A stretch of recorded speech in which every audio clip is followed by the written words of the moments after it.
He opened his eyes to a quiet ceiling and the flickering glow of candles, instantly recognizing that he was no longer in the modern world of LED bulbs. The primitive surroundings confirmed his suspicion. He had been reincarnated into a fantasy world, one far behind the civilization he once knew.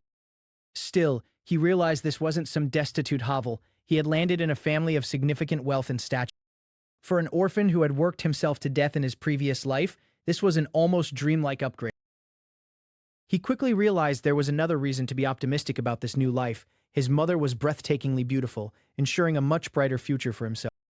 He cooed like a normal infant, savoring the peace of his new beginning. 3 years drifted by, and for the first time he crawled out of the confines of his cradle to peer out the window. The world outside felt impossibly vast, a sprawling horizon that stretched far beyond his young understanding. He stared in wonder, realizing that this place was truly something out of a fantasy. But that moment of quiet awe was cut short, as his early adventures outside the cradle were quickly brought to an end by the watchful eyes of the household. He was snatched back into safety, scolded gently for wandering into danger. It turned out his family wasn't just wealthy, they were central figures in the Grand Duchy, a name known throughout the entire kingdom. He finally understood his status. He was the son of the Grand Duke Dragonia, a child of immense privilege and responsibility. He quickly realized that being a noble meant he couldn't just play around. The expectations on his shoulders were already forming. At just 8 years old, his true training began. He was to become a knight of the kingdom. The prospect thrilled him. Would he finally get to master the legendary sword chi and aura he had only ever read about? His mentor was dispatched directly from the palace, the formidable Sir Gothic, a man who took his duty with terrifying seriousness. The knight was eager, convinced that training the young master was nothing short of divine will. Leon greeted his new mentor with polite indifference, unaware of the hell that awaited him. The excitement vanished the moment the training started, as he realized Gothic was an absolute brute. He was forced to push his young body to the absolute limit, realizing too late that this was less like training and more like relentless child abuse. He looked at the legendary weapon in his hand, feeling the weight of the expectations placed upon a future holy knight. A holy knight wasn't just a soldier, they were viewed as monsters in human skin, requiring a level of perfection few could ever achieve. The training was unforgiving, one more lap, one more set, until he couldn't even stand. To qualify, he had to complete grueling quests, earn the honor of the kingdom, and eventually be chosen by the Holy Grail itself. On top of the physical torture, he had to study the complex politics and duties required of a Grand Duke. He watched his mentor demonstrate the perfect strike, demanding total focus until the very last second. His life became a grueling cycle of administrative studies and bone-shattering combat drills. Exhausted and pushed to the brink, he found himself desperate. If there really was a god, he wanted nothing more than to be saved from this torment. Despite his prayers for relief, he didn't actually believe in any religion. He was simply a boy pushed too far. By the time he was 14, he was still searching for a way out, or perhaps a way forward. He roamed the world, seeking the elusive acknowledgement of the goddess required to finally ascend to the rank of a holy knight. He questioned how one actually earns the attention of a divine being. The answer was simple yet daunting. Rack up enough fame and good deeds, and the goddess would eventually seek him out herself. He thought the idea was utterly ridiculous, a fool's errand for a tired boy. His frustration was interrupted by the desperate cries of Sir Gildas. The front line was collapsing. Swarms of orcs were descending upon them, turning their training ground into a slaughterhouse. In his panic, he cried out to the heavens, begging for the goddess to intervene. Even in the middle of a war, he saw countless opportunities to prove his worth with his blade. He stood his ground, watching the invaders trample the kingdom's soil with their filthy feet. The kingdom was besieged on all sides, surrounded by too many enemies to count. As the battle reached a fever pitch, he realized the legends were true. The goddess actually descended to answer his plea. He knelt in awe, pledging his life to her commands, finally understanding his purpose. After years of slaving away in the mud and blood, he had finally ascended to the rank of a holy knight.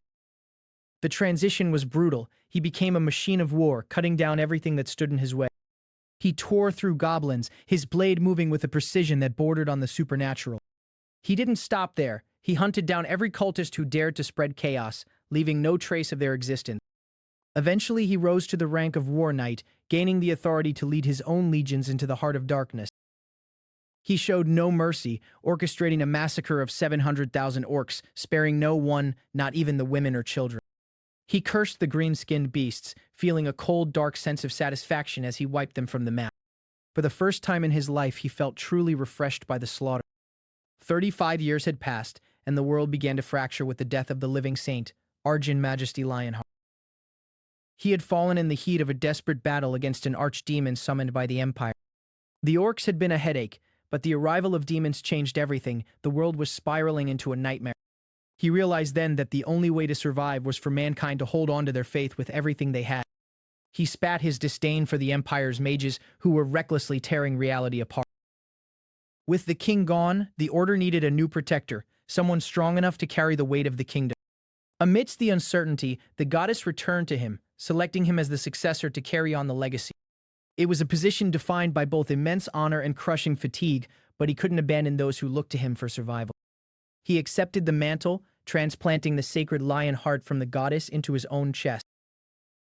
He swore a solemn oath to protect the Holy Grail, the ultimate symbol of their faith. In that moment, he became the Grand Duke Dragonia and the true king of the Lionheart Kingdom. 80 years had passed, and the weight of time began to show as the kingdom faced endless conflict. 3 great wars against the orcs had left the land scarred and the people weary. Even worse, a mutated goblin had ascended to become an archdemon, adding to the growing list of horrors they had to contain. The Empire continued its descent into madness, creating even more catastrophic situations for everyone else. Their dark magic experiments were accelerating, threatening to consume the very fabric of the world. He traced the source of the rot to the Empire, which had foolishly welcomed a dark northern cult into their fold. He watched in disgust as they abandoned the gods, their arrogance blinded by their own greed. He ordered his knights to muster, knowing the time for diplomacy had long since passed. He looked upon the separatists with nothing but contempt. They were wretches who didn't even deserve the mercy of slavery. He decided then that he wouldn't stop until he had conquered them all and purged the world of their stain.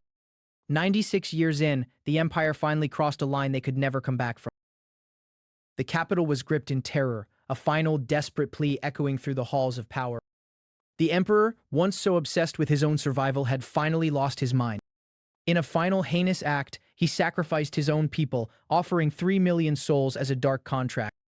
The resulting ritual brought forth the Lord of Chaos, a cosmic horror that descended upon the capital. He drew his blade, the holy sword still stained with the blood of last year's campaigns, and prepared to march on the Empire. He gave the order. They were going to end this once and for all. 121 years had passed, and despite all his efforts, the world was still crumbling.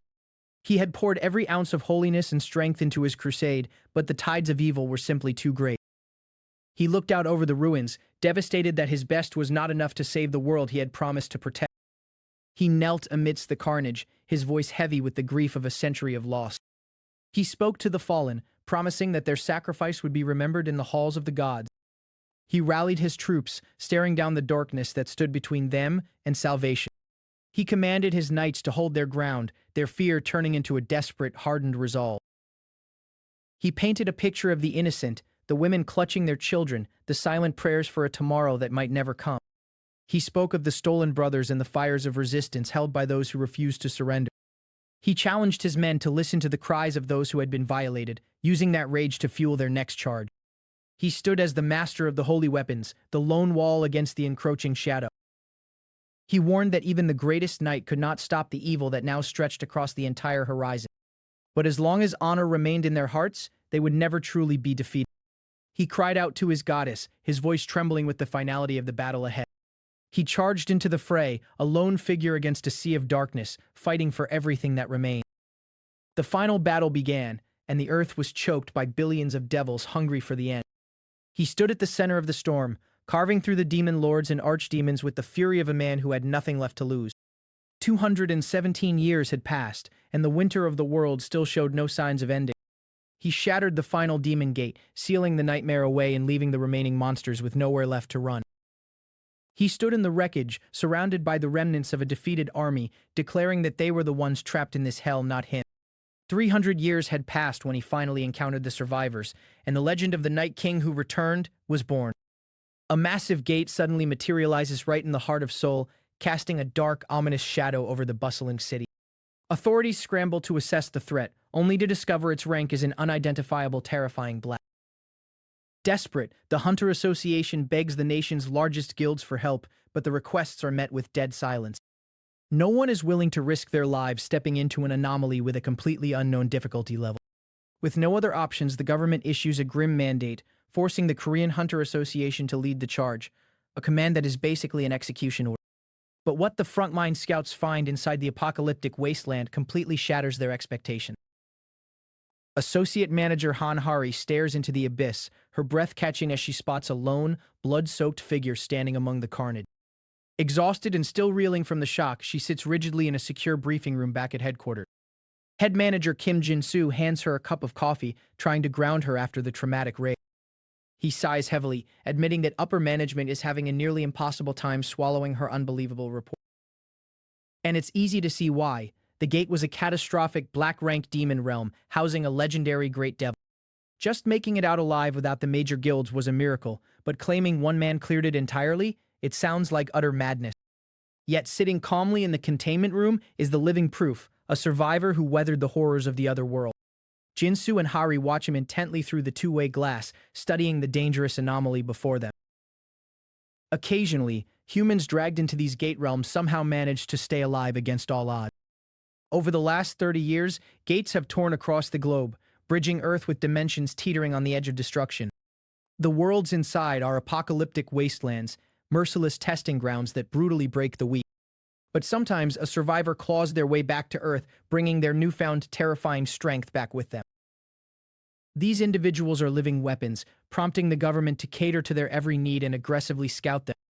Securing a survivor is a top priority, a matter of national security that no agency can afford to ignore. Jinsu leans forward, the sheer gravity of the situation finally sinking in. Even elite A-rank hunters have to put their lives on the line just to scratch a high-ranking demon. Yet this mysterious man obliterated the Great Devil with a single effortless stroke.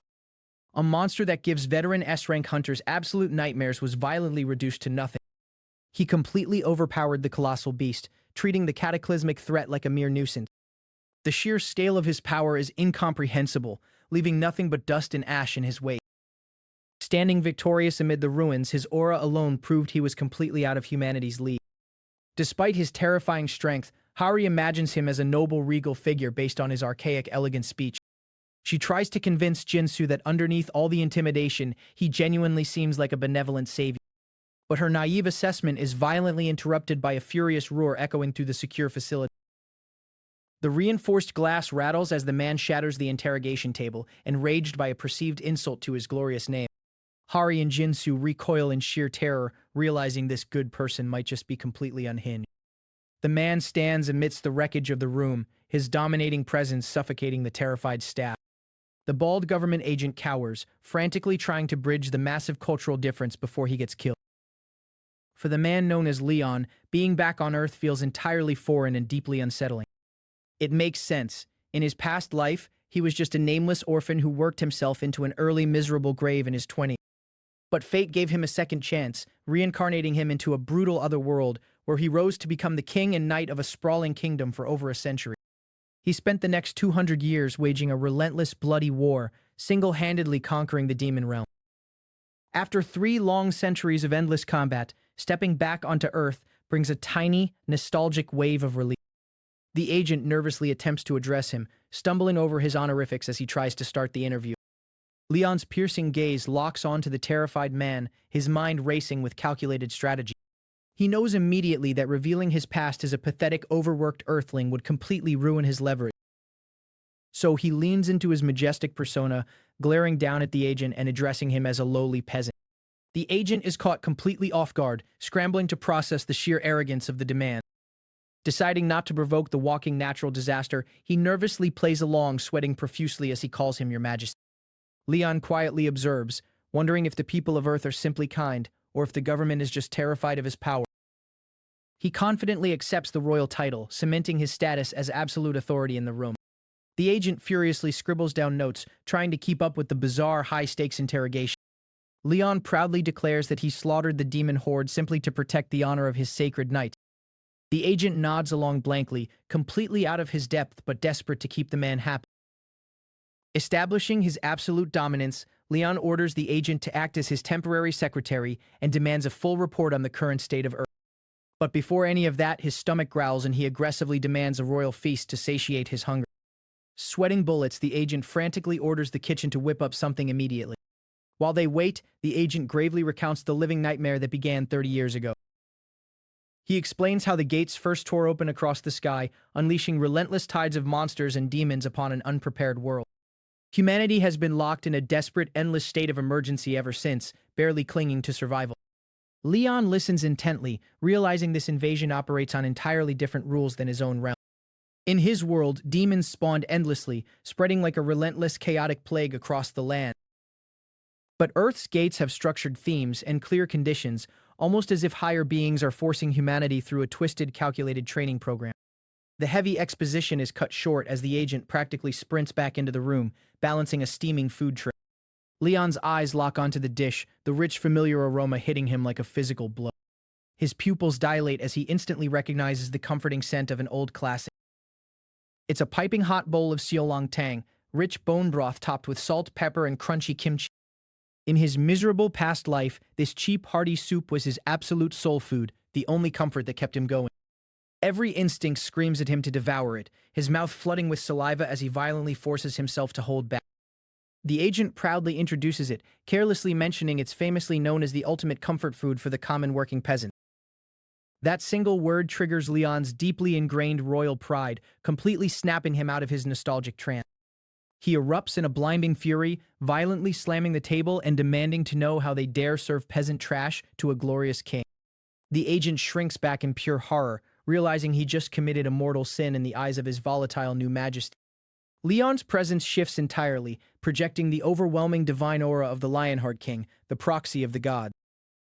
He looks down upon the modern world with righteous disdain, absolutely appalled by their severe lack of manners. To him, Earth is a chaotic, faithless mess entirely devoid of the proper religious reverence he commanded for centuries. The spilled soup pools tragically on the floor, a heartbreaking casualty of his unbreakable royal ego.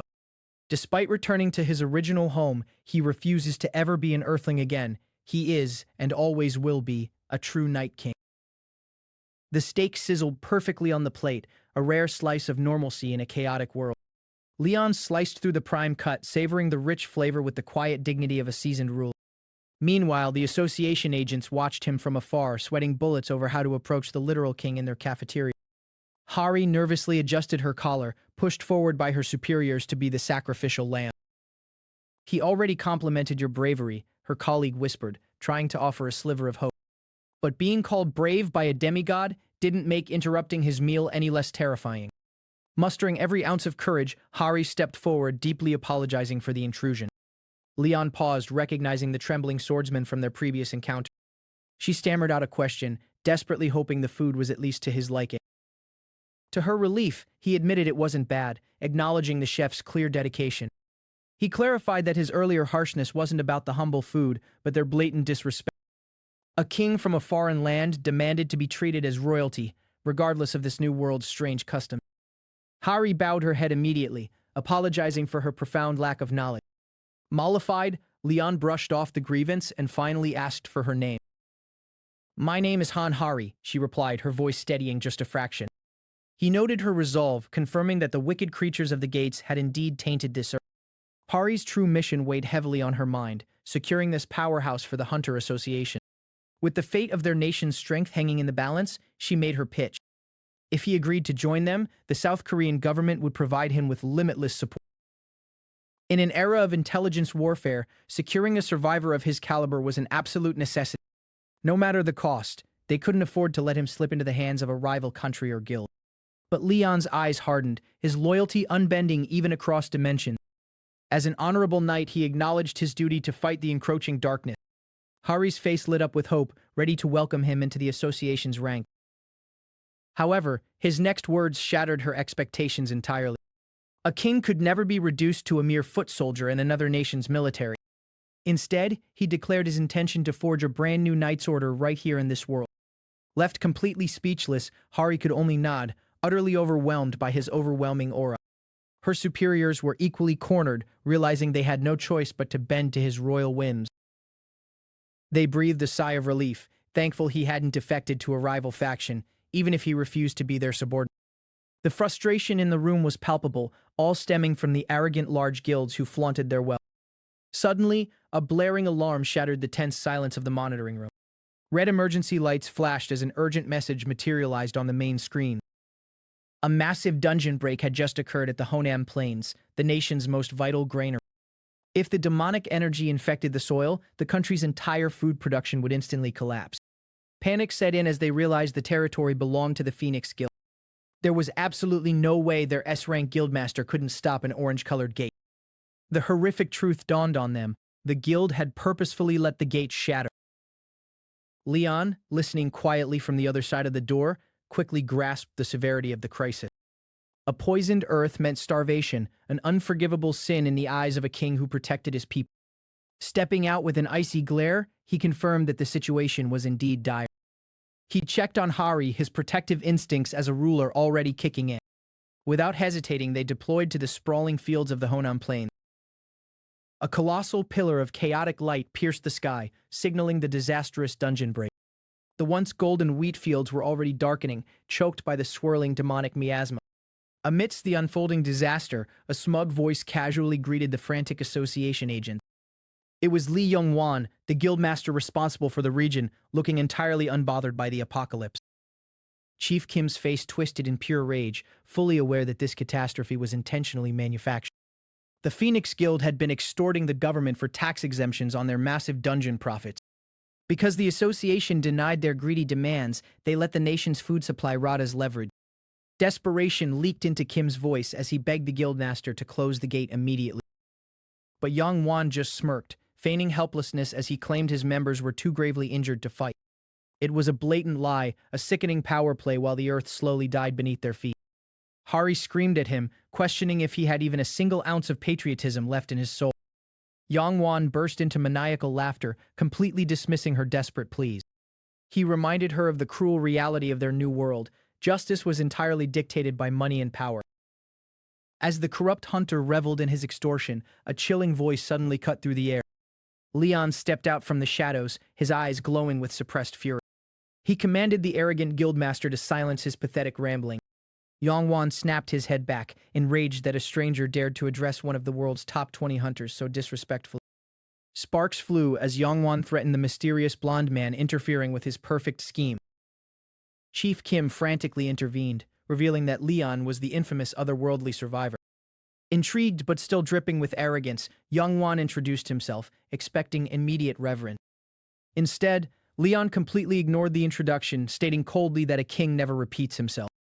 He demanded a swift and precise summary of the disaster unfolding before them. Taken aback by the sheer authority in his voice, Hari quickly began outlining the crisis. She explained the devastating effects of the demonic energy seeping from the broken gate. The infection was spreading rapidly, turning the vital soil into a barren, cursed wasteland. If they didn't completely eradicate the dungeon and purify the land soon, the damage would be irreversible. Leon absorbed the grim report, his expression hardening into a mask of pure determination. He boldly declared that once the time limit for the lesser hunters expired, he would personally step in to handle the threat. The raw confidence in his proclamation left the association members stunned, a beacon of hope in the gloom. However, he suddenly raised a hand, introducing a massive, unexpected caveat to his rescue plan. A king from a foreign land could not simply wage war on another nation's soil without formal consent. To proceed, he formally required permission from the ruling monarch of South Korea. Hari stared at him in utter disbelief, trying to process his rigid adherence to royal protocol. She desperately tried to explain that such formalities weren't necessary in a state of absolute emergency. But Leon refused to budge, criticizing her lack of honor for wanting to bypass her own nation's laws. He ordered them to send word to their leader immediately, leaving Yongwan absolutely dumbfounded by the bizarre delay. Even the corrupt guildmaster couldn't fathom the sheer audacity of this supposedly righteous knight. Eventually, the bureaucratic hurdles were cleared, and Leon issued his first set of strange commands. He tasked Hari with gathering a very specific, seemingly useless item, a straw doll. But it couldn't just be any doll, it had to be crafted by the hands of women who had given birth. A bizarre competition erupted right in the middle of the infected plains, drawing mothers from all around. Leon inspected the frantic handiwork with the strict, unyielding eye of a master craftsman. He ruthlessly rejected doll after doll, disgusted by their lack of spiritual resonance. "Fail," he declared repeatedly, tossing the inadequate bundles of straw aside without a second thought. The women watched in shock as the golden-haired king dismissed their hurried creation. He demanded true dedication, an artifact that could actually channel the sacred energy of the earth. Just as frustration threatened to boil over, his eyes locked onto a small, humble figure in the crowd. An elderly woman nervously presented her doll, her hands weathered by decades of hard labor. When asked about her family, she proudly revealed she had birthed and raised 12 children. Leon's eyes softened with profound respect, recognizing her as the ultimate patriot of life. He gently accepted the simple straw figure, honoring her immense contribution to her nation. Placing the doll reverently on the blighted earth, he summoned a brilliant, glowing chalice from thin air. As the first rays of dawn pierced the corrupted sky, a miraculous holy light erupted from the glistening water cascaded upwards, defying gravity as it eagerly breathed life into the woven straw. The lifeless doll suddenly sprang to its feet, infused with the divine presence of Demera, the god of life and abundance. Kneeling amidst the desolate field, Leon lowers his head in deep reverence, offering his prayers to Demera, the great Earth Mother. Through a small, woven straw doll, the goddess's presence softly manifests, acknowledging that this new world is plagued by evil and completely devoid of true divinity. He stands tall amidst the ruined world, deeply apologetic that the vulgar presence of monsters might sully his deity's eyes. But the goddess's voice is gentle, reminding her champion that mortal ignorance and greed are simply their nature, not absolute sins. Returning to his knees before the makeshift altar, Leon listens closely as the divine being asks him a simple question. What path will he choose now? His resolve is absolute. He vows to establish true authority, promising to teach the ignorant masses and lead them out of their darkness. Pleased by her champion's unwavering devotion, the presence within the small doll smiles warmly. Reaching out with a hand glowing with pure, warm light, the goddess asks if there is a favor he wishes to request. An overwhelming aura of holy light erupts as Leon pleads for the goddess to heal and purify this suffering land, which is trapped under the crushing weight of evil energy. Gazing into the blinding light, Leon knows that his goddess is always ready to answer the desperate prayers of her faithful. The small doll steps forward, declaring that while this alien earth is not her true body, she will still claim it as her own. She promises to spread her pure divinity, using her very flesh to substitute the barren, thirsty soil of this broken world. A single glowing golden seed detaches from the stalk, falling gracefully toward the contaminated dirt. She decrees that from this moment on, everything that walks upon this healed earth will become an ally to her champion. The moment the seed touches the ground, a massive pillar of blinding golden light erupts into the sky, violently tearing through the gloomy clouds. From the epicenter of the divine magic, a single glowing sprout bursts from the soil, growing at an impossible rate. The surrounding hunters and survivors watch in absolute shock, their minds completely failing to process the miracle unfolding right in front of them. Bathed in the holy light, Leon turns to the stunned crowd, proudly commanding the ignorant mortals to watch and learn what true power looks like. The golden aura ripples outward like a massive shockwave, forcefully transforming the dead wasteland into a world blessed with absolute divinity. In the blink of an eye, the barren dirt is replaced by an endless field of glowing golden crops swaying gently in the wind. The stalks are heavy with perfectly ripe grains, radiating a warm, life-giving energy that completely defies the laws of nature. The survivors cover their mouths in pure awe, realizing they are witnessing the righteous duty of a living being, birth and prosperity. Standing proudly amidst the golden sea, Leon declares that this miraculously fertile earth is the undeniable proof of an eternal promise. The small doll sits quietly on the wooden altar, her divine presence fully anchoring the massive blessing to the land. But not everyone is happy. The corrupt guildmaster aggressively crushes a handful of grain, his face twisting in absolute rage. Desperate to maintain control, the guildmaster yells at the survivors, warning them that crops grown with rapid magic are highly poisonous. Leon coldly glances over his shoulder, utterly disgusted by the sheer ignorance of a fool who dares to call a divine blessing poison. Gritting his teeth, the guildmaster furiously curses the straw doll, desperate to discredit the miracle that just ruined his monopoly on food. His loyal appraiser glares daggers at Leon, his eyes glowing with a sinister blue light as he prepares to completely frame the knight as a fraud. The guildmaster begins to panic internally, realizing that his entire extortion plan is falling apart just because of one man. Stepping forward with absolute confidence, the appraiser aggressively vows to expose Leon's blatant lies right here and now. The corrupt duo corners the knight, demanding an official appraisal to prove to the starving people that this food is a deadly trap. Leon calmly watches them throw their tantrum, completely unfazed by their pathetic attempts to deny a literal miracle. The appraiser channels his magic, slamming his glowing hand over the crops, fully expecting the system to label them as toxic waste. But the glowing blue system window pops up, revealing the absolute truth. Rare rank blessed rice, capable of curing tier 3 diseases. The appraiser's jaw drops, his eyes bulging out of his head as he screams in disbelief at the impossible rare rank status. Hearing the results, the starving survivors are thrown into a frenzy, begging to know if the miracle food is actually safe to eat. One of the skeptical managers stares blankly at the glowing grains, realizing they just stumbled upon a literal gold mine of holy artifact. Wasting absolutely no time, the survivors set up a heavy iron pot right in the middle of the glowing field, boiling the divine rice. Taking his very first bite, the manager's eyes light up with electricity as the holy energy instantly surges through his exhausted body. He realizes with pure shock that a single bowl of this rice is equivalent to a high-grade reinforcer potion worth millions of won. The female hunter looks at him with wide eyes, completely baffled that mere food could possess such insane magical properties. Driven by wild curiosity, another hunter actually catches a glowing grasshopper from the field and takes a bite. Instantly, a massive buff aura explodes around him, leaving the rest of the raid team screaming in absolute disbelief. The manager's mind races as he puts the pieces together. If the entire land is blessed, then every single living thing in this field is a free walking power. Completely losing their minds, the hunters start desperately chasing the glowing bugs, hyped out of their minds to enter the gate with fully stacked buffs. Seeing the humans finally properly nourished, Leon turns away, a quiet sense of satisfaction washing over him. He looks down softly, acknowledging that his immediate duty on this side of the portal is finally complete. Kneeling gently before the wooden altar, he prepares to bid farewell to the goddess who saved them. But before her presence fades, the divine light reaches out one last time, offering her beloved child one final piece of warm advice. A massive, beautiful vision of the goddess appears behind the doll, softly reminding her champion to make sure he feeds himself as well. With her divine energy spent, the glowing aura vanishes, and the small straw doll completely loses its light. The doll falls softly onto the altar, returning to nothing more than a simple mundane object. The female hunter awkwardly approaches Leon, the tension of the upcoming battle hanging heavy in the air between them.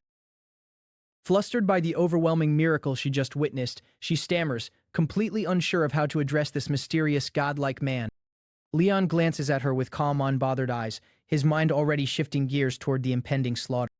A swirling, fiery portal rips open in the distance, and Leon confidently declares that since their bellies are full, it's time to march. Watching the energized raid team march toward the gate, the corrupt guildmaster and his lackey seethe with bitter resentment.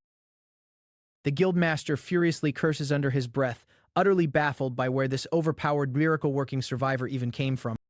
He knows that without Leon's interference, the desperate government would have been forced to agree to his greedy demands. Glaring at Leon's back as he leads the charge into the portal, the guildmaster maliciously wishes for the knight to die a horrible death inside. But the blue-haired appraiser smirks, a dark, sinister plot already forming in his mind. He casually tells his furious boss not to worry, hinting that the situation is still entirely under their control. The guildmaster raises an eyebrow, demanding to know exactly what his subordinate is scheming. The appraiser chuckles evilly, completely underestimating Leon, assuming the knight is nothing more than a squishy backline support buffer. With a psychotic grin, he confidently declares that without combat skills, Leon's team is guaranteed to fail miserably inside the dungeon. Meanwhile, deep inside the pitch-black abyss of the gate, an ominous blue aura begins to violently swirl around a massive armored gauntlet. A terrifying Death Knight materializes from the shadows atop a skeletal warhorse, a horrific monster that absolutely cannot be defeated by ordinary means. As an army of bloodthirsty skeletons awakens from the dark, a blaring red system warning violently flashes. A dungeon break is beginning, and the countdown to death has officially started. Stepping into the freezing cavern, the strike team braced themselves for the horrors lurking inside. Ahead of them lay a sprawling army of the undead, their bones rattling in the cold abyss. The assistant manager quickly briefed the confident blonde king, explaining the core mechanic of these rifts. Usually, she explained, clearing the monsters was enough, but this gate was entirely different. The king listened intently, completely unfazed by the terrifying sight before them. As she observed the endless sea of skeletons, a grim realization settled over her. There were far more monsters than anyone had anticipated, stretching out like a sea of death. She explained that in special dungeons like this, the undead wouldn't just stay down. As long as the boss remained alive, the skeletons would infinitely respawn, making it a battle of pure endurance. The blonde king simply smirked, unfazed by the grim reality, deducing that a necromancer must be pulling the strings. Suddenly, an ominous red system warning flared into existence, illuminating the dark cave. A brutal countdown began. 3 hours to defeat the commander Knight Dullahan, or face complete annihilation. The hunters realized too late that they had walked straight into a death trap. Panic set in as Chief Kim cursed their lack of preparation for such an overwhelming threat. In the distance, a terrifying figure emerged from the blue mist, a massive headless knight mounted on a phantom steed. The Dullahan raised its weapon, commanding its decaying legion to march forward. The skeletal army surged like a tidal wave, their hollow eyes burning with an unnatural blue light. The undead warriors clattered forward relentlessly, completely devoid of fear or fatigue. The hunter vanguard scrambled to hold the line, barking orders to distribute whatever potions they had left. Archers drew their strings tight, unleashing a desperate volley into the approaching horde. Chief Kim slammed his heavy shield into the ground, bracing for the inevitable impact. The skeleton vanguard crashed into their defensive line, bringing with them a suffocating pressure. Blades clashed against rusted armor as the hunters desperately tried to hold their ground. The sheer force of the undead strike sent shockwaves through the defenders' arms. Chief Kim gritted his teeth, shocked by the overwhelming strength of these supposed low-level monsters. With a fierce battle cry, he pushed back, determined to prove the worth of a B-rank tank. He activated his defensive aura, violently repelling the skeletons attempting to break his formation. But the relentless tide of bones kept coming, showing no signs of slowing down. Suddenly, an eerie magical circle glowed beneath the undead ranks, catching the hunters completely off guard. Skeletons casting advanced magic spells unleashed a devastating barrage against the crumbling shield wall. A massive orb of concentrated magic hurled straight toward the front line. The blast shattered the air, threatening to tear right through their meager defenses. Chief Kim desperately swung his massive warhammer, trying to deflect the lethal blow. The impact threw him backward, the raw power completely overwhelming his heavy armor. Through the smoke, the horrifying silhouette of the Dullahan watched the slaughter unfold. The defensive line finally buckled under the explosive magical bombardment. The sheer force of the blast sent heavily armored tanks flying backward like ragdolls. The cavern shook violently as the undead army capitalized on the chaotic opening. Chief Kim collapsed to the ground, coughing up blood as his expensive gear cracked under the intense pressure. The assistant manager screamed his name in horror, watching their strongest defender fall. Desperation took hold as she begged the reserve forces to step in and save their dying comrade. The skeletal warriors showed no mercy, ruthlessly closing in on the wounded hunters. She turned her pleading eyes to the blonde king, desperate for the legendary hero to intervene. But he stood completely still, his gaze fixed far away from the desperate struggle. The terrifying speed and power of the undead left the remaining hunters completely helpless. To her absolute horror, the king calmly refused, stating that a true monarch doesn't waste time on mere foot soldiers. The hunters stared in disbelief as the man they thought would save them simply watched them die. His chilling indifference proved that he had absolutely no intention of helping the struggling vanguard. His eyes were locked solely on the real threat, the towering Dullahan commanding from the rear. Realizing she was on her own, the assistant manager made a split-second decision to eliminate the boss herself. Knowing they would all perish if the monster lived, she ordered the others to support Chief Kim. Drawing her blade, she dashed straight into the dangerous heart of the enemy line. She leaped into the air, gracefully dodging the deadly thrusts of the skeletal spearmen. Using a skeleton's skull as a springboard, she vaulted higher, closing the distance to the commander. The Dullahan finally reacted, swinging its massive blade to intercept her mid-air strike. The immense force of the boss's aura created a shockwave that blew away the surrounding undead. She twisted her body mid-flight, narrowly avoiding a lethal slash that would have split her in two. Landing safely, she immediately calculated her next move, realizing she had to isolate the monster. But the Dullahan was already upon her, its massive armored frame looming over her small figure. Suddenly, the boss ripped its own flaming skull from its waist, preparing for a devastating counterattack.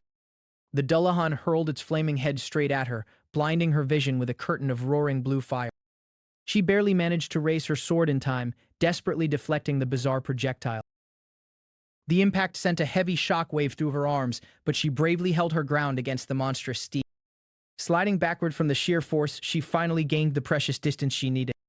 A wave of immense relief washed over her as she realized her reckless gamble had actually worked. The monstrous boss and its steed were now completely separated from the relentless skeletal horde. She readied her stance, knowing her close-range skills were her only chance at survival. Channeling every ounce of her remaining magic, she ignited her blade with an explosive roaring flame. She lunged forward, unleashing a massive fiery slash that illuminated the dark cavern. Putting all her strength into the strike, she aimed to vaporize the undead commander in one single hit. The fiery explosion completely engulfed the monster, but her eyes widened in absolute shock at the result. The Dullahan hadn't just survived, it had effortlessly blocked her ultimate attack. Using only the blunt side of its massive greatsword, the boss had completely neutralized the fiery blast. She gritted her teeth in pure frustration, realizing she was completely outmatched by the monster's overwhelming combat instinct. The Headless Knight swung its blade once more, the violent wind pressure nearly blowing her away. Suddenly, the chaotic battlefield fell silent as a slow, deliberate sound echoed through the cave. The blonde king was slowly clapping, stepping forward with genuine admiration shining in his eyes. He openly praised the monster's exquisite swordsmanship, recognizing the grace of a true noble knight beneath the cursed armor. Unsheathing his own overwhelming presence, he formally apologized for underestimating the undead commander. Stepping past the exhausted girl, the king raised his voice, demanding the monster's full attention. The king walked calmly toward the towering boss, the surrounding skeletons naturally parting to make way for his royal aura. With undeniable authority, he formally granted the cursed knight the honor to challenge him in battle. The assistant manager watched in pure disbelief as he casually proposed a noble duel to a mindless monster. The Dullahan paused, its blue flaming aura flickering wildly as it seemed to process the king's words. And then, defying all logic and reason, the undead commander slowly nodded, silently accepting the royal challenge. The undead army marches forward, a terrifying sea of bones completely devoid of any honor or humanity. Leading them is a massive, towering Dullahan, its headless body radiating a suffocating, murderous aura. But standing directly in its path is Leon, perfectly calm, holding a simple one-handed sword. The monstrous knight remains dead silent, its blue flames flaring as it grips its massive executioner's blade. Hari watches anxiously from the sidelines, knowing the terrifying lore behind this specific undead creature. She desperately warns Leon that a Dullahan is essentially immortal unless it is completely beheaded. Leon barely glances back, his expression completely unfazed by the terrifying reality of his enemy. Shocked by his sheer indifference, Hari stammers, unable to comprehend why he isn't taking this seriously. The rest of the team whispers in absolute panic, wondering how anyone could defeat a headless monster without a weapon meant to sever heads. But to the king, none of those trivial details matter when facing a true warrior on the battlefield. He steps forward, treating the monstrous undead not as a beast, but as an equal combatant. With absolute authority, Leon declares his grand titles, officially sanctioning the monster for an honorable duel. As if responding to his overwhelming presence, the Dullahan's spectral flames ignite with furious intensity. In a flash of blinding speed, the massive Dark Knight lunges forward, tearing up the cavern floor. Leon simply stands his ground, gripping his blade as the massive shadow completely engulfs him. The Dullahan brings its colossal weapon down with terrifying force, aiming to crush Leon instantly. A massive shockwave erupts as their blades clash, violently shattering the stone beneath their feet. Yet, amidst the dust and destruction, Leon hasn't been pushed back a single inch. With a swift, effortless motion, he parries the gigantic blade, completely throwing the Dullahan off balance. Before the monster can even react, Leon seamlessly transitions into a deadly, perfectly calculated counterstance. He coldly warns his opponent that he will only demonstrate this technique once. His eyes narrow with absolute, terrifying focus, tracing the perfect path for his inevitable strike. The Dullahan frantically tries to bring its heavy sword up to block the incoming attack. But Leon's movements are like lightning, completely bypassing the monster's desperate guard. A blinding arc of golden light tears through the darkness, slashing brutally across the Dullahan's massive armor. Hari's jaw drops as she watches the physically impossible happen right in front of her eyes. Leon's expression remains ice-cold, his strike executed with terrifying, flawless perfection. The sheer force of the impact sends shockwaves rippling through the air, blasting away the surrounding debris. The veteran guild members stare in pure disbelief, their minds failing to process the insane level of skill they just witnessed. Hari stammers out loudly, desperately asking if anyone else just saw the impossible feat Leon pulled off. The guildmaster realizes that Leon completely shifted his weight balance the exact millisecond their blades collide. Hari is utterly speechless, realizing the insane level of mastery and instinct required for such a maneuver. To make it even more terrifying, he chained that impossible parry straight into a devastating cross. The Dullahan staggers back, its blue flames flickering wildly as it tries to comprehend the overwhelming strike. For the first time, a spark of pure warrior's intuition flares from within the undead knight's cursed armor. Leon casually resets his stance, treating this deadly boss battle like a simple, elegant spar. He looks at the monster with genuine intrigue, realizing there might be a real, honorable fighter buried deep inside. It had been countless lifetimes since someone treated this cursed undead like a true knight and properly requested a duel. The two clash again and again, their blades moving so fast they become violent blurs of light and shadow. The Dullahan pushes back with ferocious power, refusing to go down without giving its opponent a proper fight. Leon admires the monster's perfectly straight posture, recognizing the stance of a true battle-hardened veteran. Beneath the monstrous exterior, he sees the remnant soul of a warrior who once chased nothing but pure honor. The Dullahan unleashes a massive sweeping attack, trying to overwhelm Leon with its sheer ridiculous weight. But Leon effortlessly deflects the crushing blow, his golden sword dancing elegantly around the dark blade. The Dullahan regains its footing, staring silently at the overwhelmingly powerful swordsman before.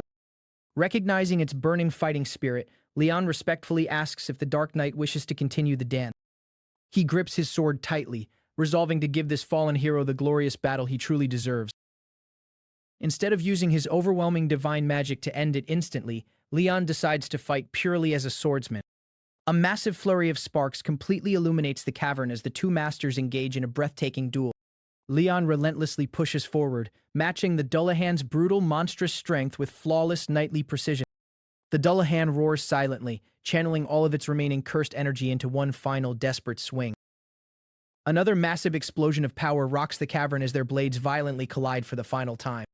The sheer impact forces the massive Dark Knight to slide backward, its heavy weapon trembling from the force. Leon lowers his sword, gently asking if the undead warrior has finally remembered the glorious days of his past. Deep within its hollow, cursed shell, the memories of a proud and honorable knight finally begin to flood back. With deep respect, Leon asks the fallen hero if he still wishes to cross swords. In the background, the mindless skeleton army simply watches, their master's chaotic, murderous aura completely gone. The once terrifying minions stand totally still, peacefully waiting for their commander's final decision. The Dullahan slowly reaches up, touching its dark, flame-covered helmet in deep, agonizing sorrow. For the first time in centuries, it realizes the endless, dishonorable massacres it had committed while under the curse. Dropping its massive weapon into the dirt, the exhausted knight realizes its cursed journey is finally at an end. The gigantic Dullahan falls heavily to its knees, completely surrendering its will to the superior king. Leon slowly approaches the kneeling giant, his aura radiating nothing but pure divine warmth and forgiveness. He smiles softly, genuinely overjoyed that this great warrior has finally regained his lost honor before the end. Reaching out, Leon gently places his hand upon the cursed knight's dark, terrifying helmet. With a voice full of grace, he prays that whatever god this knight once served will finally grant his tormented soul rest. Suddenly, a blinding, magnificent pillar of golden light descends from the very heavens, completely engulfing the darkness. Bathed in the divine glow, the dark, cursed armor begins to violently shatter and turn to ash. Beneath the monstrous exterior, the brilliant, peaceful soul of a true knight is finally revealed to the world. The rest of the strike team watches from afar, completely mesmerized by the beautiful, impossible miracle unfolding before them. Hari and the guildmaster can barely comprehend the sheer divinity and power they are witnessing firsthand. The team realizes that this terrifying monster would have only met a tragic, meaningless end if they had fought it normally. Leon casually walks back towards them, leaving the completely purified battlefield behind him. Behind him, the soul of the Dullahan peacefully ascends into the light, finally receiving the honorable death it so rightfully deserved. Hari stutters, completely overwhelmed by the king's overwhelming grace and his terrifying godlike power. Where the giant once knelt, its massive greatsword and a glowing, ominous dark orb are left behind in the dirt. The guild members rush over, their eyes wide as they sense the tremendous amount of mana radiating from the loot. The dark core pulses with terrifying energy, practically screaming that it is an ultra-rare artifact worth an absolute fortune. But Leon stares down at the priceless core with absolute, unfiltered disgust. Without a second thought, he brutally crushes the million-dollar artifact with a single strike, calling it absolute garbage. Dark smoke sizzles from the completely shattered remnants of what was supposed to be their massive payday.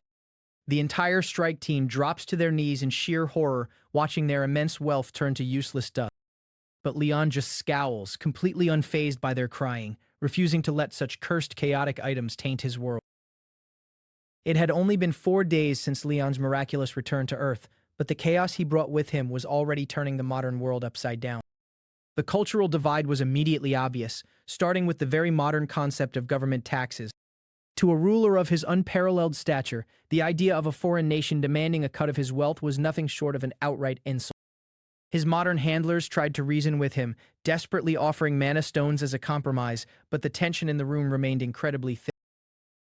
In his eyes, a true king never concerned himself with counting coins, viewing such trivial financial matters as completely beneath his royal dignity. Dismissing the conversation entirely, he made it clear that managing the treasury was a job for his subordinates, not the crown. Meanwhile, a growing crowd of newly devoted followers had gathered, eager to dedicate their lives to the cause of spreading his divine power across the land. But when it came to their mandatory tithe, the modern citizens were hit with a staggering demand of 19 trillion won, equating to 90% of their entire yield. The sheer absurdity of the divine tax rate sent a wave of panic through the crowd as they realized the overwhelming cost of living under his absolute rule. Completely oblivious to their modern financial struggles, he genuinely couldn't understand why his subjects were so terrified of going hungry. He casually promised that his guild would cover all their basic needs, blissfully unaware of the astronomical value of his newly created asset. The official appraisal was mind-boggling, with every 80 kilograms of his divine crop valued at an earth-shattering 1.5 billion won. Finding suitable accommodations for a king in a modern city proved to be an entirely different nightmare for the Hunter Association. Outraged by a temporary room lacking even a single piece of fine art, he had thrown a royal tantrum demanding the absolute luxury he felt entitled to. The poor assistant Hari had been forced to frantically scour five-star hotels until 2 in the morning just to appease his impossible standard. They finally managed to calm him down by compromising on a premium suite, ensuring a ceramic art piece was prominently displayed to soothe his bruised ego. Exhausted but relieved, the association staff could finally catch their breath as the morning light broke over the city. Stepping into his luxurious new quarters, Hari greeted the monarch, desperately hoping to start the new day on a positive note. Carefully managing his unpredictable temper, she gently reminded him that it was time for breakfast, urging him to keep his strength up after the battles. A lavish spread of premium food was laid out before him, a massive culinary effort just to satisfy a king accustomed to grand palace feasts. Despite the incredible feast, she humbly mentioned she would just grab a simple sandwich later, not wanting to overstep her bounds. As he took his seat at the dining table, a heavy, tense silence filled the opulent room. A spark of hope lit up in Hari's eyes as she excitedly wondered if the generous king might actually invite her to share the extravagant meal. That naive hope was instantly shattered when he fixed her with an icy, deeply judgmental glare. Instead of an invitation, he ruthlessly scolded her for standing around, demanding to know why she wasn't preparing the meat to be easily eaten by her king. Her dream of sharing a warm meal vanished in an instant, violently replaced by the harsh reality of their unequal social standing. With a cold scoff, he reminded her that in no civilized country would a sovereign ruler ever lower himself to dine alongside a common peasant. Moving past the awkward morning, the Hunter Association had officially secured a long-term luxury residence to ensure his continued comfort. As they drove through the bustling metropolis, Hari carefully explained that while it wasn't a castle, the new accommodations were the absolute best they could offer.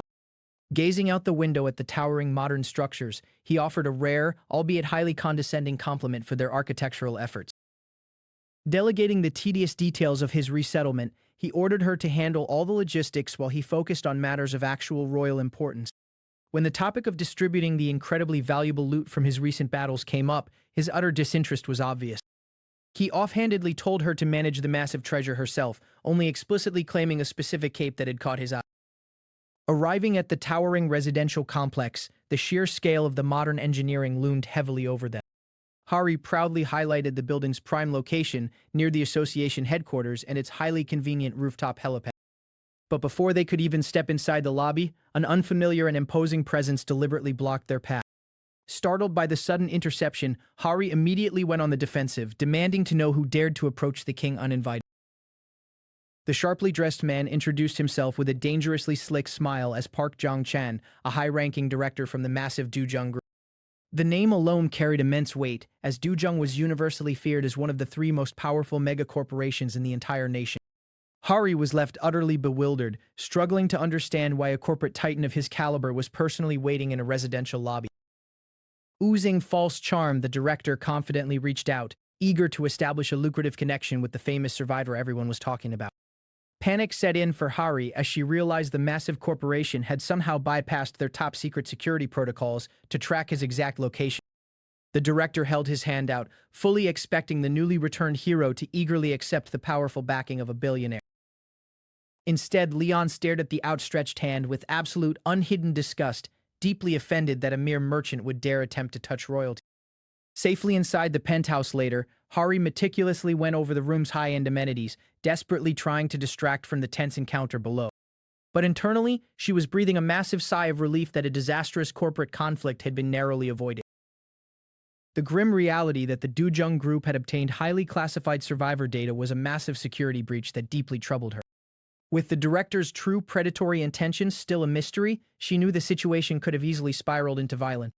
She couldn't help but wonder what could possibly drive a megacorporation to take such aggressive, borderline illegal steps. But as she pieced the puzzle together, the answer became glaringly obvious. There was only one thing that could make a greedy merchant risk everything. The secret was already out. The miraculous properties of the blessed rice from the Honam Plains had violently caught the attention of the corporate elite. Despite the association's desperate attempts to suppress the information during the chaotic aftermath, the truth had inevitably leaked. An overly enthusiastic streamer had managed to record the divine crop's immediate effects before the quarantine perimeter was fully secured.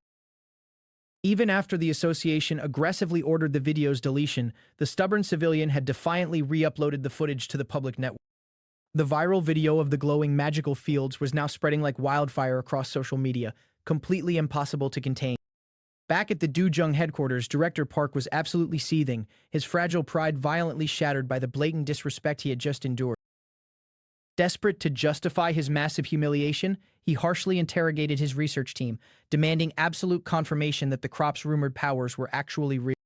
His lead scientist nervously reported that they had covertly tracked down the farmer who owned the original rice field to gather concrete, undeniable data. What the corporate spies discovered on the farm was nothing short of a medical miracle that shattered all bounds of modern science. A local dog on the absolute brink of death had fully recovered its vitality merely moments after consuming a small portion of the blessed grain. But the miracles didn't stop there. Villagers plagued by chronic illnesses and severe infections were reporting instantaneous permanent recoveries.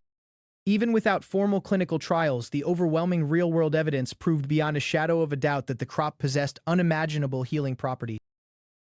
Armed with this world-changing information, the director's fury only intensified, realizing the absolute goldmine he had just been denied access to. His subordinates urged aggressive corporate action, recognizing that whoever controlled this limitless divine power would effectively monopolize the entire global medical industry. Driven by insatiable greed and wounded pride, the director vowed to confront the arrogant survivor once again, completely refusing to take no for an answer. In his twisted capitalistic mindset, he believed Leon was just another lucky, ignorant survivor who had stumbled onto a treasure he didn't understand. With a sinister, predatory grin, the director prepared his counterattack, determined to crush the king's ego by showing him the true, overwhelming power of modern wealth. Having finally returned to Earth, the legendary Night King sets 3 absolute goals for himself. First, he must spread absolute faith in divinity across the globe. While there are countless gods and millions of blind followers on this planet, he realizes a grim truth. True, pure divine power has completely ceased to exist here. A real deity is supposed to embrace their followers and bless the lands they walk upon. Instead, humanity is plagued by sickness, and their precious soil is rotting away from contamination. To channel true miracles once more, a brand new faith must be forged. His second goal is absolute reformation. He must rebuild the legendary Knights Templar from the ground up. In this fractured modern era, an organization of holy warriors wielding divine magic is nothing but a fairy tale. But if he, the King of the Lionheart, is revered as a demigod, then his loyal Knights Templar will be the ultimate saints of this era. Using undeniable divine power, they will become the absolute nightmare of all things wicked. His third and final goal is written in blood. To revive the Templars to their former glory, he must mercilessly massacre every single trace of evil thriving on this land. Order and balance must be restored to the fragmented pantheon. It's a colossal burden to place on a modern, faithless society. But the weight of impossible expectations means nothing to him. He is the king, and he simply has to fulfill his sacred duties no matter the cost. His quiet contemplation is interrupted when Hari informs him of an official request for an audience. Figuring that the necessary bureaucratic hurdles have been cleared, he sees no reason to turn the visitors away. The heavy doors swing open, revealing a group of sharply dressed corporate executives stepping into his domain. Leading the pack is a high-ranking merchant from the powerful Dujung Group, wearing a polite smile that hides his true intention. The king remains seated, his posture relaxed but commanding, silently waiting for the guests to state their purpose. Behind his fake smile, the merchant seethes with arrogance, absolutely disgusted that a man of his immense corporate stature has to bow his head to an uncultured savage. With a subtle nod, his suited bodyguards lug forward a massive, heavily reinforced metal case. Masking his disdain, the merchant smoothly announces that he has brought a small token of goodwill for the hunter. He is absolutely certain that this top-tier luxury item will blow the primitive warrior's mind. He plans to make this so-called king beg for his corporate sponsorship. Looking completely unimpressed by the theatrical display, the king casually tells them to hand it over. The merchant's eye twitches in sheer annoyance. He can't believe this uncivilized brute is acting like he's doing them a massive favor by accepting a priceless treasure. Without moving an inch, the king simply orders Hanhari to open the extravagant container. Nervous but compliant, she carefully approaches the high-tech lock. With a sharp hiss of pressurized air, the heavy metallic seals release. A brilliant light spills out from the container, and Hanhari's breath catches in her throat. Inside rests an immaculate collection of flawlessly forged, high-tech blades gleaming with deadly perfection. Puffed up with absolute pride, the merchant boasts that these are the most elite weapons ever crafted by his company's master blacksmith. Hanhari is completely paralyzed by awe, recognizing the legendary armaments instantly. Seeing her stunned reaction, the merchant's ego inflates even further. He smugly offers the king the privilege of choosing his favorite. Hanhari can't contain her excitement, explaining that these unique rank weapons are so rare that money literally can't buy them. She had only ever dreamed of seeing them through a screen. But the king merely rests his chin on his hand, his eyes dull with absolute boredom. He breaks the silence with a cold, piercing question. What exactly is he supposed to do with such pathetic low-rank toys? The merchant freezes, his brain short-circuiting as he tries to comprehend the sheer disrespect. The king questions how a blade can even be considered good without the blessing of the stars or a holy enchantment. He asks if they seriously only use these fragile sticks to hunt wild beasts. The corporate elite mentally curses at him, completely baffled by the talk of blessings and prayers. Does this lunatic expect him to leave the swords out in the sun to soak up faith? Reading the lack of reverence in the room, the king flatly calls the man a faithless merchant. Panicking at the sudden shift in tone, the merchant waves his hands desperately, claiming it's all a massive misunderstanding. The king sighs, dismissing the offense. He acknowledges that peddlers are naturally bound to show off their flashy wares wherever they travel. He brutally declares that these swords are barely sharp enough to butcher chickens and cows, but decides to humor the executives anyway. Reaching into the empty air, divine energy ripples from his fingertips as he manifests his own weapon. An ancient, heavily rusted longsword materializes from the ether, bathed in a soft, ethereal blue light. The merchant stares at the beat-up relic, holding back a scoff. He can't believe this savage is trying to counter his billion-one technology with a rustic piece of junk. He seethes in silent fury, deeply insulted that his company's masterpiece is being mocked by a fragile antique. Breaking the tension, the king calls out to a very confused Hanhari. He calmly instructs her to pick up one of the merchant's prized weapons and test it out. Still a bit bewildered by the rising tension, she hesitantly approaches the glowing display case. She reverently grasps Dawn, a legendary sword she had worshipped from afar for 4 long years. The moment her fingers wrap around the hilt, fiery mana surges into her veins. The immense, concentrated power is intoxicating. The merchant glares daggers at the king, furious that he doesn't even have the decency to test the supreme weapon himself. Igniting the blade's full potential, Hanhari readies herself, the sword blazing with intense, searing energy. Following the king's silent command, she brings the legendary weapon crashing down toward his unmoving figure with everything she has. A blinding explosion of impact rattles the entire luxury office. The deafening sound of shattering metal fills the air as jagged, broken pieces of the billion-one blade scatter across the floor. Hanhari gasps, her eyes blowing wide in utter disbelief. The merchant's smug grin completely vanishes, replaced by a look of sheer, unadulterated horror. Hanhari stares blankly at the useless broken hilt still gripped tightly in her trembling hands. The king hasn't even flinched. He effortlessly blocked the explosive strike using only the flat side of his rusted ancient sword. The merchant's mind shatters along with his prized sword. The absolute strongest weapon of the Dujung group was just obliterated like cheap glass. Cold sweat pours down his face as he desperately tries to reject the impossible reality playing out in front of him. But the king has completely lost interest in the charade. The clock is ticking, and he drastically cuts the meeting down to a measly 3 minutes. Cornered and terrified, the merchant hastily changes the subject. He wants to purchase the exclusive patent rights to the king's miracle, cancer-curing rice grains. The merchant rapidly calculates the numbers, offering a staggering 180 billion won, convinced that a primitive warrior has no concept of such immense wealth.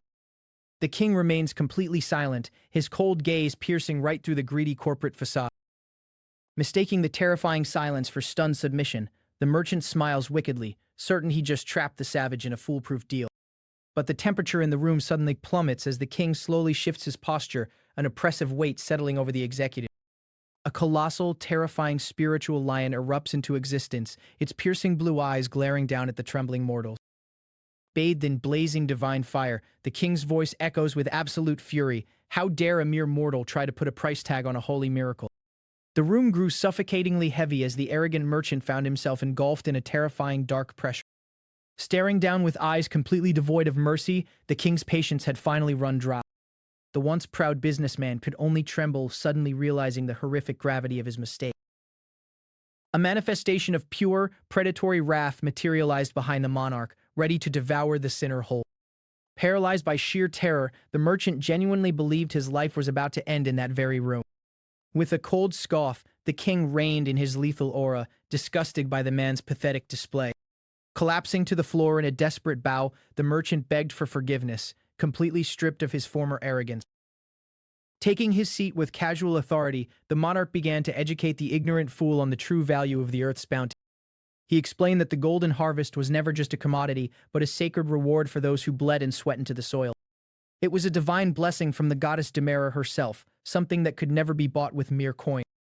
The monarch's voice turned dangerously sharp as he condemned the greedy man for deceiving others and chasing blind profit. Humiliated but unable to retaliate, the merchant could only grit his teeth and endure the crushing lecture. Dismissing the pathetic sight, the king turned his gaze to the sprawling modern city below, lost in thought.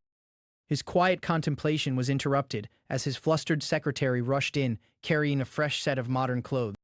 She nervously brought up an urgent call from the Hunter Association, suggesting it would be beneficial for him to finally take their official test. The absolute absurdity of her words made him freeze, a look of profound disbelief washing over his face. His pride as a sovereign flared instantly. The very idea that commoners dared to evaluate a king was an outright insult.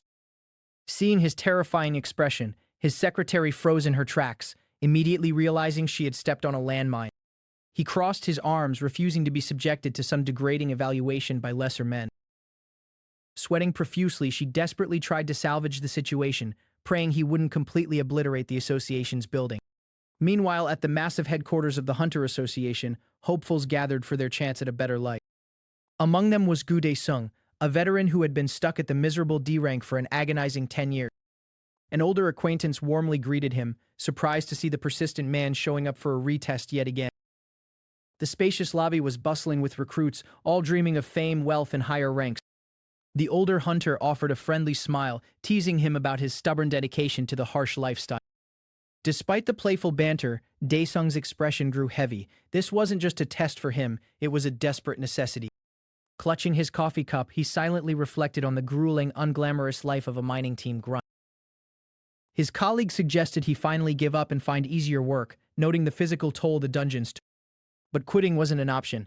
The crushing weight of his debts and his family's survival rested entirely on his shoulders. Their somber conversation was abruptly cut short when the older man spotted a bizarre figure entering the facility. Footsteps echoed through the hall as a striking foreigner strolled in, completely out of place among the rough mercenaries. Bathed in an almost ethereal confidence, he carried himself with the undeniable grace of royalty. Catching the whispers of the crowd, the blonde monarch slowly turned his piercing gaze toward the gossiper. Unaware of the danger, the older hunter casually mocked the stranger's odd manner of speech. In an instant, the air in the room warped, dropping several degrees as an invisible, crushing weight flooded the space. The older man blinked in utter confusion, completely oblivious to the sudden atmospheric shift. But Dae-sung felt it. His instincts as a veteran survivalist screamed at him that something monstrous was standing right next to them. A suffocating dread seized his lungs as the immense pressure physically forced him to struggle for breath. His body began to violently tremble against his will, his mind struggling to comprehend the sheer scale of the power radiating from the blonde man. Cold sweat drenched his face as he stared in absolute horror, realizing this was no ordinary human.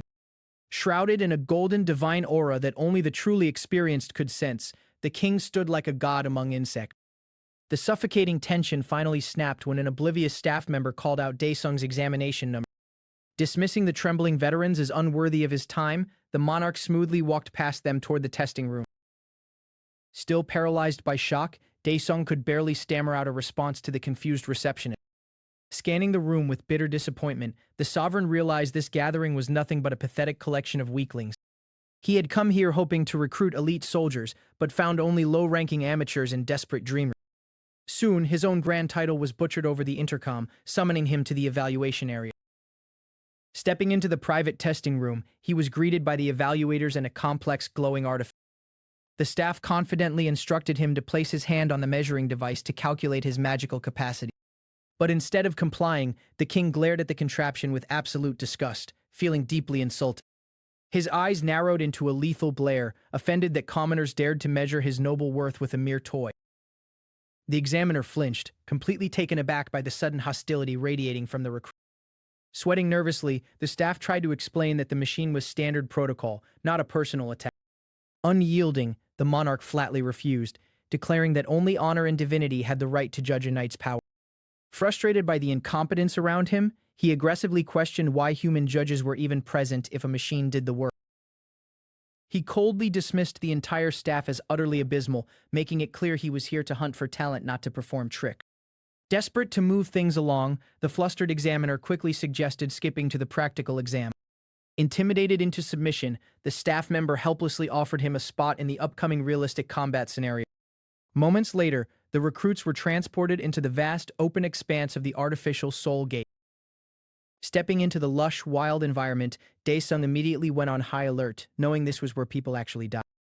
Hiding his nerves, the veteran reminded himself that he had to secure a high score today, no matter the cost. His heart sank as he surveyed his teammates, a pair of flirtatious youngsters distracted by their smartphones. He gritted his teeth, instantly recognizing them as complete rookies who would likely become dead weight in a fight. To make matters worse, their fourth member was an elderly man cheerfully admiring the scenery as if he were on a picnic. Daesung let out a weary sigh, realizing he had been grouped with the lowest possible tier of applicants. Just as he thought his luck couldn't get any worse, a swirling blue portal ripped open behind them. His breath hitched as the terrifying foreigner from the lobby calmly stepped through, joining their miserable squad. Sliding on his sunglasses with immense swagger, the king prepared to show this world what true power looked like, while Daesung could only pray they would survive the day. As the fresh recruits gathered under the bright sky, it was time to establish who brought what to the table.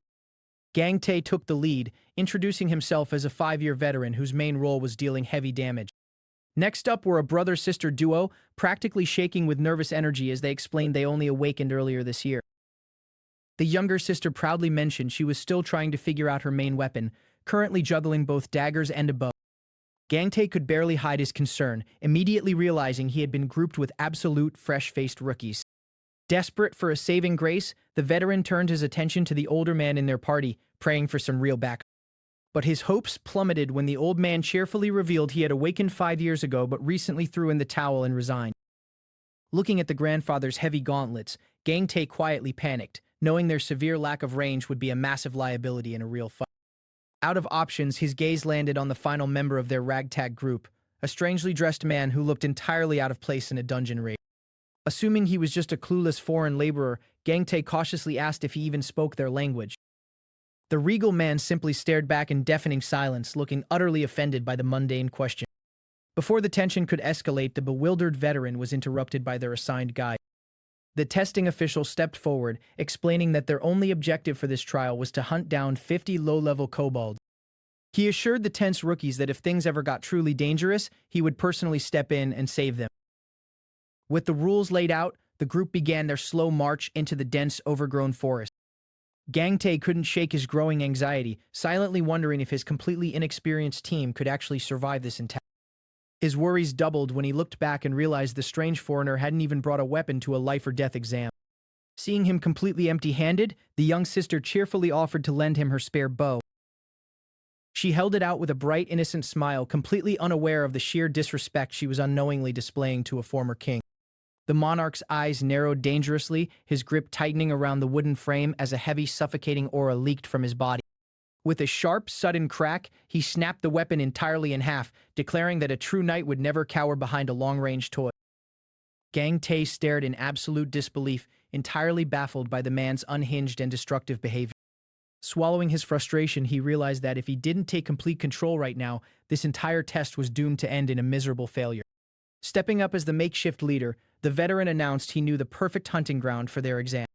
The rookies happily agreed to follow his lead, fully trusting the only experienced hunter in their squad. He explained that wandering randomly into a monster settlement with such a small, fragile group was basically a death sentence. If they got surrounded by a massive, bloodthirsty pack, finding a way out would be next to impossible. Instead, his strategy was simple but highly effective. They would track down the kobolds hiding deeply inside the narrow cave. By lighting the nearby grass and leaves on fire, they could effortlessly smoke the beasts out and ambush them at the entrance. The rookies immediately praised his brilliant strategy, leaving the veteran looking away with a modest, forced smile. Deep down, he knew this wasn't natural talent. It was the result of countless lonely hours studying raid tutorials, praying for the day he'd finally enter a high-ranking gate. But reality was cruel, and he was still stuck clearing the absolute lowest-tier dungeons available. Clenching his fists, he swore to himself that he would finally get promoted this time, no matter what it took. Their quiet trek was suddenly interrupted when the thick bushes rustled violently just a few feet away. A rabid beast leaped from the shadows, lunging directly at the startled, frozen rookies. Gang Tae immediately shouted desperate commands, ordering the young spearman to raise his heavy shield. The kobold clashed violently against the metal, its jagged, rotting teeth snapping just inches from the boy's terrified face. It was a horrifying up-close encounter with death, but the young rookie miraculously managed to hold his ground. Pushing the feral monster back with all his adrenaline-fueled strength, he created the perfect opening. The veteran swung his sword with practiced precision, loudly reminding the team that while the beasts were physically weak, their speed was absolutely lethal. With his confidence slowly building, the young spearman successfully anchored the front line, refusing to back down. From the back, his sister drew a fresh arrow, her hands surprisingly steady despite the chaotic violence unfolding around her. The wooden projectile sliced cleanly through the air, perfectly intercepting a leaping kobold mid-jump. The beast shrieked in agonizing pain as it hit the dirt, completely immobilized by the sudden strike. Seeing his golden chance, the brother lunged forward, pure adrenaline completely overriding his initial fear. He drove his spear violently downward, landing a brutal, fatal blow right through the squirming monster. The rest of the team sprang into action, moving as a surprisingly coordinated unit to cleanly wipe out the remaining stragglers. Even the retired old man proved his worth, delivering bone-shattering heavyweight punches with his reinforced gauntlets. Watching the final beast disintegrate into dust, Gang Tae couldn't help but let out a genuine smile. Despite his harsh initial doubts, the inexperienced team was actually pulling their weight and holding the line. The testing official clapped slowly from the sidelines, thoroughly impressed by their incredibly clean and efficient victory. The rookies nervously checked on each other, deeply relieved to see that everyone had made it out completely unscathed. They had actually managed to take down the entire initial wave without a single drop of blood being shed. Gang Tae let out a heavy, exhausted sigh of relief, feeling the crippling weight of his earlier anxiety finally begin to melt away. He realized that despite their severe lack of combat experience, this strange ragtag party wasn't completely hopeless after all. But his brief moment of satisfaction violently shattered the second his eyes landed on the tall blonde monarch standing safely in the back. The supposed foreigner hadn't lifted a single finger to help during the entire life-or-death skirmish. When Gang Tae aggressively confronted him, demanding to know why he just stood there lazily watching, the official quickly intervened. Assuring the angry veteran that the lack of participation would be heavily penalized, the tester urged the group to just keep moving forward. Frustrated but entirely focused on their main goal, the veteran led his squad deeper into the dark, uncharted woods. Before long, they stumbled upon exactly what the veteran had confidently promised earlier. Hidden beneath a dense canopy of overgrown leaves was a massive, gaping cave entrance, reeking of wet fur and wild beasts. Wasting absolutely no time, Gang Tae began rapidly piling dried branches and dead leaves near the dark opening. He pulled out a metal lighter, ready to perfectly execute his foolproof, battle-tested smokeout strategy. But before he could ignite the pile, a highly condescending voice echoed from right behind him. The monarch stood with his arms crossed, openly mocking the veteran and asking if this pathetic, cowardly trap was really the best he could do. Gang Tae completely froze, a hot wave of anger flaring in his chest as the useless freeloader actually dared to question his leadership. Highly annoyed, the veteran defensively fired back, proudly claiming he had successfully used this exact tactical method 3 times before. He ignored the arrogant foreigner's mocking smirk, refusing to let a completely clueless rookie dictate their survival. With an aggressive flick of his thumb, he sparked the lighter, instantly sending the massive pile of brush up in bright, crackling flame. Thick, suffocating gray smoke rapidly poured directly into the dark depths of the cavern. Gang Tae loudly rallied the troops, ordering everyone to brace their weapons for the inevitable desperate stampede. The young spearman gripped his shaft tight, his heart pounding violently against his ribs as heavy, chaotic footsteps echoed from the shadows. Suddenly, the cave entrance exploded with frantic movement as desperate, violently coughing kobolds poured out to escape the deadly fume. The monsters were entirely disoriented, completely blinded, and choking on the thick, unnatural smoke. Seizing the massive tactical advantage, the archer let her arrows fly, pinning the helpless beasts down from a safe, elevated distance.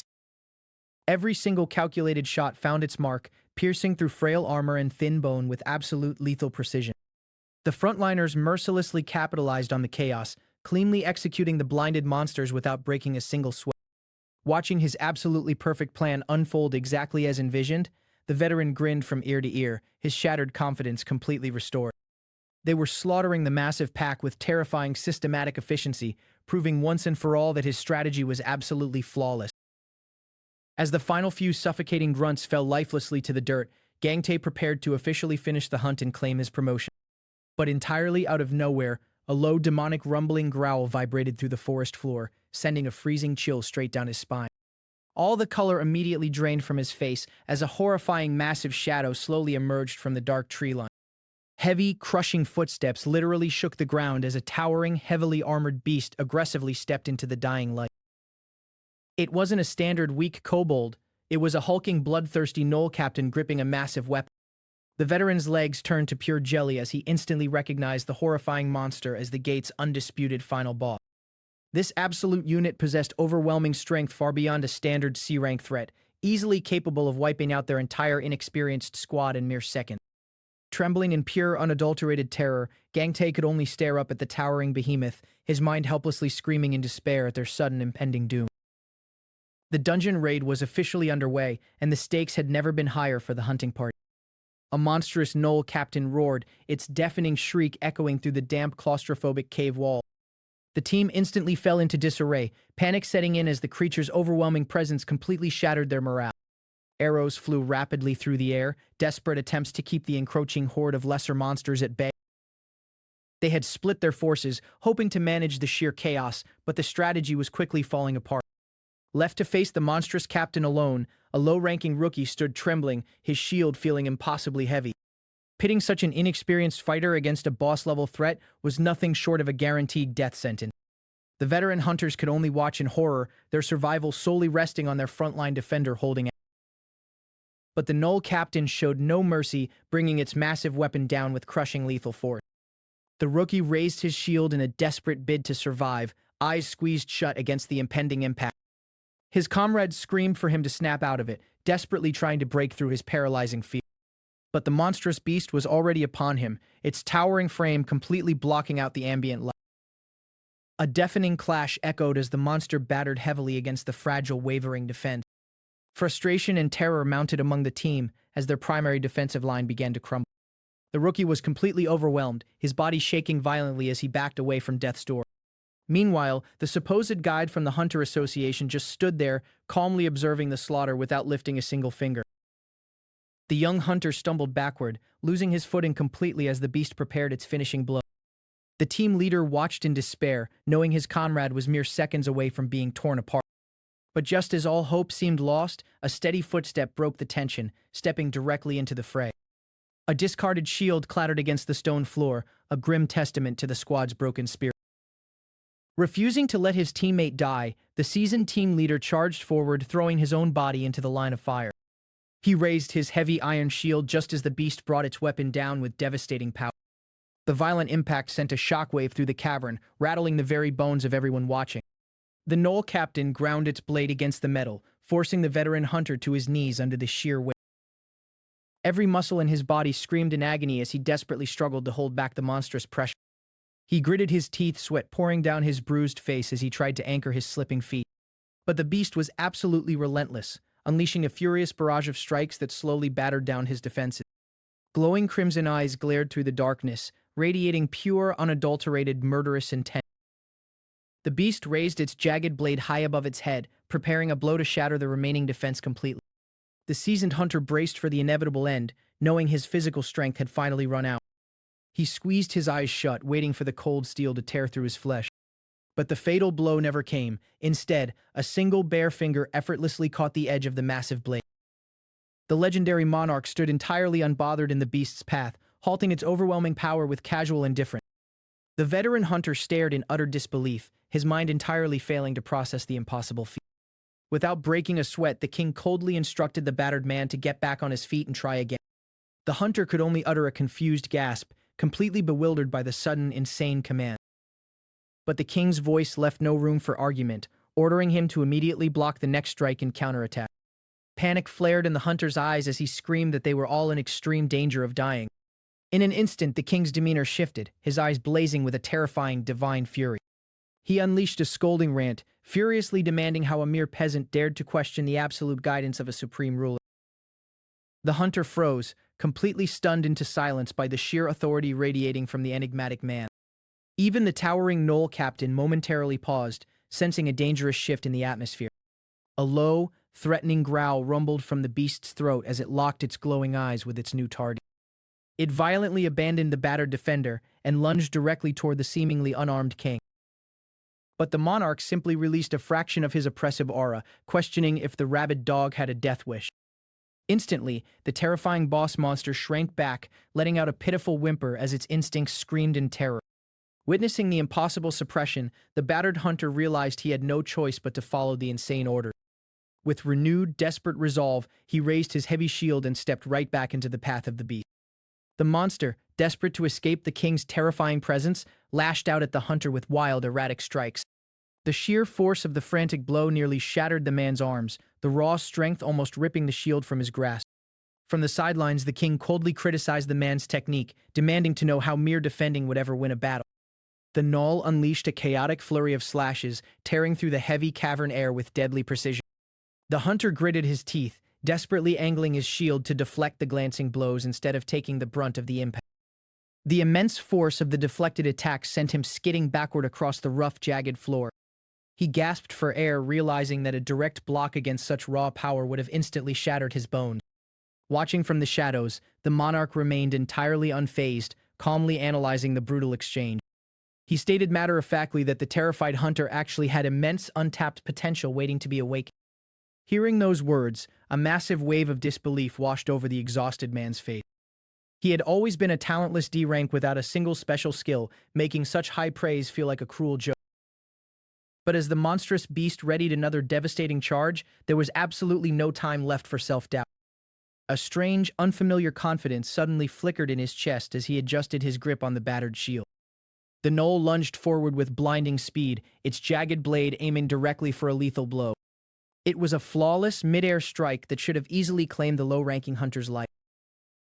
But instead of cowering away, the man unleashed a furious battle cry, forcefully pushing past his own limits. He stepped perfectly into the beast's attack, his timing entirely guided by the monarch's strict lessons. A massive eruption of sparks lit up the dark cavern as metal met monster in a completely perfect pair. The sheer kinetic force of the deflected blow threw the massive creature violently off balance. Seizing the sudden opening, the hunter drove his entire body weight forward, breaking right through the beast's guard. A wild, exhilarated grin spread across his bruised face as he finally realized he was actually winning the fight. With everything he had left in the tank, he prepared to deliver a crushing counterattack to the exposed monster. The heavy strike landed flawlessly, sending the massive beast crashing hard into the dirt, defeated. The king observed the hard-fought victory with a stoic expression, simply noting that the man still had a very long way to go. Collapsing onto the cold ground, the exhausted hunter couldn't wipe the triumphant, breathless smile off his bruised face. With the dungeon successfully cleared, the evaluation results were recorded, shifting the dynamic of everyone involved. Later, in a luxurious private meeting room, the king confronted the mysterious Hunter Association employee. He revealed that he had known the absolute truth from the very beginning, seeing right through the pathetic disguise. Chuckling softly, the old man reached up and pulled away his magical artifact, completely dropping his fake persona. It was none other than the powerful president of the Korean Hunter Association himself, Oh Kang-yu. The president freely confessed he was deeply amazed by the overwhelming display of power inside the dungeon. Even though it was merely a low-level monster, the effortless suppression undeniably proved the king's legendary status. The monarch simply scoffed at the praise, calling the creature nothing more than a pathetic rabid dog not worth his time. He remembered exactly how easily the beast had crumbled under just a tiny fraction of his true aura. The president laughed it off, smoothly shifting the heavy conversation toward their true business arrangement. Knowing the king wanted to establish his own powerful guild, the president offered a highly strategic alliance. He explained that in this modern era, raw power simply wasn't enough. They desperately needed massive public fame. To prove his worth, he presented the ultimate challenge, an impossible dungeon that had left a massive city in ruins. It was a horrific red gate, littered entirely with the burning skulls of countless elite hunters who had failed to clear. Their ultimate goal was brutally simple but suicidal: enter the hellish ruins to either destroy or obtain the mythical jewel of wisdom. But standing in their way was a mechanical nightmare, an absolutely merciless boss known as the Jagged Spinner. A single glowing red eye pierced through the thick smoke, promising absolute destruction to anyone foolish enough to challenge it. The Cheonju Sports Complex gate wasn't supposed to be a suicide mission when the KPP Guild first accepted the raid. Stepping through the massive swirling portal, the elite vanguard fully expected a standard dungeon run. But the moment the team crossed the dimensional threshold, their expectations were completely shattered. Instead of a desolate medieval wasteland or a dark, monster-infested cave, they found themselves staring out over a sprawling metropolis. It was a fully realized, hyper-advanced modern civilization towering into the sky but completely devoid of life. Realizing they had stepped into a futuristic cyberpunk world rather than a fantasy setting, the hunters' initial anxiety began to fade into curiosity. Assuming they were dealing with predictable human technology rather than unpredictable magic, the guildmaster quickly began rethinking their strategy. Spotting a towering skyscraper in the distance, the team decided it would serve as the perfect tactical vantage point. The monolithic structure loomed over the empty streets, offering a complete, unobstructed view of the silent city below. Pushing through the heavy reinforced doors, the hunters confidently moved inside to establish their base camp. Securing the upper floors, the scouts immediately rushed to the windows to scan the perimeter for threats. Yet, despite the city's massive, sprawling size, there was an eerie, suffocating silence hanging heavily in the air. Not a single monster, robotic NPC, or even the supposed gate boss, Jagged Spinner, was anywhere to be seen. The hunters nervously joked that at least they weren't fighting an authoritarian resistance army, trying desperately to lighten the tense mood. But the sheer unnatural emptiness of the silent metropolis was starting to make everyone deeply uncomfortable. Sensing the growing unease among his ranks, the guildmaster sternly ordered his men to stay on high alert while they mapped the sector.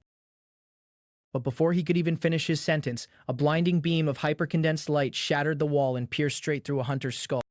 The young man's eyes went wide in sheer shock, as his life was snuffed out in a fraction of a second.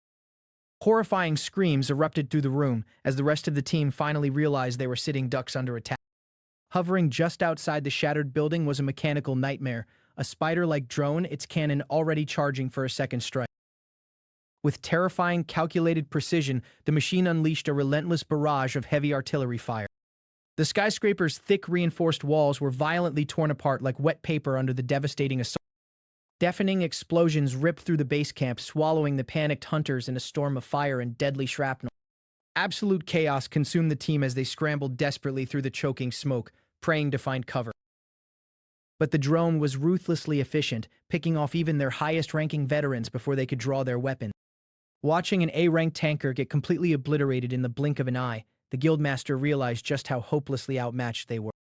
Knowing they would all be slaughtered if they stayed pinned down, sheer desperation set in. Screaming over the deafening gunfire, he ordered an immediate chaotic retreat out of the crumbling building. The surviving hunters sprinted toward the exit, abandoning their fallen comrades in a primal bid for survival. But as they neared the doorway, a terrifying realization suddenly stopped them dead in their track. The fastest among them, a female archer, lunged toward what she thought was the safety of the corridor. Others followed right behind her, leaping blindly through the thick, suffocating clouds of dust. They sprinted down the narrow hallway, their hearts pounding against their ribs as the exit drew near. But suddenly, the archer froze in place, her eyes widening in sheer, unadulterated terror. A hair-thin, glowing energy wire was pressed exactly against her throat, millimeters away from slicing through her flesh. She stood completely paralyzed, realizing she had run directly into a deadly web of lethal lasers. Behind her, Another hunter staggered backward in agony, blood spurting from his deep wounds as he accidentally tripped the trap. Staring into the deadly glowing maze, the horrifying truth of their situation finally dawned on him. The entire escape route was rigged with invisible, monomolecular wires, perfectly trapping them inside a designated kill zone. And looking out into the city, they saw the entire metropolis was covered in the exact same web, turning the whole world into an inescapable hunting ground. Refusing to die like a trapped rat, the furious guildmaster swung his heavy blade directly at the trap. Coating his sword in thick condensed mana, he screamed at his men to force their way through the lethal barricade. But as they struggled desperately against the cutting wires, they failed to realize they had already been marked. A merciless cybernetic targeting system locked onto every single survivor trapped in the narrow corridor. High above them, the jagged spinner drone calculated the perfect mathematical angle for maximum casualties. Dropping silently from the sky, the emotionless machine prepared to execute its final devastating strike.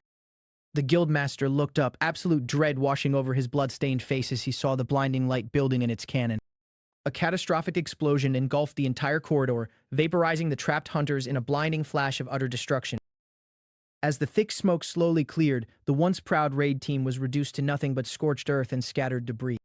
Miraculously, the guildmaster had survived the blast, but his armor was shattered and his body completely broken. Gasping for air, he forced himself to his trembling knees amidst the ruins of his slaughtered guild. Tears of helpless rage streamed down his face as he screamed at the sky, cursing the mechanical monster that took everything from him.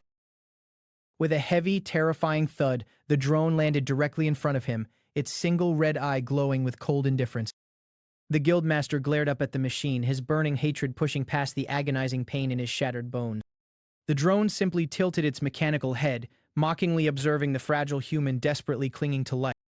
In his final moments, the guildmaster remembered a prototype backup weapon he had sworn never to use unless absolutely necessary. But before his hand could even reach for it, the machine ruthlessly deployed a hidden, razor-sharp blade. Fueled by pure, unfiltered vengeance, the broken hunter lunged forward, screaming a final battle cry for his fallen family. A swift, brutal slash silenced his voice instantly. Standing amidst the absolute carnage, the emotionless machine casually emitted a cheerful victory noise, leaving the blood-soaked battlefield in dead silence. The city's automated guardian had flawlessly executed its final prime directive, protecting the ruins at all costs. A massive spray of crimson painted the cracked concrete, marking the definitive, horrific end of the first expedition. The association's system coldly updated its logs. 58 elite hunters had entered, and absolutely zero had survived. In the outside world, the gate's difficulty immediately skyrocketed to red, putting all future raids on an indefinite, fearful pause. The catastrophic failure of the Cheongju Gate sent shockwaves through the entire hunter society, cementing its terrifying status as a pure death trap. But a gate of this immense magnitude could not be ignored forever, and soon, a massive new force was painstakingly assembled. Leading the second charge was the legendary Golden Lion Guild, bringing their absolute strongest fighters to completely crush the machine. Alongside them marched the elite battle-hardened mercenaries of the Magic Tower, fully prepared for a grueling war of attrition. Thousands of Korea's finest combatants gathered before the portal, forming a colossal army meant to overwhelm the boss with sheer unstoppable numbers. With two of the nation's most powerful leaders commanding the vanguard, humanity was absolutely confident this nightmare would finally end. Meanwhile, deep inside the deadly gate, Hanhari casually poured a fresh cup of tea as if she were enjoying a peaceful morning picnic. Taking a slow, relaxing sip, the Night King enjoyed the warm beverage, completely unbothered by the gate's supposedly impossible difficulty. Sitting completely relaxed among the dangerous ruins, the king and his loyal companion marked the beginning of a terrifying new variable. An unofficial 4th raid team had just entered the game. At the base camp of the Cheongju Gate's 4th raid team, an eerie silence settles over the desolate ruins. Looking out at the briefing, a quiet unease begins to gnaw at the veteran hunters. The red-haired hunter leans in, admitting her deeply conflicting worries about the upcoming raid. She confesses that she's terrified of things going horribly wrong, but equally anxious about them going completely right. Leon, listening calmly, cuts through her anxiety with the absolute certainty of a ruler. He firmly states that the absolute best scenario is one where he doesn't have to lift a single finger. Startled, she listens as he points out that his sudden intervention would completely rob the others of their chance to earn glory. Back in his own kingdom, the role of a true ruler was never to lead every minor insignificant skirmish. The king only ever stepped onto the blood-soaked battlefield when an attack simply couldn't be blocked by his loyal men. A true king is the final unbreakable shield against total annihilation. Leon locks eyes with her, ensuring she completely understands the crushing weight of his words. For the king of Lionheart to draw his blade, his knights must have already failed their sworn duty. It is a mark of absolute shame upon his vanguard, and it ultimately proves that the situation has spiraled into an uncontrollable disaster. He notes that, strangely enough, the current state of affairs might just be miraculously acceptable, but he finds the blind arrogance of these modern hunters deeply amusing. They boldly claim the outskirts are safe, completely underestimating the true horror lurking in the shadows. Relying on mere pattern analysis after surviving only 3 brief encounters is a fool's errand. The sheer arrogance of assuming a chaotic battlefield can be predicted so easily makes him openly scoff. True generals don't follow predictable patterns. They adapt and crush their enemies based on the violently shifting tides of war. There is no rigid set of rules when facing a true master of slaughter. And from what the king has gathered, their metallic enemy is no mindless beast, but a terrifyingly talented warlord. Suddenly, a massive explosion violently interrupts the quiet safety of the camp. A dying researcher's final desperate apology crackles over the raid team's communication network. In her final bleeding moments, she uploads a devastating last order directly to the dormant machine. The jagged spinner immediately awakens, its mechanical eyes glowing with cold, unfeeling fury. Its singular, unbreakable prime directive is locked in: exterminate all unidentified beings invading the sector. Buildings instantly crumble as the mechanical terror unleashes a relentless, deafening barrage of destruction. Total panic erupts among the raid team as the monstrous machine descends upon them without mercy. The hunters desperately scramble for cover, screaming in sheer terror at the mechanical nightmare rapidly tearing their world apart. A cold, calculating radar scan sweeps over the ruined city, instantly locking onto the fleeing human targets. The machine's heavy cannons spin up, violently glowing with lethal concentrated energy. A devastating beam tears through the concrete, vaporizing absolutely everything unfortunate enough to be in its path. The massive shockwave sends hunters violently flying through the air, their desperate cries completely drowned out by the roar of destruction. In mere seconds, the battlefield transforms into a terrifying storm of scorching lightning and jagged debris. Staring down the apocalypse, the raid team realizes with utter dread that they are hopelessly outmatched. The machine coldly registers a massive drop in unidentified lifeforms as its calculated slaughter continues flawlessly. Hovering high above the bloody carnage, the jagged spinner prepares to unleash yet another volley of pure, unfiltered death. But bursting from the thick smoke, a heavy-hitting hunter leaps into the air, utterly refusing to be treated as prey. Gripping a massive warhammer, he channels every last ounce of his strength into a desperate mid-air counterattack. The brutal blow connects, sending a massive shockwave rippling through the drone's heavy armor. The hovering terror momentarily staggers under the raw, unbridled physical force of the sudden strike. Instantly adapting to the trauma, its internal systems flash a sudden and lethal change in targeting priority. The towering hunter grins wildly, foolishly thinking he finally cracked the monster's impenetrable defense. But the machine instantly locks onto his energy signature, coldly tagging him for immediate and permanent removal.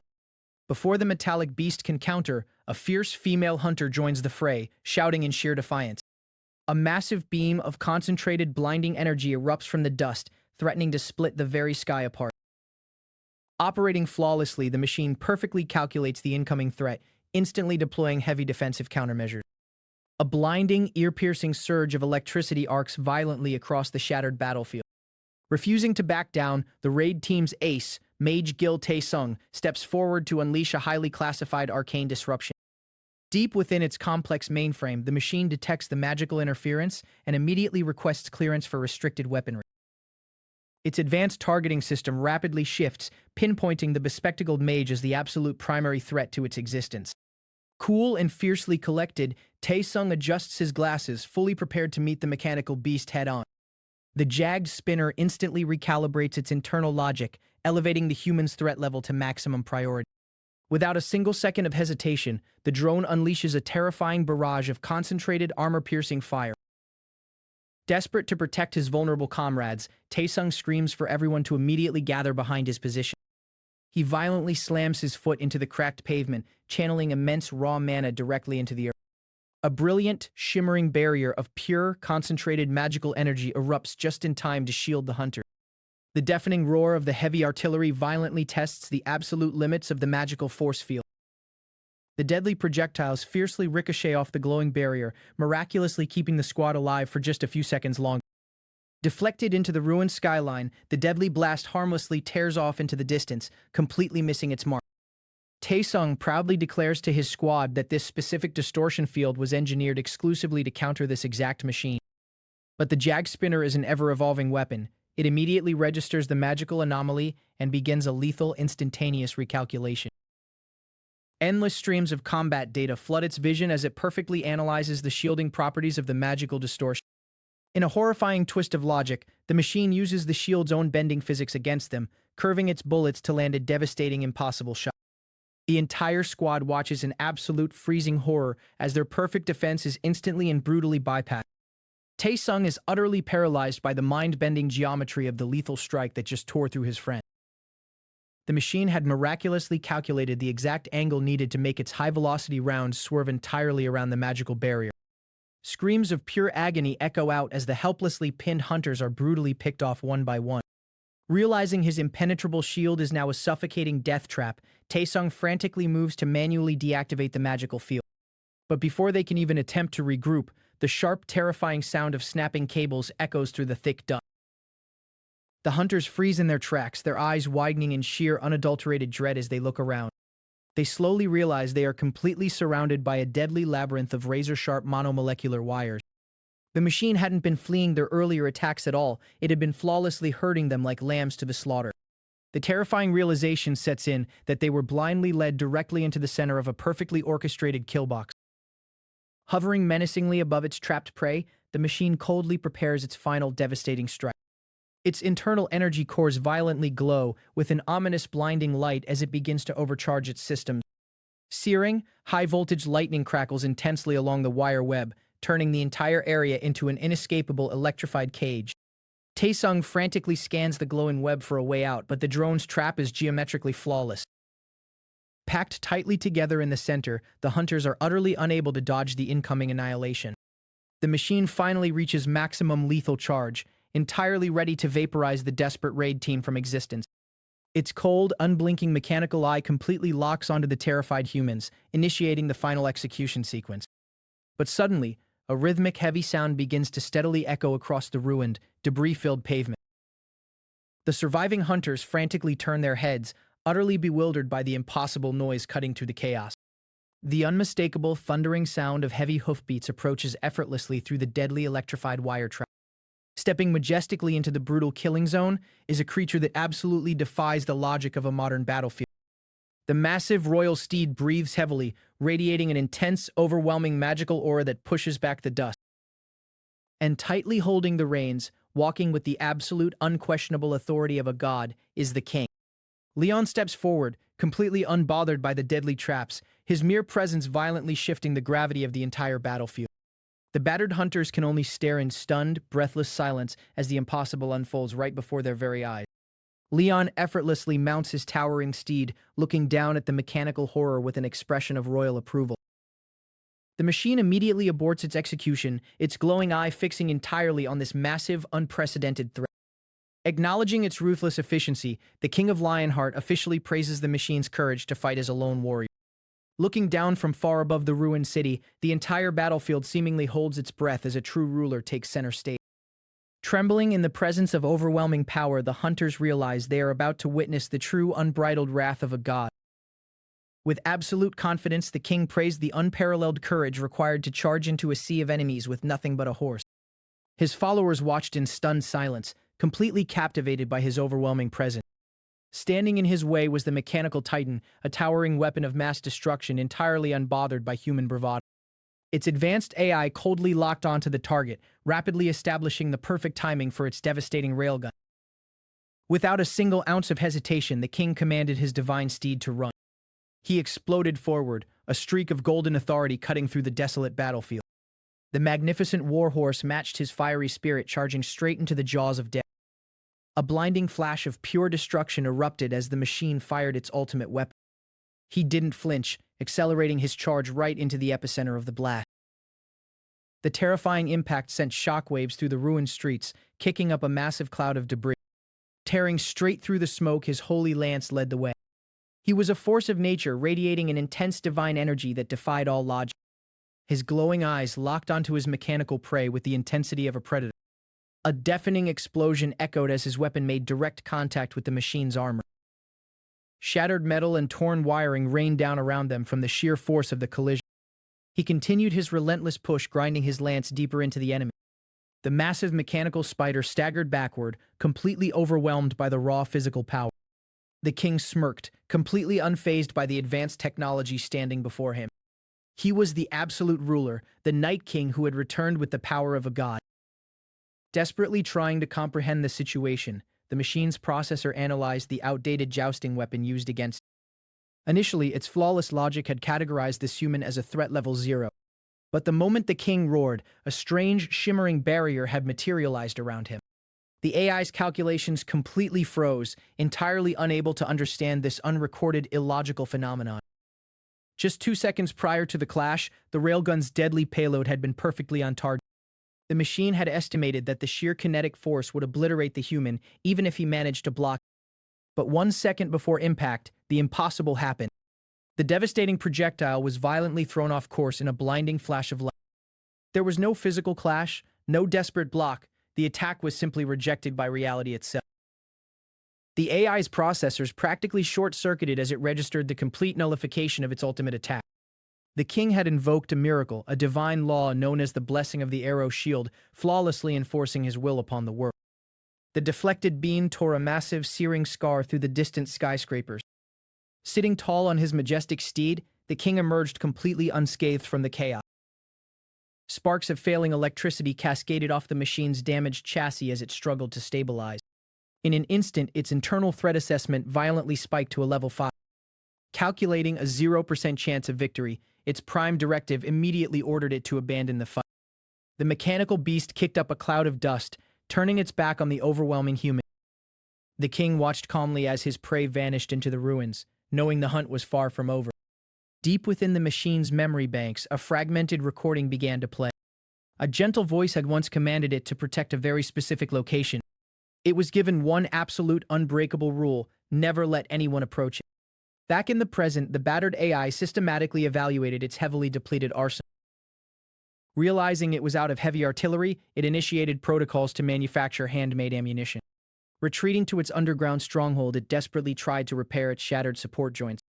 It officially categorized the golden-haired king as a terrifying new model of enemy weaponry. Strategic modulation commenced, rerouting all available power to essential combat functions. The fragmented memory resurfaced again, a ghost from the past affectionately calling it Yapi. The voice thanked it for tirelessly protecting the city when no one else could.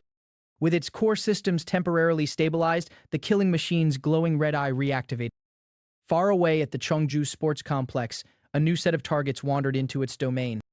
A squad of heavily armed human scavengers quietly crept through the desolate urban ruin. The squad leader suddenly threw up a hand, demanding immediate silence.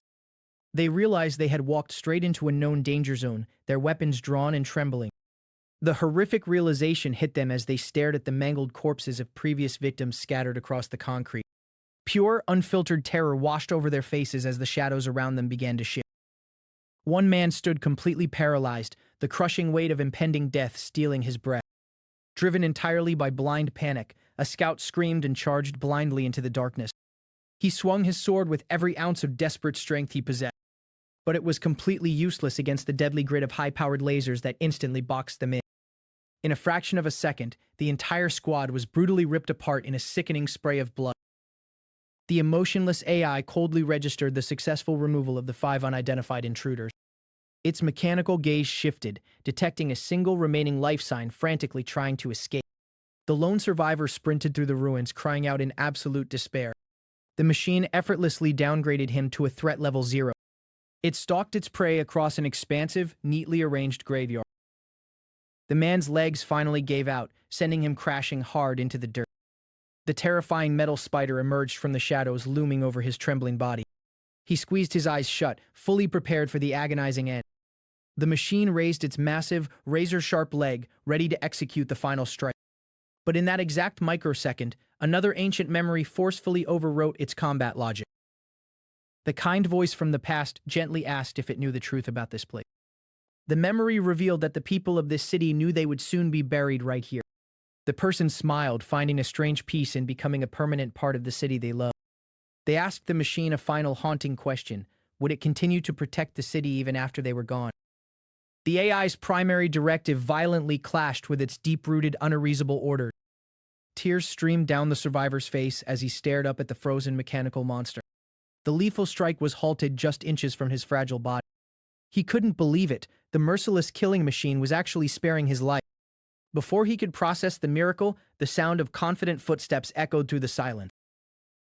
The king and his royal guard had finally tracked the beast to its lair. The survivor slowly realized the truth about his surroundings. This entire area was an incredibly well-kept cemetery. It was the only place in the entire ruined city that was perfectly clean, lovingly maintained by the monster itself. The machine immediately snapped its attention to the king, its processor frantically calculating a drastically lowered chance of winning. The royal guards drew their weapons, ready to dismantle the abomination.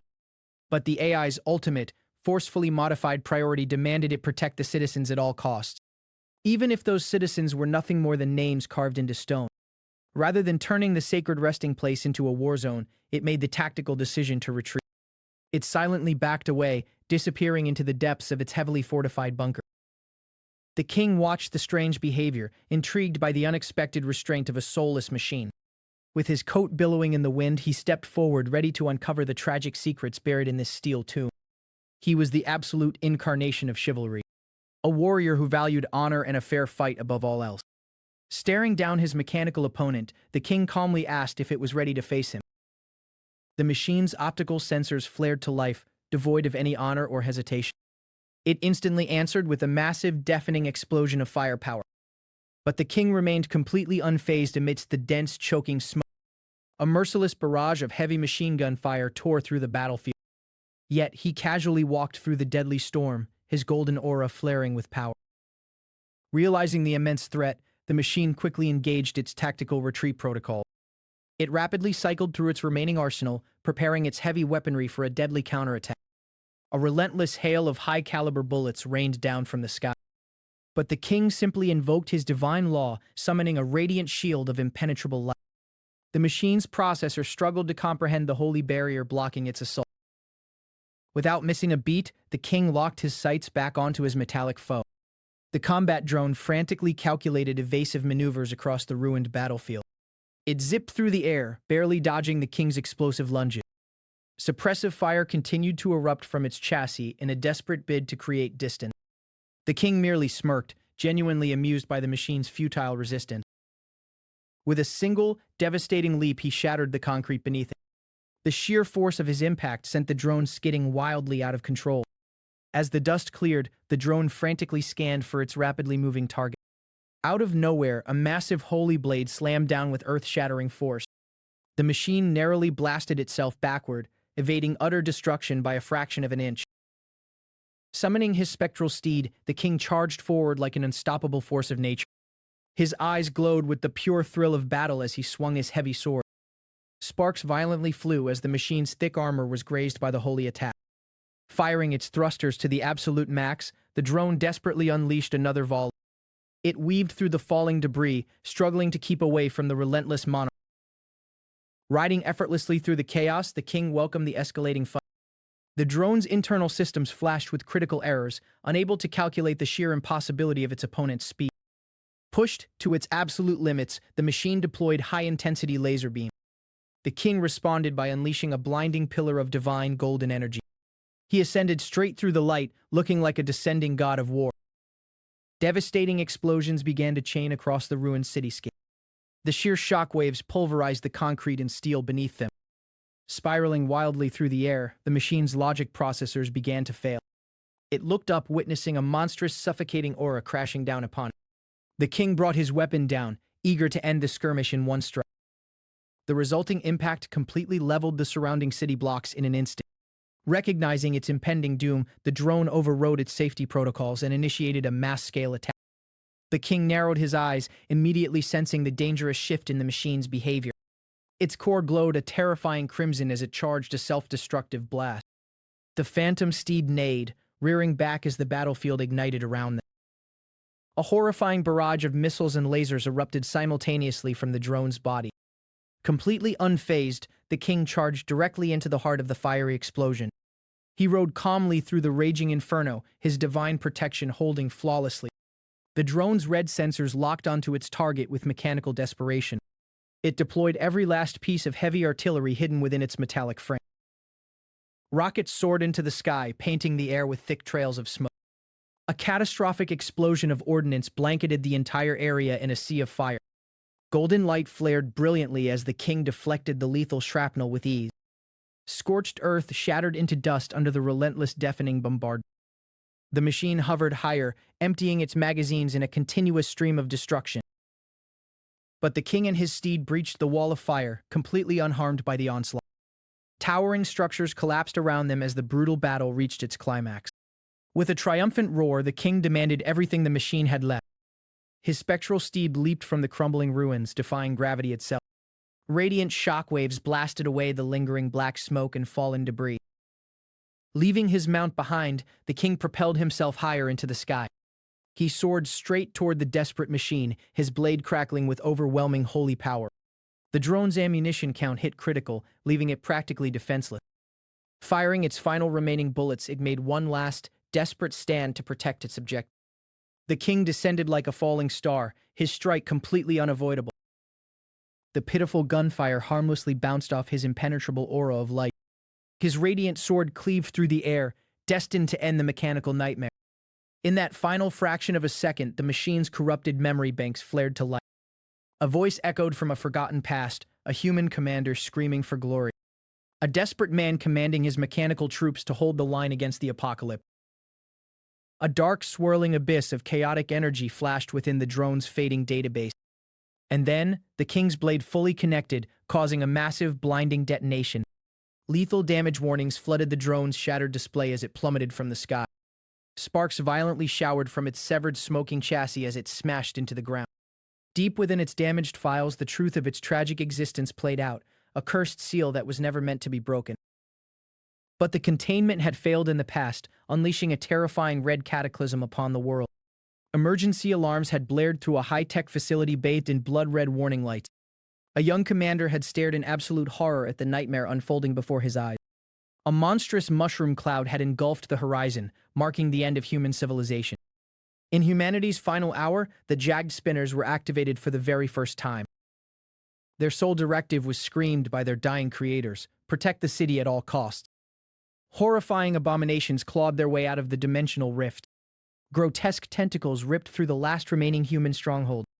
Demons of unimaginable power incinerated everything in their path. But the unfeeling machines met them with absolute, ruthless efficiency. The drones unleashed hellfire, operating with a single unyielding goal to eradicate the threat. As the demonic horde multiplied, so did the mechanical resistance. Armies of jagged spinners marched into the apocalyptic wasteland without a shred of fear. They became the iron shields of a dying humanity, celebrated in broadcasts as saviors. Terrified citizens cheered for the cold, unfeeling tanks that gave them a glimmer of hope.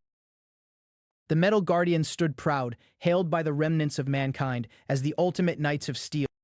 Day after day, the machines held the line, incinerating the endless waves of monsters. Even as their armor was torn apart, they continued to fire until their cores went cold. Their devastating lasers carved burning trenches through the encroaching darkness. Mangled and broken, the drones dragged themselves forward just to protect the innocent. They fought bitterly until every last round of ammunition was spent. But eventually, the city fell, consumed by an unstoppable sea of fire and shadow. Bleeding and broken, the final human commander gasped out her last breath, begging them to protect the ruin. Unit 10,253 stood silently recording the agonizing final command of its creator. Its new directive was absolute: ensure the dark anomaly at the center of the city could never escape. And so, the lone machine stood guard in the desolate, forgotten facility as the world burned around it.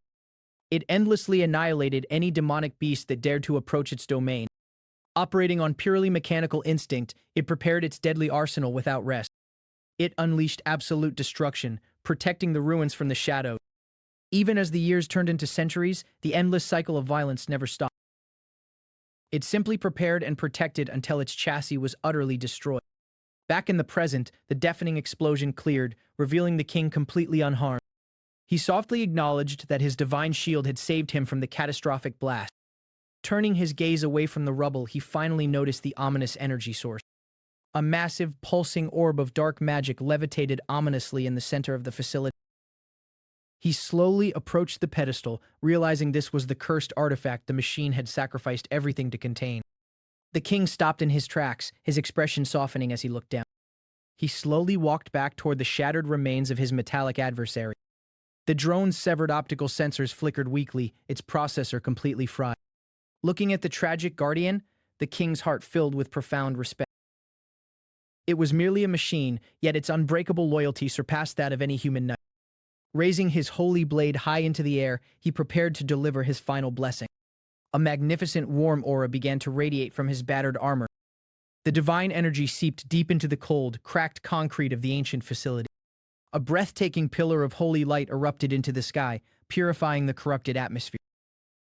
With closed eyes, the king whispered a sincere, heartfelt prayer for the fallen warrior. He officially recognized the broken drone as a true knight of devotion and loyalty. As the holy light washed over its battered chassis, the machine's red eye finally dimmed, going to sleep at last. In the quiet, purified ruins, the king softly thanked the metal hero for its eternal service. Striding down the pristine hallway, the guildmaster hurried to keep up with the returned king, his mind still racing from the recent battle. Leon's voice was calm but carried a heavy weight, questioning if his companion had any complaints about the sudden destruction of the magical artifact. The guildmaster nervously smiled, insisting that the king had every right to dispose of the dangerous object without hesitation. After all, he believed anything the monarch decided was practically the absolute law of the world. But Leon's expression darkened drastically, revealing the true sinister nature of the shattered relic they had just encountered.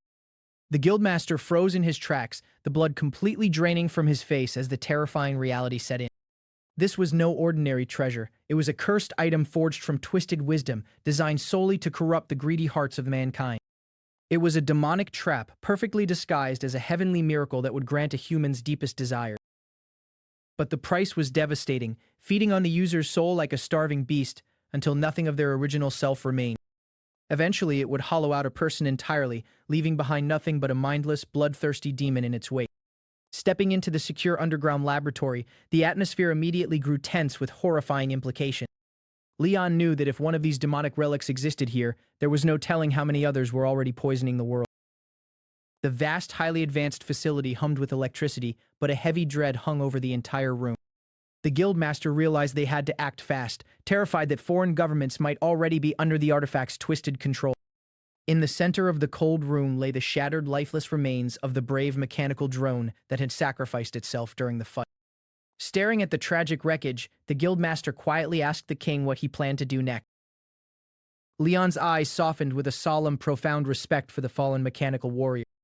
A true knight deserved a proper farewell, and he fully intended to pray for its brave soul to reach the eternal banquet of the gods.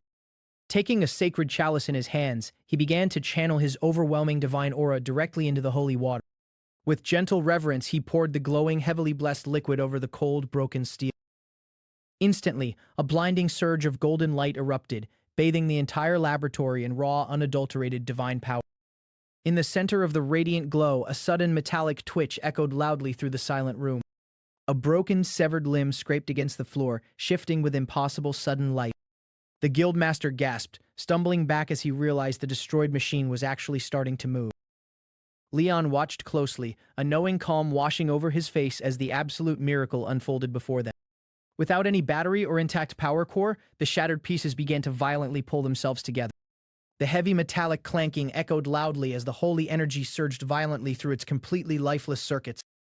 It defied all known logic, proving to everyone in the room that a divine blessing was a far greater power than any mortal technology. Golden light miraculously stitched the shattered components together, forging an entirely new body out of the scrap. Slowly but surely, the fallen mechanical knight pushed itself back up from the cold laboratory floor. Fully repaired and hovering with a renewed intense purpose, the little drone stood ready for duty once again. But the ritual wasn't over. Leon stepped forward, aggressively drawing his sacred blade as the air grew heavy with holy power. A massive, glowing magic circle violently ignited beneath his feet, fully illuminating the dark facility. Pillars of divine fire roared to life, swirling around the king in a magnificent, terrifying display of supremacy. He stood fearlessly in the center of the blazing inferno, an untouchable force of pure, untainted justice. His holy sword hummed with overwhelming energy, ready to perform a sacred rite that had not been seen in ages. The onlookers could only stare in absolute awe, their legs giving out as they witnessed the sheer majesty of the sight. Even the newly revived machine seemed completely captivated by the brilliant, warm light calling out to its soul. Its mechanical eye glowed brightly with an almost human sense of profound reverence and eager anticipation. Gripping his sword with unyielding resolve, Leon fully prepared to bridge the absolute gap between mortal and divine. With a single powerful motion, he raised the blazing weapon straight toward the heavens. The sheer force of his explosive aura cracked the very foundation of the room, sending violent shockwaves through the facility. A blinding column of pure light completely shattered through the ceiling, directly connecting the earth to the divine realm. From that breathtaking ethereal brilliance, a divine apparition descended with absolute, terrifying grace. Leon gazed upward with deep devotion, warmly welcoming the physical manifestation of the goddess he served so faithfully. The oppressive, overwhelming holiness forced every ordinary human in the room to violently collapse in sheer terror and awe.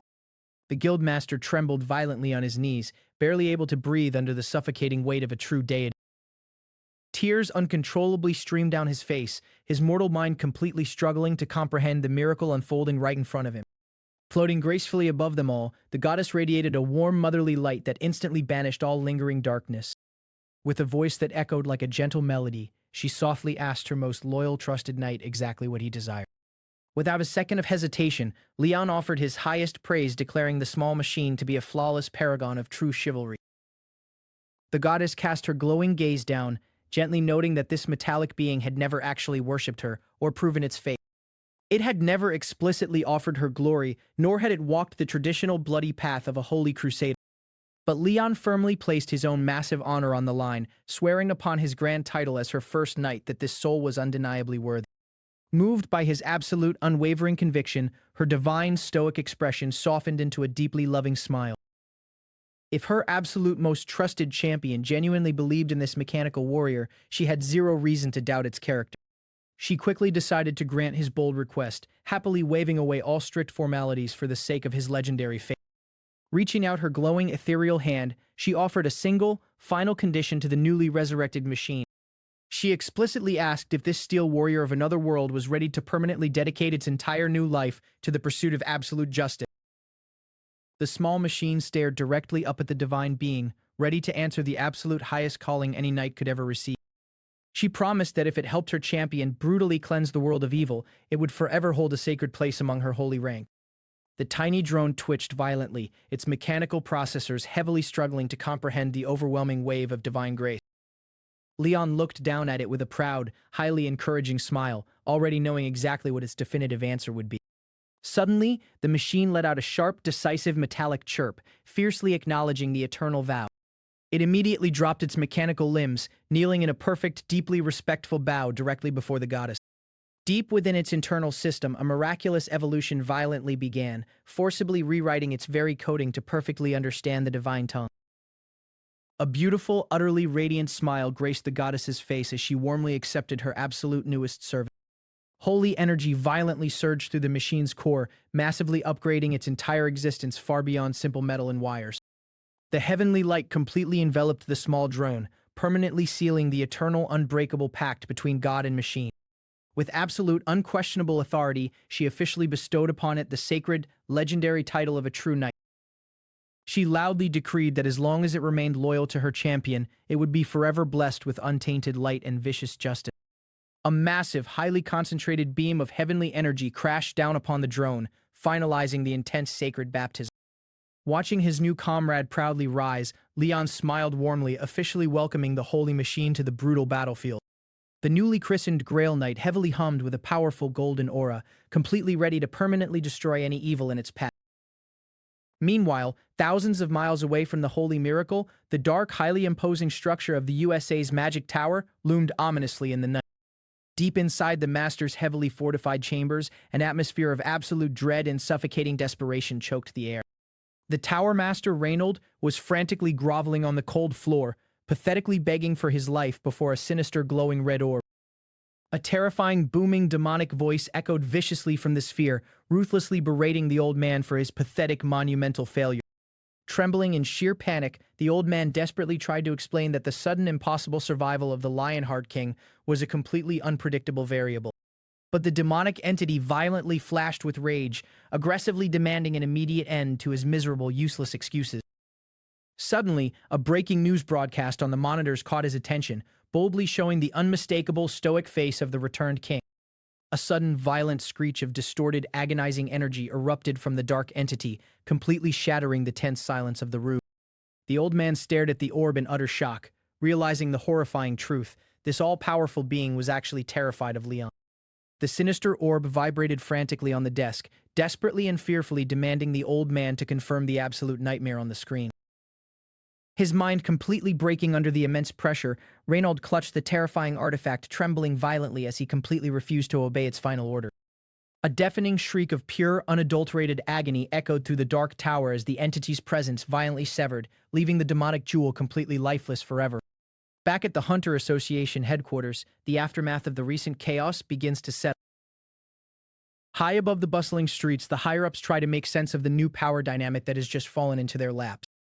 The research team concludes that officially registering the mechanical spider beast as a guild member under Leon is their only viable move.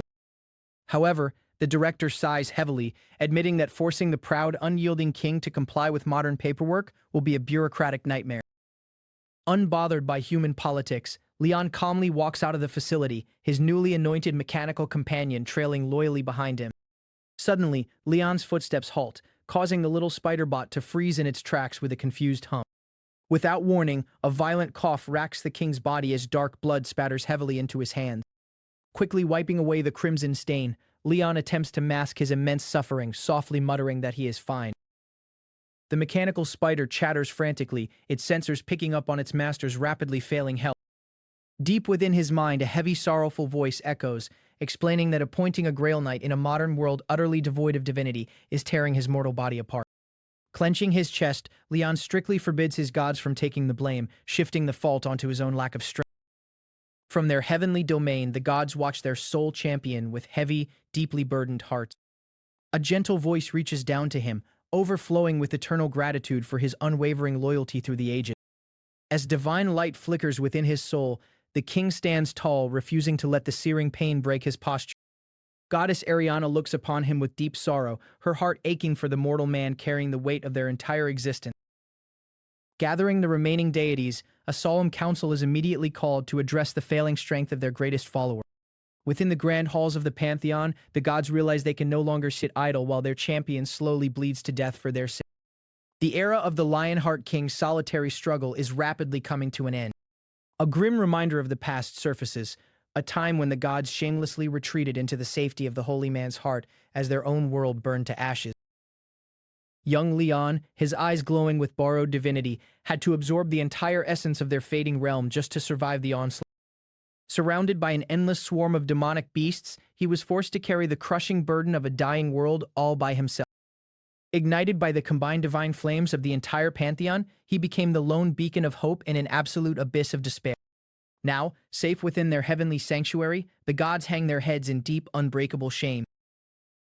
Pitos, the explosive god of war and fire, finally shatters the silence, screaming out in sheer frustration at their own helplessness.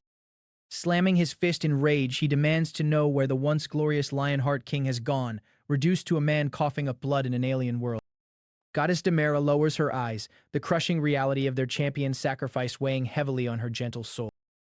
Pedos roars that Leon has fought a bloody, relentless war for them for nearly 2 centuries, never once backing down from the horrors of the abyss. A heavy, suffocating silence falls over the grand hall as his furious words pierce their divine pride.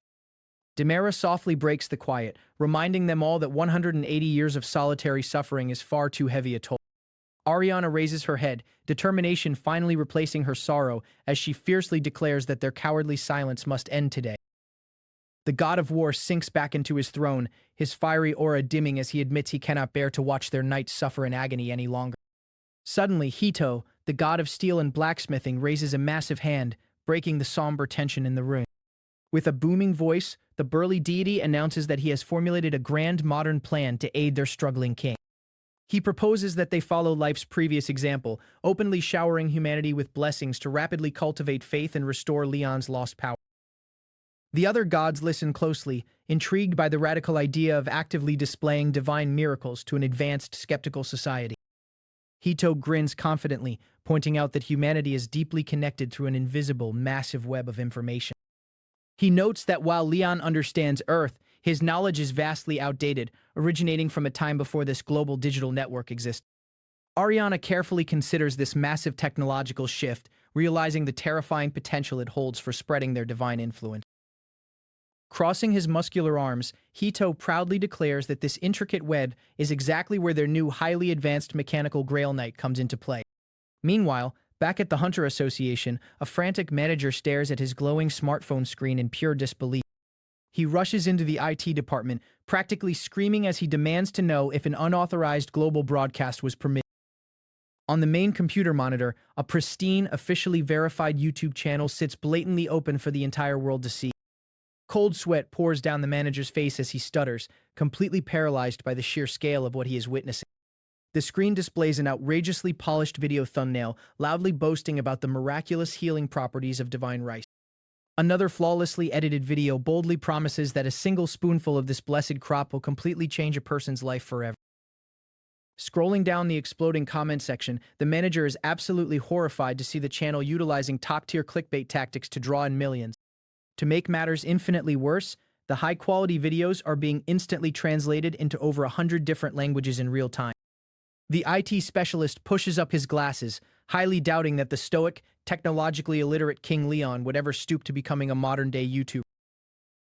He pulls up a recent chat log from assistant manager Han, who had just complained about her laptop acting incredibly strange and downloading massive files. The two men stare at the screens in mounting dread, realizing the sheer absurdity and terrifying efficiency of this rogue digital campaign. Panic fully sets in as the manager questions who exactly is orchestrating this massive, flawless cyber operation from the shadows. Unable to just sit and watch the chaos unfold, he violently grabs his coat and bolts out of the server room. Clutching his phone tightly, he resolves to track down Leon immediately and get some badly needed answers before the channel breaks the internet. Meanwhile, under the quiet, unsuspecting cover of the night sky, the luxurious high-rise penthouse where Leon is staying remains completely silent and peaceful from the outside. Inside, however, a terrifying blur of shadowy, mechanical limbs furiously attacks a heavily modified laptop keyboard.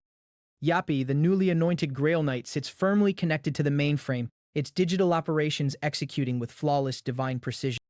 With its single red optical lens glowing intensely, the Spider-Bot seamlessly hacks into global network grids, fulfilling its sacred duty to spread the god's influence. The mechanical legs move with such horrifying speed that the laptop's keyboard literally begins to smoke and spark from the immense friction. Suddenly, the bedroom door clicks open, and a tired Hari peeks inside, casually asking if the bot is finally done borrowing her computer. Startled, Yappy completely freezes, its entire metal chassis burning red-hot and radiating heat like a furnace from the extreme processing overclock. Hari stares blankly at the smoking, overheating mechanical beast resting intensely on her desk. Under the bright skies of the Naju Plains, a temporary stronghold stands as a beacon of new beginnings.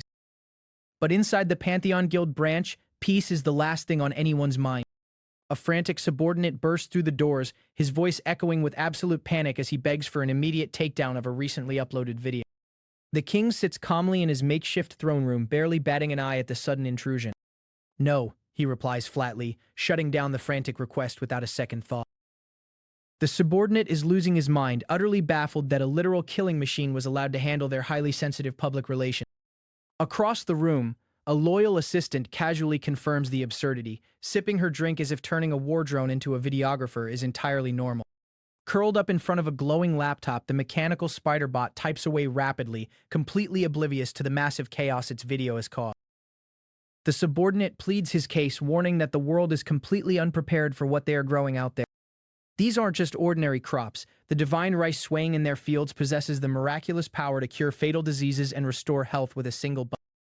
He warns that once the public realizes this fairy tale is real, every greedy hand on the planet will reach for their harvest. The plains will inevitably be swarmed with desperate thieves and highly trained mercenaries looking to make a fortune in the shadows. But the king simply brings his teacup to his lips, his expression entirely unreadable. He dismisses the concern with a slight wave of his hand, completely unbothered by the looming global threat. Taking a slow sip, he remarks that the association will step in to handle the messy legalities when the time comes.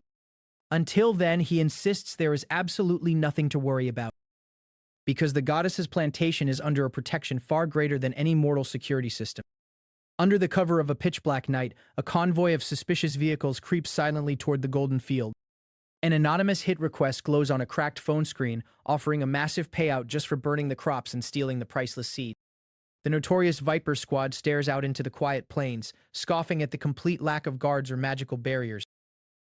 Eager to finish the job and claim their bounty, they prepare to turn the divine fields into an ocean of ash. Their ruthless leader cracks his knuckles, assuming this will be the easiest money they've ever made in their bloody careers. Elite assassins melt into the shadows, slithering through the tall grass like predators hunting their prey. They spread out seamlessly, leaving no trace of their movements in the dead of night. But as the chilling wind howls through the crops, one of the hitmen suddenly halts, feeling a dreadful presence watching him from the dark. A towering silhouette looms just a few feet away, standing unnaturally still. His breath catches in his throat as he grips his blade, his heart pounding in his chest. But as the clouds part, the moonlight reveals nothing more than a ragged, lifeless scarecrow strapped to a wooden cross. The squad leader sharply reprimands his subordinate, cursing him for acting like a coward and jumping at mere farm decorations. Yet, as they turn away, the hitman swears he saw the straw figure twitch. A profound sense of dread washes over the squad, the atmosphere growing heavier and more suffocating with every step. The wind violently whips through the fields, making the wooden poles creak and groan like dying men. Shadows dance unnervingly across the scarecrows, their lifeless bodies swaying a little too smoothly in the breeze. Panic begins to set in as the assassins realize something is horribly wrong with this soil. The leader barks at his men to pull themselves together, furious that elite demonic humans are cowering at a bunch of straw. Desperate to regain control, he orders them to douse the entire area and light the match immediately. Heavy canisters of gasoline are slammed onto the dirt, ready to ignite the sacred ground. He splits his team on the spot, sending half to secure the treasure while the rest burn the evidence to ashes. The loyal henchmen nod, quickly moving to execute their captain's final orders. But when the leader turns around to check his flank, he finds empty air. His elite vanguard has vanished without a single sound, completely swallowed by the darkness. A cold sweat breaks out on another assassin's face as he realizes the shadows have completely closed in on them. They aren't alone. An entire army of scarecrows has silently encircled them, cutting off every escape route. A massive, terrifying figure blocks the moonlight, gripping a rusted, spiked mace with murderous intent. The leader's blood runs cold as the impossible truth finally clicks in his mind. A grotesquely painted face tilts toward him, its carved smile dripping with malice. These aren't decorations meant to scare away birds. They are ruthless, relentless monsters. A sickening crunch echoes through the night as one of the elite hitmen is swatted away like a bothersome insect. The leader watches in absolute horror as his men are systematically hunted down by the very fields they came to destroy. Ominous glowing energy radiates from the straw constructs as they raise their farming tools, ready to harvest human lives. Their hollow eyes lock onto the intruders, showing zero mercy for those who dare defile the king's sacred grounds. The remaining assassins completely lose their minds, screaming that a dungeon break must have occurred right under their feet. Pitchforks and sickles slash through the darkness, tearing into the demonic humans with terrifying and mechanical precision. Desperate for survival, a hitman scrambles through the mud, abandoning his pride just to escape the absolute massacre. He gasps for air, crawling blindly through the dirt as the horrifying sounds of his comrades being slaughtered ring in his ears. The captain's confident facade entirely shatters, replaced by raw, unadulterated terror. He curses the anonymous client, realizing they were sent entirely blind into a deadly meat grind. Glaring at his phone, he realizes the client knew exactly what was hiding in these cursed fields. Driven by pure rage and desperation, he decides that if they are going to die, they are taking the treasure with them. He spots a towering structure in the distance, barely visible through the morning mist. The storage silo, the only place where the harvested seeds could possibly be kept safe from the monsters. A twisted, greedy grin spreads across his face as he calculates the fortune waiting behind those walls. He violently orders his last surviving men to sprint for the building and load up everything they can carry. Believing the scarecrows are magically bound strictly to the fields, he makes a mad dash for the ultimate prize. But as a heavy boot slams into the dirt just outside the storage doors, a sickening mechanical click echoes through the silence. The night sky erupts in a blinding, deafening pillar of fire. A devastating explosion rips through the squad, sending bodies flying like fragile rag dolls into the air. The once proud Viper squad lies utterly decimated in the scorched earth, smoke rising from their broken and battered form. The leader coughs up blood, staring in sheer disbelief at the perfectly placed military-grade minefield guarding a pile of rice. He slowly lifts his head, his eyes widening as a low mechanical hum vibrates through the cracked ground. The surviving hitmen freeze entirely, paralyzed by a completely different, much colder kind of fear. The captain recognizes the terrifying metallic steps, his heart plummeting as the ultimate executioner arrives to clean up the trash. The jagged spin, its crimson optic flares in the darkness, coldly calculating the intruder's immediate and permanent removal. The next morning, the sun rises peacefully over the lush, undisturbed Naju plains, birds chirping a joyful and serene melody. Wrapped tightly like helpless caterpillars, the bruised and humiliated assassins sit tied securely to a wooden pole outside the guild. Beside them stands a cheerful wooden signboard outlining the strict, non-negotiable doctrines of life and fertility. And etched clearly in bloody red at the very bottom is the ultimate rule of the goddess's domain. Thieves will absolutely pay with their lives. With the demonic human association finally dealt with, the world was rapidly shifting. The overall value of the Pantheon Guild and their miraculous blessed rice skyrocketed overnight. Leon even took it upon himself to meet with world leaders, aggressively promoting the circulation of his holy grain. Of course, his arrogant nature caused a minor uproar when he publicly insulted a reporter on national television. But surprisingly, that controversy only fueled the fire, making Pantheon the most searched topic on the internet. Sitting comfortably in his suite, Leon couldn't help but marvel at the bizarre situation. He realized that the people of Earth were adapting to his divine presence much faster than he was adjusting to their modern society. Suddenly, his guildmaster burst into the room, tightly clutching the latest financial reports. She could barely contain her excitement as she revealed the astronomical value their harvest had achieved. Each individual pack of blessed rice had been evaluated at a staggering 230 million won. But instead of celebrating the immense wealth, Leon's expression immediately darkened. He firmly stated that the price needed to drop, leaving her completely bewildered. She argued that higher prices were a massive win for them, but Leon's philosophy was vastly different from modern capitalism. He believed that a god's favor shouldn't be a luxury for the rich, but a blessing equally divided among everyone. He had even approached the nation's president to spread this divine message directly to the struggling farmers. Unfortunately, the president cowardly refused, hiding behind the political excuse of maintaining religious neutrality. Despite the political pushback, Leon's true goal was still quietly progressing in the background. He had successfully gathered enough faith from the masses to manifest the raw power of the Lionheart. But as he prepared for his next move, there was a lingering heavy concern. His guildmaster nervously pointed out that taking his newly selected unproven recruits into a high-level gate was nothing short of suicide. Meanwhile, in a massive gathering hall, ordinary hunters were murmuring in sheer confusion. Among them was Gu Dae-sung, wondering why the Hunter Association had summoned a bunch of low-ranking weaklings. Most of the people in the room were just D rank or C rank at best, entirely helpless in any major raid. The only exception in the room was Hanhari, an A-rank mage swordsman who had dominated the previous year's draft. As she made her grand entrance, the room fell silent, but she wasn't the main event today. The real shock came when the doors opened again, revealing the man everyone had seen on the news. Daesung's eyes widened as he instantly recognized the suffocating aura entering the room. It was Dragonia Lionheart, the legendary survivor himself. Daesung knew firsthand that this man wasn't just a powerful hunter, he felt like a god from an entirely different world. Stepping up to the podium, Leon gazed down at the nervous crowd, ready to lay out his ultimate plan. He announced that he had gathered them here for one specific purpose, to recruit soldiers for his guild, Pantheon. He wasn't looking for standard hunters, but those who had proven their endurance and were willing to undergo grueling training. The crowd began to whisper, utterly confused by his strict and militant choice of words. Daesung swallowed hard, realizing Leon wasn't asking them to be mere guild members, he was drafting a literal military. Without giving them a moment to process, Leon immediately revealed their entrance exam. They were tasked with clearing the notorious Yellow Gate located at Samjeon Station. Panic instantly erupted across the hall as the hunters realized exactly what he was asking. For low-ranking hunters like them, stepping into a Yellow Gate wasn't a test, it was a guaranteed death sentence.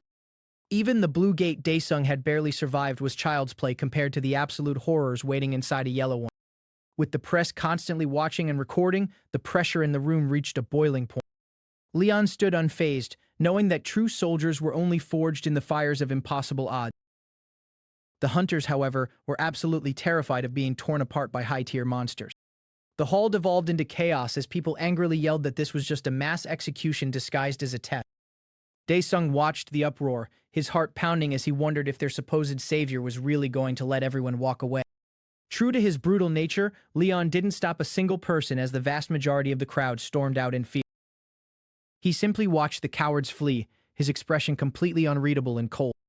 But when the dust settled, he noticed a small handful of individuals who had chosen to stay behind. Leon pointed to a trembling man with an afro, directly asking why he hadn't run for his life like the rest. The man stammered, admitting he stayed purely because he desperately hoped there was a hidden meaning behind the suicidal test. When Leon questioned the next recruit, the man nervously confessed he only stayed because his friend did. Then, the king's piercing gaze landed on Daesung, demanding his reason for staying. Swallowing his immense fear, Daesung stared right back at the monarch. He knew that passing this insane test meant joining a guild run by a man whose power rivaled an S-rank hunter. He boldly declared that this was a once-in-a-lifetime opportunity he simply couldn't pass up. Finally, an older hunter chimed in, shakily admitting he stayed because he didn't believe a true hero would actually lead them to their deaths. A small, approving smile crossed Leon's face as he listened to their desperate but honest answers. He commended their energetic attitudes and gracefully stepped down from the podium to meet his new recruits. He reminded them that he was here to forge absolute soldiers, and a soldier's only true duty was obedience. He commanded them to never doubt his orders and to place their complete, unwavering trust in their knight's honor. The heavy weight of his aura made it explicitly clear that this wasn't a request, but a royal decree. With their resolve confirmed, Leon didn't waste another single second. He ordered his newly formed squad to gear up immediately, announcing they were heading straight into the abyss. Moments later, the small team stood nervously before the ominous swirling vortex of the Samjeon station gate. The atmosphere was suffocating, the raw magic leaking from the portal enough to make even seasoned veterans choke. But there was a silver lining. The guild had heavily invested in providing them with top-tier defensive gear. Daesung marveled at the heavy steel shield, realizing every piece of this rare equipment was worth millions. It was the kind of high-end gear that low-ranking fodder like them could normally only dream of touching. But as they prepared for a grueling battle, Daesung noticed something completely insane. He leaned over to Hari, frantically pointing out that their leader was about to walk into a yellow gate wearing nothing but a simple suit. Sweating nervously, she quietly explained that for a man like Leon, mortal armor was completely pointless. Daesung desperately tried to convince himself that everything would be fine since their leader was practically a demigod. But the very second they crossed the threshold into the dungeon, the atmosphere instantly shifted into pure hostility. Before the recruits could even ready their weapons, a massive deadly force cleanly sliced through the dark. In the blink of an eye, a grotesque monster was brutally decapitated, its blood violently spraying across the cavern. The heavily armored recruits froze in absolute terror, unable to comprehend the sheer speed of the carnage unfolding before them. Standing at the center of the slaughter, Leon's patience had completely vanished, replaced by a terrifying dark aura. He roared into the darkness, furiously condemning the monsters for lacking the honor of true warriors. Radiating a blinding holy light, the returned king raised his glowing weapon, ready to execute every single beast in his path. He promised them nothing but a pathetic death on the ground, delivering his absolute, unwavering justice. The team of mercenaries cautiously navigated through the dense, overgrown terrain of the unknown territory. After days of endless tension, the heavily armored hunters finally took a moment to appreciate the crisp, fresh air. Suddenly, a translucent blue system window materialized in front of them, assigning a crucial faction quest. The glowing text delivered a clear objective: pick one of the two warring tribes on the Great Plains and lead them to absolute victory. The group of low-rank hunters trudged forward, heavily weighing their extremely limited options. Survival was their only priority, and they desperately needed to figure out which side would guarantee an easier path. The peaceful silence shattered instantly when a scout pointed toward the horizon in sheer panic. A massive cloud of dust violently kicked up in the distance as an army charged directly toward them. Riding atop a ferocious, red-eyed boar, a monstrous beast led the terrifying vanguard. The terrifying glint of a heavy battle axe signaled an impending bloodbath. A massive legion of heavily armed orcs completely surrounded the small, heavily outnumbered group of humans. The hunters frantically formed a tight defensive circle, realizing they had walked straight into a brutal death trap. The leading warlord slammed his weapon down, aggressively declaring this to be the sacred territory of the battle axe tribe. Cold sweat dripped down the mercenaries' faces as they braced for an inevitable slaughter. But amidst the terrified humans, the king stared forward with an expression of pure, unadulterated disgust. Knowing their fragile lives hung by a thread, Hari frantically stepped up to defuse the escalating situation. With a forced, trembling smile, she presented a holographic interface to prove their harmless intentions. Mustering every ounce of courage, she desperately announced that they were merely wandering mercenaries looking for work. She offered their combat services to the tribe in exchange for a meager reward, praying the beasts would listen to reason. The hulking orc chief eyed them with mild disappointment, scoffing at their incredibly fragile human frames before accepting the deal. Hari let out a massive sigh of relief, completely unaware of the lethal murderous rage boiling right behind her. The hunters were heavily escorted deep into the fortified heart of the monstrous orc encampment. Hundreds of brutal warriors gathered in the center as their leader prepared to address his newly acquired meat shield. The system formally introduced the looming giant Iskarda Karak, the undisputed chief of the Battle-Axe tribe. He bellowed to the heavens, promising his new soldiers a glorious, honorable death on the bloody battlefield. That single word, honor, violently snapped the last remaining thread of the king's fraying patience.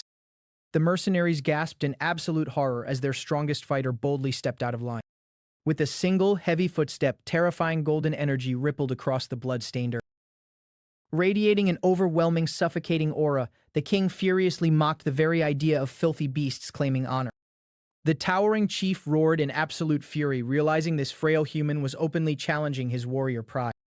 Before the massive orc could even blink, a blinding streak of golden light severed the air. Warm blood violently splattered against the visors of the paralyzed, wide-eyed hunters. The king's voice thundered across the entire camp, condemning the creatures as nothing more than vile insects. A devastating shockwave of holy energy erupted from his blade, shattering the very earth beneath him. He ruthlessly swore to make every single one of them crawl in unimaginable agony before their inevitable end. The orc vanguard screamed in terror as the divine light mercilessly burned through their ranks. The low-rank hunters watched their supposed ally trigger an unwinnable war in mere seconds. Utter panic gripped their chests as the enraged horde instantly turned its insatiable bloodlust toward the human. Standing completely alone against hundreds, the king's eyes burned with the apocalyptic wrath of a god. The terrified mercenaries frantically drew their weapons, bitterly cursing their wretched luck. With no other choice, the humans locked their shields tightly together, praying they would somehow survive the initial charge. A towering orc swung its heavy blade with enough raw force to shatter solid bone. The brutal, earth-shattering strike collided directly with a flimsy steel shield. But instead of being violently crushed, the massive impact barely registered against the hunter's defense. The mercenary stared at his trembling arm in total disbelief, realizing he hadn't been pushed back a single inch. At that exact moment, a colossal wall of system notifications flooded their vision with ungodly, impossible buff. The hunters stared blankly, realizing they had just been blessed by an ancient, overwhelming power. A legendary title flared to life in the interface, marking their benefactor as the greatest orc slayer in recorded history. An intoxicating, explosive surge of limitless strength coursed rapidly through the veins of every human present. Armed with literal god-tier enhancements, their overwhelming fear was instantly replaced by an insatiable thirst for slaughter. Endless passive skills rapidly stacked upon them, granting immunities and damage multipliers that completely defied reality. Realizing they were now practically invincible, the mercenaries gleefully broke their defensive formation and charged. The king moved like a vengeful phantom, effortlessly butchering the front line with impossibly precise lethal strikes. Dark blood rained heavily from the sky as severed heads rolled across the dirt.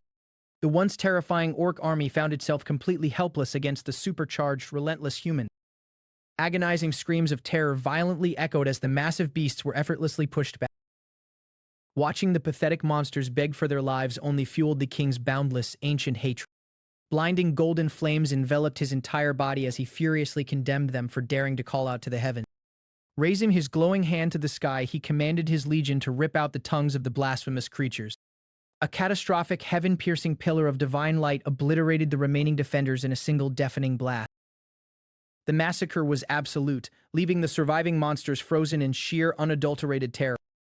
Another brutal decapitation sent a head flying through the air as the relentless execution flawlessly continued. Calling upon his divine power, a majestic white stallion materialized from the blinding holy light. The king fearlessly mounted his steed, effortlessly trampling the pathetic remnants of the tribe under heavy hooves. With a smooth, elegant motion, he calmly sheathed his sword, signaling the end of physical combat. But his terrifying wrath was far from satisfied as raw mana violently pooled into his open palm. Hundreds of golden magical swords manifested high in the sky, instantly locking onto every fleeing target. The king coldly promised that not a single beast would be allowed to leave this plane alive. The relentless rain of divine blades mercilessly pierced through the backs of the retreating horde. The once proud warriors were instantly reduced to bloody, unrecognizable smears on the grass. Deafening silence finally fell over the ruins of the Battle-Axe tribe, the camp now nothing more than a desolate graveyard. A glowing sword was triumphantly thrust into the cold night air as the adrenaline settled. Wild laughter and cheers erupted from the mercenaries who hadn't suffered a single casualty.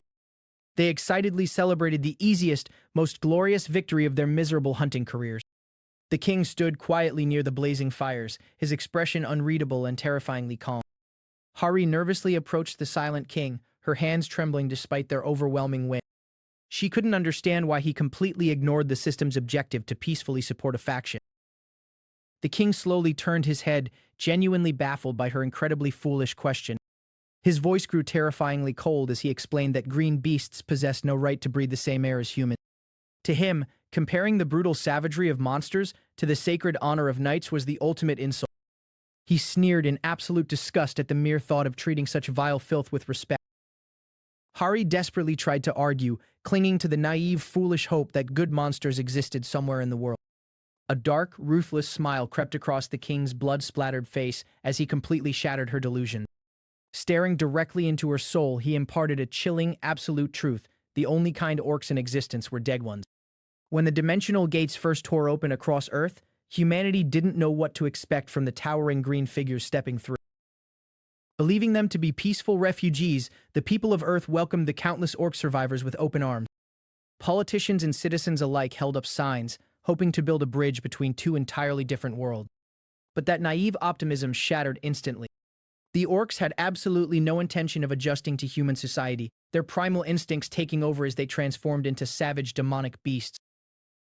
The warm welcome was quickly painted red. What started as a gesture of peace turned into a brutal massacre, making the orcs a catastrophic problem even on Earth. Fast forward to the present, a small mechanical spider touched down in the heart of enemy territory. The tiny drone scurried toward the rushing river, perfectly blending into the night. Watching from the shadows in utterly ridiculous bunny hats, the king and his loyal companion prepared for a ruthless extermination. The mechanical drone slipped beneath the water's surface, sinking deep into the cold current. Its internal core began to fiercely overload, pushing its capacity to the absolute brink of destruction. A blinding flash of golden energy rippled through the riverbed as the system forcefully bypassed its cooling limit. Watching the intense glow from the shore, the young mage realized the machine was intentionally tearing itself apart. Sinking further into the abyss, the drone's fuel rod rapidly deteriorated. With a final mechanical click, the drone released a deadly glowing payload straight into the water supply. The highly radioactive material drifted silently, polluting the very lifeblood of the orc settlement. Horrified by the sheer cruelty of the tactic, the mage nervously swallowed, realizing the horrifying scale of their biological warfare. She stammered, questioning if poisoning an entire river completely went against the sacred honor of a knight. A cold, ruthless smirk crept across the king's face as he listened to her naive concern. The lifeless shell of the mechanical spider eventually washed up on the riverbank, its deadly mission complete. Disgusted by his sheer lack of morality, his companion couldn't help but mutter a curse under her breath. But the king remained entirely unfazed, coldly declaring that exterminating mere beasts required absolutely zero chivalry. Deep inside the orc camp, the monstrous creatures were entirely oblivious to their impending doom, brutally cheering over a fresh kill. They roared in triumph, completely consumed by their primal bloodlust and the thrill of the slaughter. A lifeless body was tossed aside like garbage, a grim testament to their violent, unforgiving nature. Exhausted and thirsty from the senseless violence, a massive orc stomped his way toward the riverbank. He grabbed a heavy wooden bucket, his throat completely parched from the night's chaos. Plunging the bucket into the rushing water, he completely ignored the faint, unnatural glow beneath the surface. The bucket filled to the brim with the silently corrupted liquid. Standing triumphantly under the moonlight, the beast prepared to quench his thirst. He greedily chugged the water, letting the tainted liquid spill down his chin in large gulping swallows. Wiping his mouth with a massive blood-stained hand, he let out a deeply satisfied grunt. But almost instantly, his pupils dilated as a sharp metallic tang coated his tongue. Brushing it off as just the lingering taste of blood, he began the heavy walk back to the village. Halfway there, his massive body convulsed violently, and he spewed a horrific torrent of vomit onto the dirt. His tree trunk legs gave out, sending him crashing to his knees as his internal organs felt like they were melting. He gagged and choked, his monstrous strength completely useless against the invisible poison tearing through his veins. Desperation flooded his eyes as he weakly crawled forward, screaming for the village witch doctor. Tears of sheer agony streamed down his face as the lethal radiation ruthlessly broke apart his very cell. It wasn't just him. All across the camp, mighty orc warriors were collapsing, hacking up their insides in agonizing unison. A heavy, bone-crafted staff slammed into the dirt as the village's spiritual leader frantically emerged. The witch doctor stared in utter disbelief, quickly realizing this catastrophic plague was neither a curse nor a known enchantment. His realization quickly turned to pure, unadulterated hatred as he screamed the name of the only man capable of this atrocity. As if answering the call, the king burst from the shadows, his golden blade gleaming with lethal intent. He roared with absolute authority, declaring an unmerciful end to the entire cursed race. Instantly, his corruption resistance fully activated, summoning a massive phantom army of holy knights directly to the battlefield. The glowing soldiers of light charged forward, an unstoppable wave of divine judgment. From a distance, the chaotic massacre painted a beautiful but terrifying picture of absolute ruin. The remaining orcs could only watch in paralyzing horror as absolute death marched directly toward their gates. The holy knights wasted zero time, ruthlessly cutting down the sickened, weakened beasts without a shred of hesitation. A massive orc's skull was violently crushed beneath the unyielding might of a heavy, glowing shield. Thick black blood aggressively sprayed into the crisp morning sky. The phantom soldiers stood tall amidst the slaughter, executing their king's will flawlessly. A system window aggressively flashed blue, warning that the entire orc species had now marked them as their ultimate enemy. The hidden quest completely shifted, demanding the absolute extermination of every single orc in the field. Seeing the updated mission, the young mage's eyes widened at the sheer terrifying scale of the slaughter they were committing. But the king was already in his element, his eyes shining with the thrill of a completely one-sided massacre. Surrounded by his spectral army, he prepared to lead the final crushing charge. Watching his people being slaughtered like animals, the witch doctor screamed in furious, helpless rage. Dark, festering, magical energy exploded from the shaman's body as he pointed a trembling, hateful finger at the king. He roared accusations, cursing the humans for cowardly defiling the sacred river water. His fangs bared in absolute fury, he labeled the humans as the true evil monsters of this world. But the king just looked down on him, his gaze dripping with sheer disappointment and overwhelming disgust. Surrounded by the rotting corpses of his fallen brethren, the witch doctor prepared to make his final desperate stand. The king covered his face, openly mocking the beast for daring to speak of honor and morality after terrorizing humanity. With his eyes glowing a menacing green, the shaman vowed that their dark deity Gokrak would never forgive this massacre. Unimaginable dark energy began violently spiraling out of the shaman's body, tearing the very air apart. Not willing to wait, the king tightened his grip on his massive golden blade.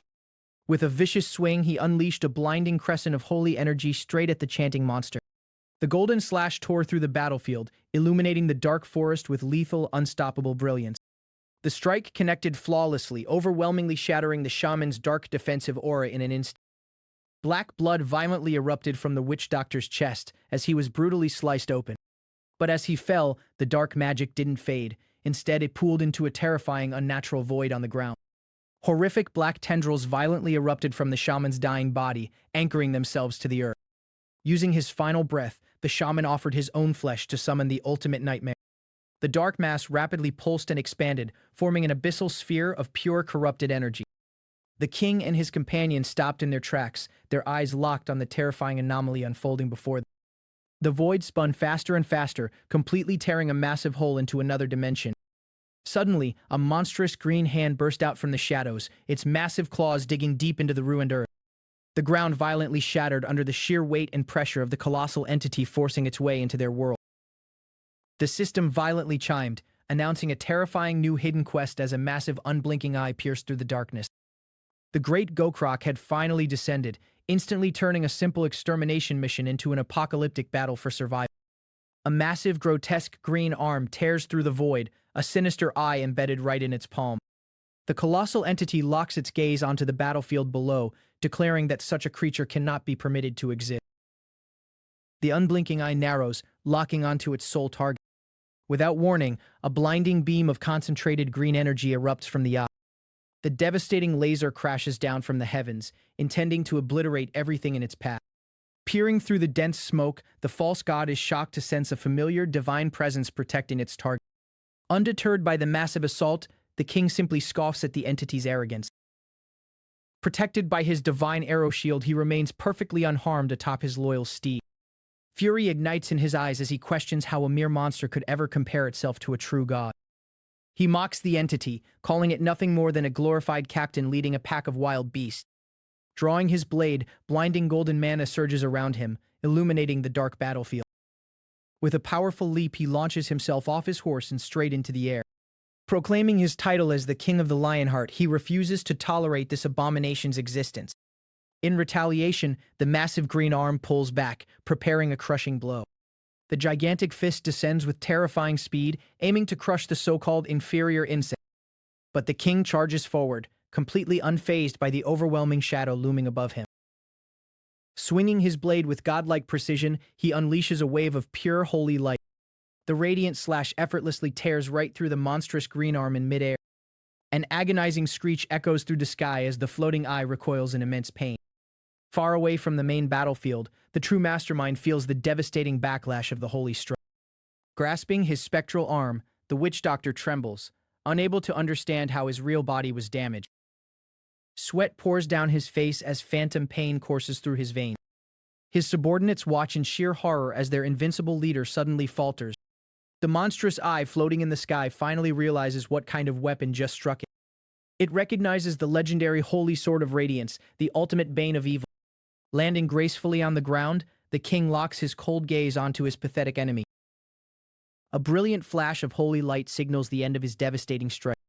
The remaining orcs stare in utter disbelief, paralyzed by the overwhelming power before them. Sword in hand, the king casually walks forward, radiating absolute authority. He stares down the trembling witch doctor, coldly asking if he's finished playing God. With one final decisive swing, he mercilessly executes the false deity. The massive orc collapses lifelessly to the dirt, ending his reign of terror. The king looks down at the corpse in pure disgust, unimpressed by the supposed god's power. Instantly, a glowing blue system window pops up, announcing that all hidden quests have been cleared. The rewards are massive, an orc hunter trait granting extra damage, and a war knight trait boosting physical resistance for all participants. A tanker stares at his glowing hands in absolute shock, realizing that everyone just received a defense buff usually reserved for elite shield bearers. The rest of the knights frantically check their own status screens, marveling at the sudden surge in power. Excitement erupts through the ranks as a knight screams in pure joy. Rallying together, the soldiers celebrate their monumental victory over the horde. Wasting no time, they begin frantically stripping the fallen witch doctors of all their valuable equipment. While the men loot the battlefield, his companion approaches him with a lingering problem. She nervously asks what they are supposed to do with the leftover giant limb. Lying lifeless on the ground is the severed divine arm of the defeated witch doctor. Suddenly, a tiny mechanical spider leaps onto the girl's head, startling her. The strange little machine whirs to life, projecting a hidden message. The holographic face of a sturdy dwarf appears in the air, addressing the king directly. The projection explains that the severed beast's arm still contains a massive amount of unrefined mana. Following the dwarf's advice, the king summons a beautifully ornate holy grail into his hand. He steps toward the grotesque lifeless arm resting on the barren wasteland. Holding the golden chalice out, he prepares to extract the lingering power within the flesh. Golden tendrils of energy begin to siphon violently from the massive limb. The dense mana is forcefully pulled out, illuminating the dark area. Drained of all its life force, the monstrous hand crumbles into useless gray dust. Holding the fully charged grail, he clicks his tongue in disgust, noting that the beast's power feels eerily similar to true divine energy. He declares that regardless of its origin, it is nothing more than an evil force meant to be eradicated. Suddenly, a warm golden aura bathes his body as a gentle voice calls out to him. The ethereal spirit of his goddess materializes, assuring her knight that everything is all right. She gently explains that purifying this beast's mana is an incredibly easy task for her. Surrounded by her loyal followers, the goddess reveals that she can use this energy to restore one of his sacred items. With a tender smile, she promises to respect whatever choice her champion makes. The king falls silent, deeply contemplating his options. He mentally reviews his arsenal, knowing he currently possesses 4 incredible sacred items. Among the Holy Spear, the Sword, the Grail, and the Lionheart, he must choose carefully. He decides that his offensive power is already sufficient for his current battle. Opening his eyes with clear resolve, he makes his final decision. The goddess happily accepts his choice, ready to bestow her blessing. He thrusts the golden chalice forward, offering it to the heaven. A blinding explosion of pure radiant light bursts from the vessel.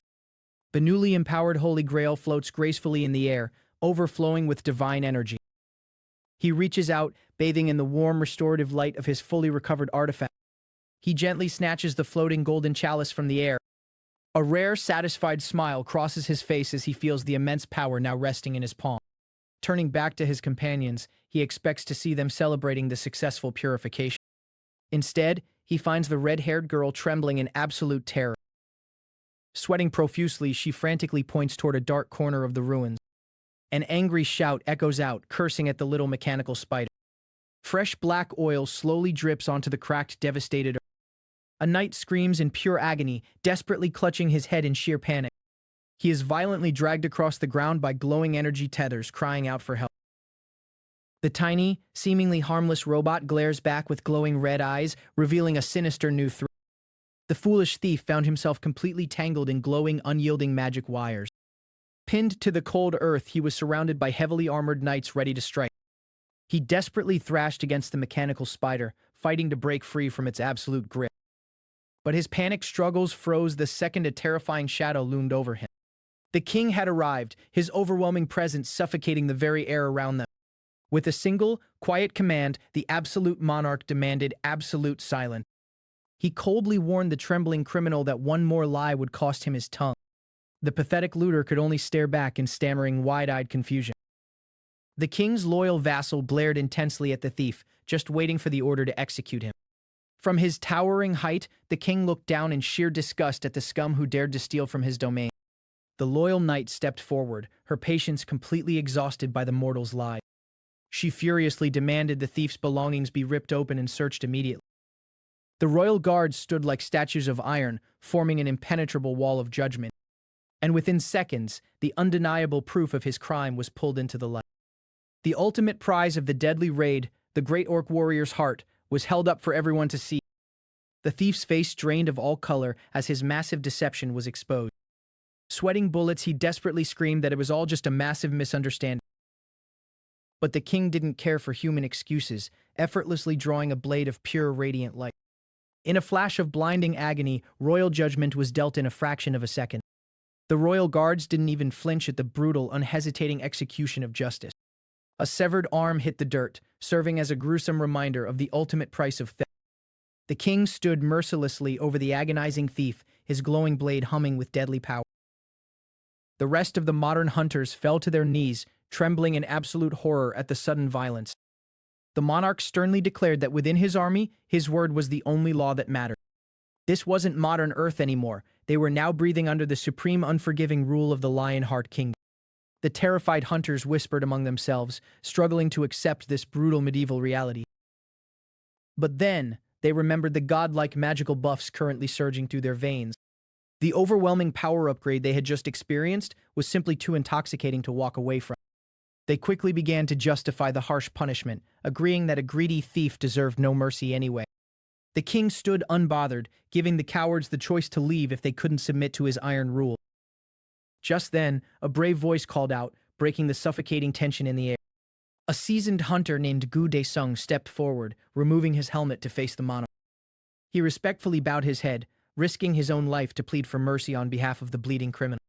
Though terrified, Daesung logically argued that they were completely ignorant of the king's ancient foreign laws. The king paused, slightly intrigued by this modern man's desperate courage and loyalty to his comrade. Daesung's legs shook violently under the pressure, but he absolutely refused to back down.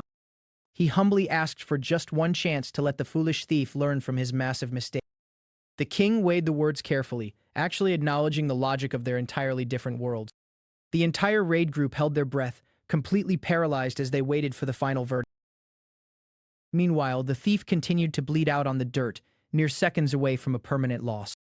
Suddenly, the king summoned the legendary Holy Grail, its divine power illuminating the dark gate. He gently tipped the sacred chalice, letting a single drop of liquid light fall toward the earth. The pure golden water cascaded downward, radiating an undeniable, overwhelming holy energy. As the divine light washed over the bleeding thief, the agonizing pain instantly vanished into thin air. The severed flesh violently wove itself back together, pulling off a literal miracle right before their eyes. Daesung watched in mind-shattering disbelief as the impossible became reality. Even Earth's greatest S-rank healers couldn't regenerate a lost limb, yet this king did it without breaking a sweat. Bathed in golden flames, the king proved he possessed a divine power that completely defied human comprehension. With royal grace, he pardoned the thief's life but sternly warned him that his rights were now completely forfeit. The weeping criminal bowed until his forehead hit the dirt, swearing his absolute, undying gratitude. Seeing this godlike power and unexpected mercy, the remaining hunters instantly made their choice. Their eyes burned with a newfound fanatic determination. They were going to follow this king to the ends of the earth. A highly satisfied smirk crossed the monarch's face as he secured their unwavering loyalty. The hunters roared in eager unison, throwing away their old lives to pledge themselves to the Lionheart banner. With the brutal gate cleared and a new army secured, the king and his knights stood entirely victorious. This absolute devotion was exactly the outcome he had planned from the very beginning. The suffocating atmosphere finally broke as the dungeon gate completely dissolved back into reality. Days later, the newly formed recruits gathered outside a modern facility, ready for their next phase. Daesung and his comrades walked in together, buzzing with a mix of nervous excitement and relief. They had survived the terrifying gate, but they had absolutely no idea what kind of hell was coming next. The exhausted men chatted casually, foolishly thinking the worst of their life-threatening trials were finally over. Up on the balcony, the king's loyal knight stood silent watch over the fresh, unsuspecting blood. Even she let out a tired yawn, feeling the lingering fatigue of their recent, relentless battles. The clueless recruits lined up in standard athletic gear, eagerly waiting for their commander's first order. The king stepped up to the podium, instantly radiating the suffocating aura of an absolute general. Daesung stood at perfect attention, completely ready to absorb whatever brilliant wisdom their monarch had to offer. The king formally congratulated them on passing what he casually brushed off as a simple test. The recruits instantly sweat dropped, realizing the deadly orc gate was nothing but a basic warm-up to him. He bluntly shattered their egos, pointing out that their modern bodies were incredibly, pathetically weak. To fix this fatal flaw, he introduced a legendary text from his world, the Kingdom's Standing Army Manual. The recruits immediately imagined grueling physical labor, picturing themselves carrying massive logs up steep mountains. They mentally braced themselves for standard intense muscle conditioning and heavy weightlifting. But the king's dark, knowing smile heavily hinted at something far more sinister than pushing iron. He spoke of a legendary giant slayer who crafted the ultimate flawless training philosophy. The recruits listened in total creeping confusion as the king explained the bloody secret to true strength. A terrifying, unhinged magic flared around the monarch as he prepared to reveal his brutal method. The modern hunters swallowed hard, a sudden deep sense of dread washing over their entire line. The king happily declared they would simply shred the soldiers' bodies to a bloody pulp and then heal them back up to do it again. A demonic, purely sadistic grin spread across his face as he promised endless, inescapable cycles of beatings and regeneration. The recruits screamed in pure, unadulterated terror before the training even began, realizing they had willingly signed up for literal hell. The king confidently pointed his finger toward his frozen, terrified new army. And with a single unyielding command, the absolute nightmare of Lionheart military training officially began. Leon raised his hand, his voice echoing with absolute authority as he commanded the recruits to beat each other mercilessly. He wanted their muscles shredded and every single bone in their bodies completely shattered. The recruits stared back in sheer disbelief, the older men screaming out that his demands were utter nonsense. Leon just looked down at them with a cold, unbothered expression, questioning why his orders would ever be considered unreasonable. With a snap of his fingers, a blinding golden light erupted from the pedestal as the Holy Grail materialized before them. The divine artifact pulsed with an ethereal glow, illuminating the shocked faces of the hunters. The recruits gasped, completely mesmerized by the overwhelming holy aura washing over the training ground. They shielded their eyes as the radiant light intensified, realizing their minor aches and pains were already fading away. Leon stood proudly before the relic, explaining that any warrior standing near the Grail would be continuously healed from the brink of death. The sheer weight of his words sank in as the recruits realized this wasn't a blessing, but a curse that would keep them fighting for 5 agonizing hours. Sweat poured down the young hunter's face as the horrifying reality of their situation fully registered. A chilling smirk crept across Leon's face, his eyes glowing with ruthless anticipation. The recruits trembled, looking around at the seemingly innocent training manual that had brought them to this living hell. Even the toughest hunters among them began to sweat, realizing there were absolutely no allies on this field. Panic spread through the ranks like wildfire, the older hunters shrinking back in absolute terror. Hari stood cheerfully beside the Grail, her bright smile a stark contrast to the impending bloodbath.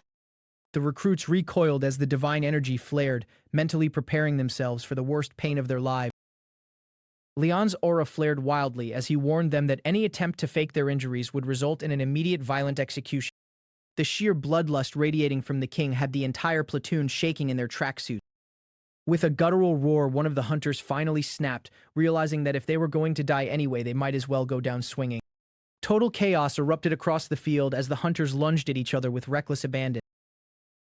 A heavy fist collided cleanly with a jaw, sending a shockwave of pain through the victim's skull. The young hunter screamed at the top of his lungs, his survival instincts completely overriding his reason. Another brutal hook smashed into a face, blood spraying into the air as the brawlers completely lost their minds. The training ground turned into an absolute war zone, bodies flying and fists colliding in a desperate bid to survive. By midday, the recruits were completely drained, their only solace being a meager lunch break. But their relief was instantly shattered when they saw their rations were nothing but water. The exhausted hunters stared blankly at the water dispenser, unable to comprehend the cruel joke. Hari awkwardly stood by, trying to maintain her cheerful demeanor despite the abysmal meal. Leon showed no remorse, silently observing his broken soldiers. The older hunter's face sank into pure despair as he realized what they were actually drinking. It was just water laced with salt and sugar, a far cry from the hearty meal their broken bodies desperately needed. The afternoon brought even more suffering, as the recruits were forced into a tight defensive formation. Without warning, Leon charged them on horseback, shattering their lines and sending bodies flying into the sky like ragdolls. By nightfall, the barracks looked like a morgue, the hunters completely passed out from the hellish torment. The young hunter lay paralyzed on his cot, every muscle screaming in agony as he stared blankly at the ceiling. But just as they thought they would break, a heavenly aroma wafted through the darkness.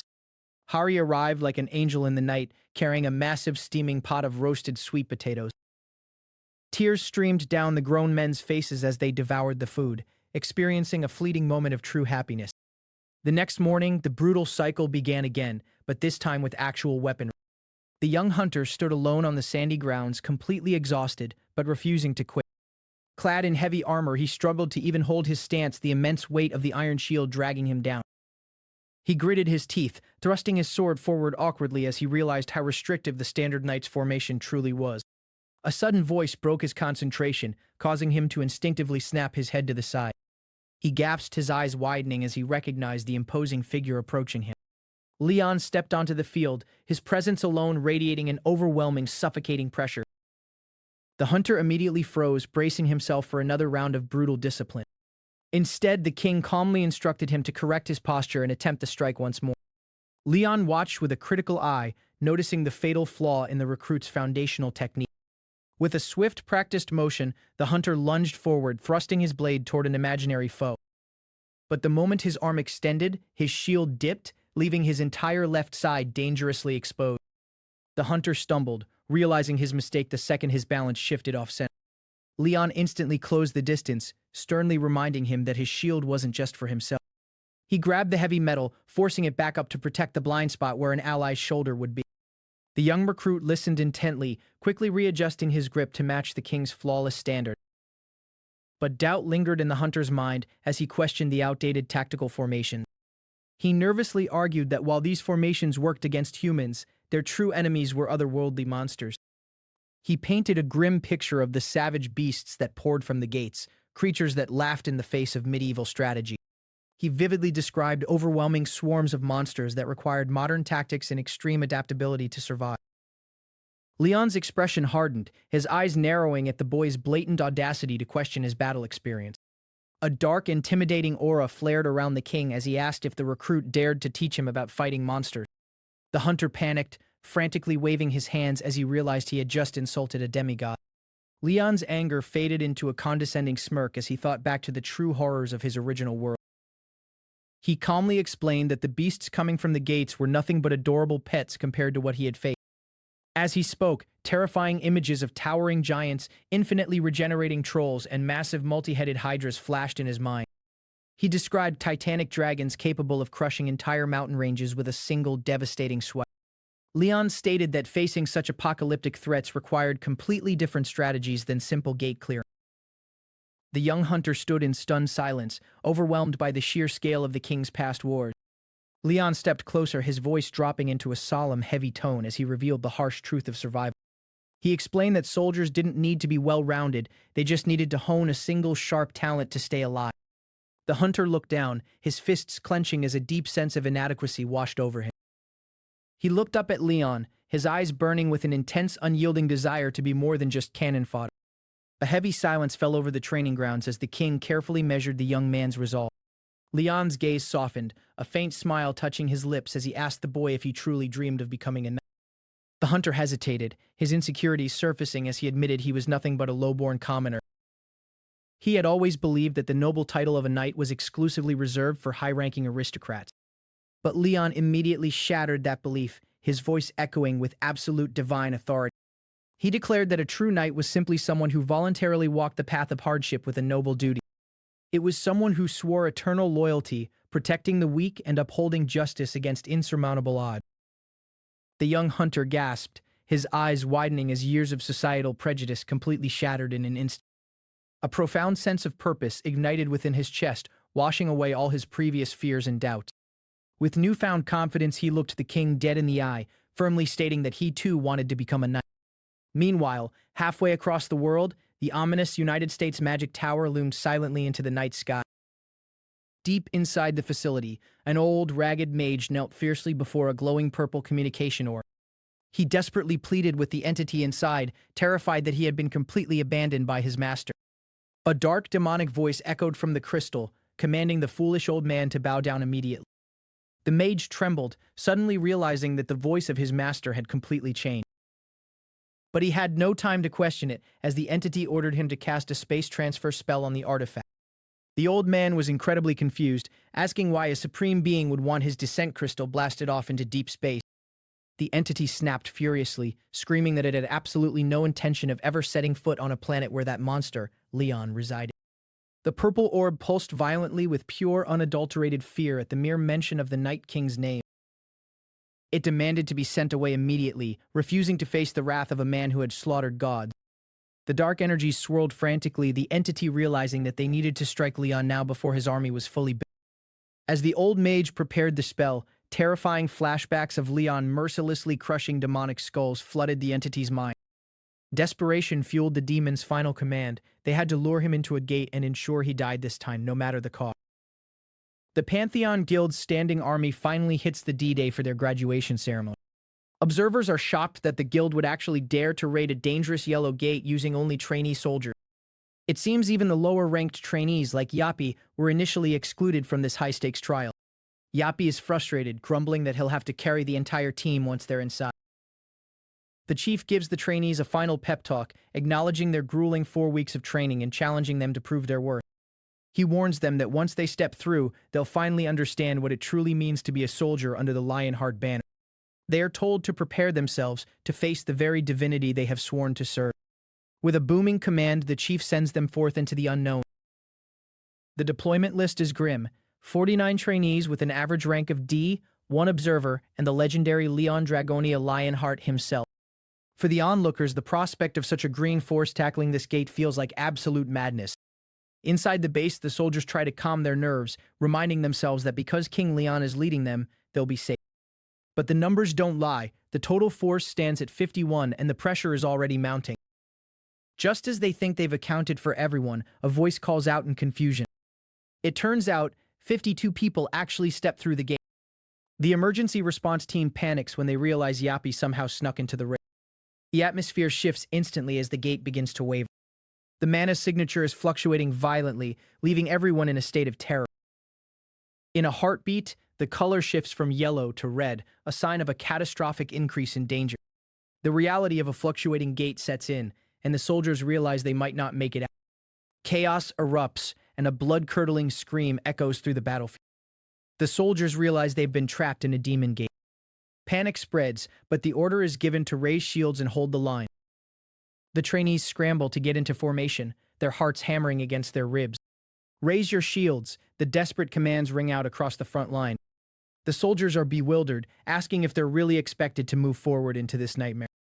Instead of retreating, the order is to push ahead, even though the odds are stacked against them. Confusion reigns, and they wonder if they're just being sent to their death.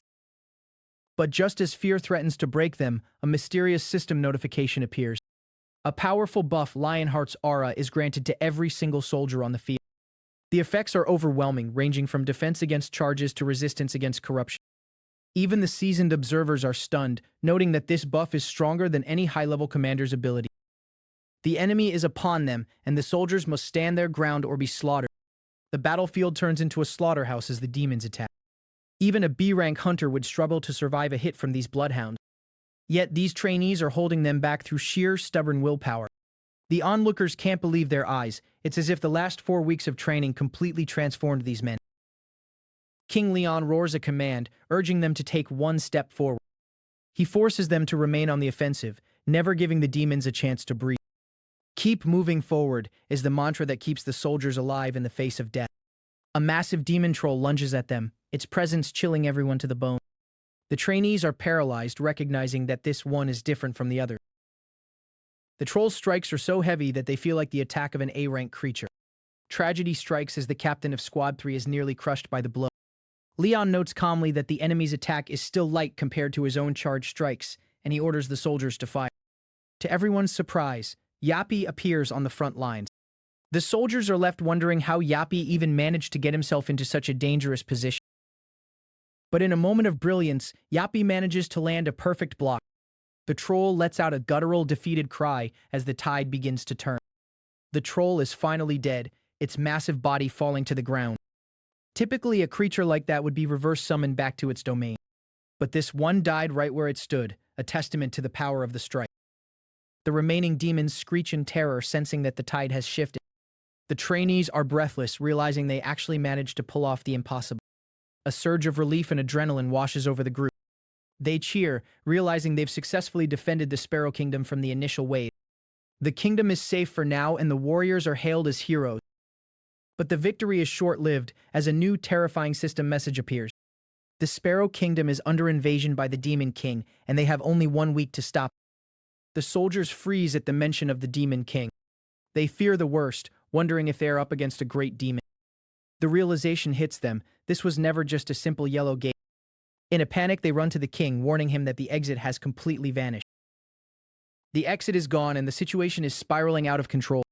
Leon remains unnervingly calm, commanding everyone to stay focused and not act rashly.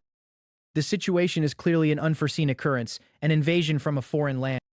Leon acknowledges that this is exactly why they were led into this trap. He demands that anyone with knowledge of this phenomenon step forward and explain. A brave soul explains that this is a fluctuating gate, a rare and deadly event. He breaks it down for the king. The gate's difficulty has increased exponentially, and there is no way out until the boss is clear. It's no mere coincidence. This was a calculated strike against them. Leon doesn't blink. There is no change in their plan, and they will clear the gate regardless. His men are terrified, asking if he is truly sure about their chances of survival. They point out that they might have to face actual Demon King. Leon stands tall, asserting his title as the King of the Lionheart. He recounts his past, reminding them that he has already slain 2 Demon Kings and over 30 great demons. He challenges them to doubt his abilities, silencing the dissenters with his sheer presence. The soldiers remember the truth, emboldened by the knowledge that their king possesses powerful demon-related traits. But privately, Leon knows the truth. Those abilities belonged to a time when he had divine power in his own world. He knows he can't guarantee a victory against a true Demon King in his current state. Yet he keeps these doubts hidden, knowing a knight must be firm and dependable for his people. His soldiers depend on him as their only source of hope. A distant observer watches, whispering that the king has grown weaker with time. They scoff, convinced that in the end he is nothing more than a fragile human. They wonder if they should initiate the ritual to summon him to the next stage. Leon snaps, refusing to go along with their madness. He knows there is a creature there, something the demons of sexual desire have been cultivating for 100 years. He realizes that if that thing awakens as the new demon king, the world will fall. He prepares himself, knowing that he is the only one who can stand against the coming darkness. Leon stares down the pulsating darkness, his eyes narrowing as he realizes the sheer scale of the threat waiting on the other side. He knows that every second wasted brings the entity closer to its full, terrifying awakening. The soldiers are still in shock, struggling to process the impossible odds they are now forced to face. Leon turns to his men, his voice steady even though he feels the weight of the world on his shoulder. He commands them to prepare for a fight that will determine the fate of everyone in this realm. There is no room for hesitation, only the cold, hard reality of combat. He draws his blade, the metal humming with the last remnants of his waning power. The atmosphere in the room grows heavy, charged with the crackling energy of an impending disaster. He reflects on the path that brought him here, acknowledging the burden of his royal duty. No matter how weak his physical form has become, his resolve remains as sharp as tempered steel. He stands as the final barrier between the innocent and the total destruction of the Sparrow Kingdom. The demons begin to circle, sensing the wavering aura of the man they once feared above all others. Leon doesn't give them the satisfaction of fear, he meets their gaze with a challenge of his own. He knows that if he fails here, there will be no one left to tell the story of the Lionheart. With a deep breath, he channels everything he has left into one final decisive strike. The space around him warps, the very air bending to his iron will. Even his soldiers, who were once paralyzed by doubt, are moved by his unwavering spirit. They step up beside him, ready to lay down their lives for their king. The enemy is vast, a sea of shadows and malice, but they are not alone. Leon launches himself into the fray, a lone light in an encroaching abyss. Every strike is calculated, every movement a masterclass in ancient warfare. He is no longer just a man, he is the embodiment of the kingdom's hope. The ground beneath them cracks, unable to withstand the sheer intensity of the clash.